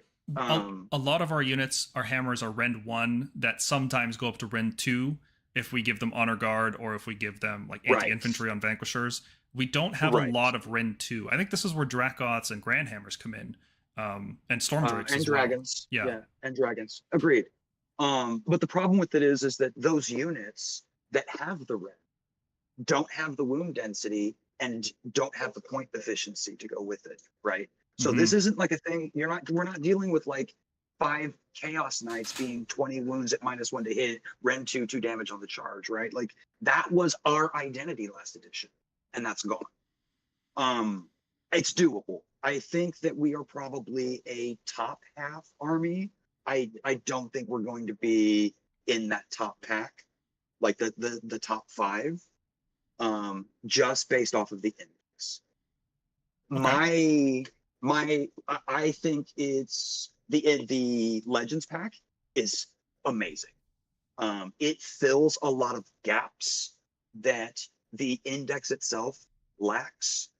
And I won my first game against OBR in 6 months using the Legend stuff today. Okay. So Nice. like I think I think the Legend stuff is going to be a big deal for us. It will, for sure. In terms of competitive standing, the most, if you have options and you're not using them, you're not being as competitive as you could be. You're not playing everything to its full potential. And that sucks that that's the case, because the full potential involves a bunch of stuff that's not going to be legal in a year and relearning the army in a year, you know?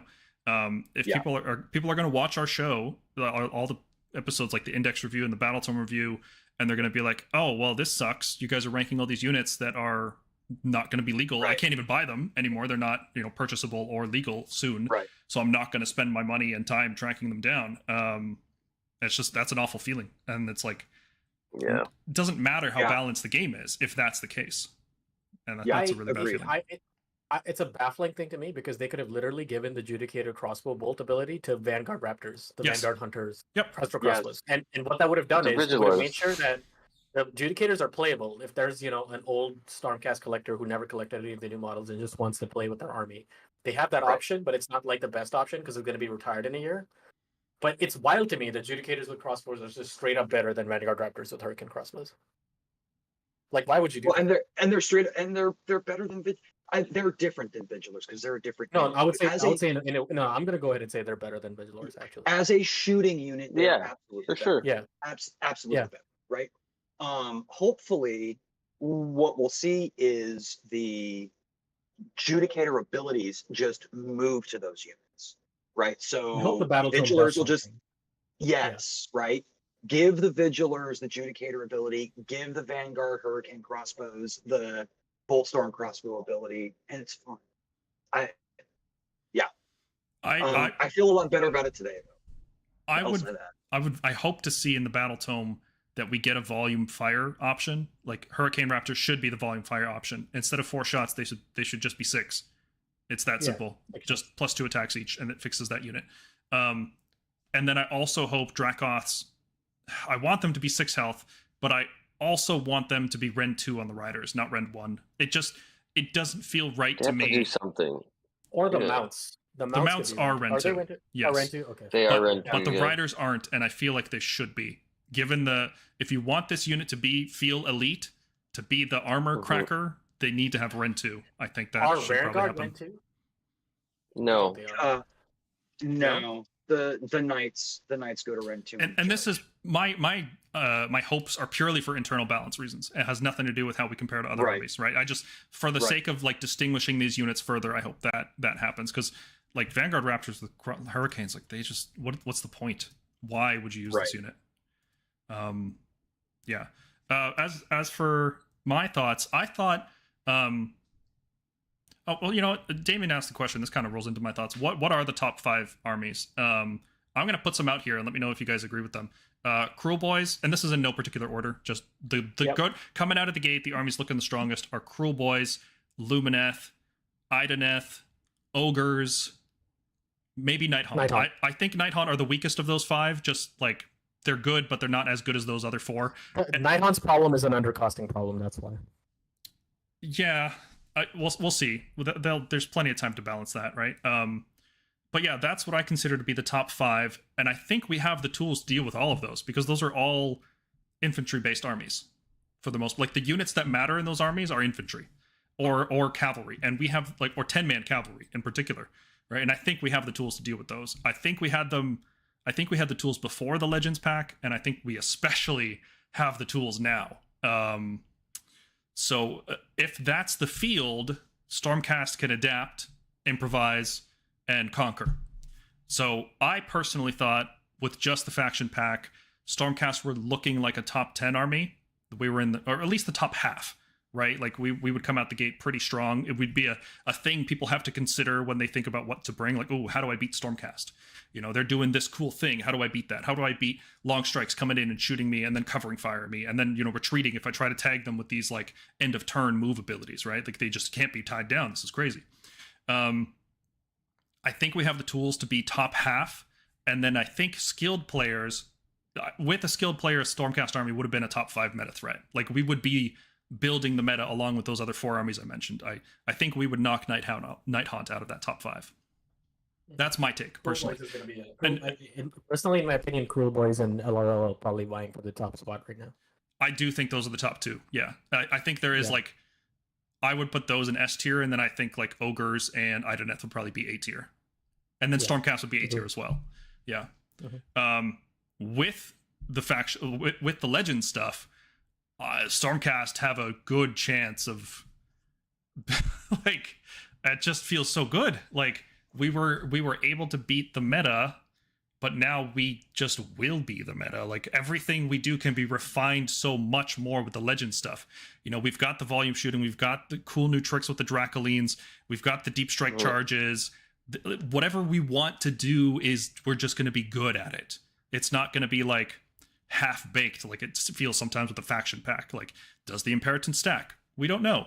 But if we have Gavriel Surcharge, it doesn't matter if he stacks or not. Exactly. So that's also such a annoying thing because what you just described for that to go away in 11 months, and then where are we?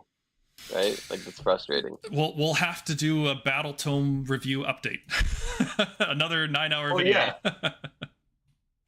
Yeah. I think it's just going to be we will know before the Legend stuff goes away where we're at, because we'll already have and it's like we're all aware of it, so we're going to be thinking about this. It's not like we're going to ignore the fact that like we hoped the Battle Mage might stay. We knew it was probably going away. We hoped it would stay. We didn't really think like what are the actual implications of us no longer having wild form. We didn't realize it would have such a big effect on our army building. Well, at least I didn't. I don't know about you guys. I didn't think that far ahead. This time I am thinking that far ahead. You know, I've got like I if we lose all the Legend stuff, it's like, okay, I've already got my stuff sorted because we had this little period like a week or two when we didn't have any idea what was going to be in that Legends pack, and we can just fall back on that discussion. Like, yeah, we're bringing Ionis, we're bringing a Knight Arcanum, we're bringing a Kronspine with Krondys, we're bringing Reinforced Paladors, we're going to be bringing double Imeratant with maybe even Grandhammers. Like, we've got tools. They're good. They're sharper with the additional units we can bring. The control playstyle with Foot Evocators, it's going to be beautiful. People are going to hate it. It's going to be worse than that. It's going to Must be the worst be a mistake. thing. Is there anything in the lore description of that card that says anything about them like holding objectives better or anything? Because it doesn't make sense to me. Okay, so I think I know what the logic is, right? Objective control is about your presence on the objective, right? In that part of the battlefield. So the lore with the evocators, the reason they did mortal wounds is because they're supposed to be like surrounded in a swirling cloud of lightning. Yes. That's where those mortal wound came from, right? So if you think about it now, if you as an enemy troop can't get into that zone, those evocators are occupying more space on the objective. Does that make sense? I think that's the goal that they're going for here. I don't know. I don't. I think it's a mistake.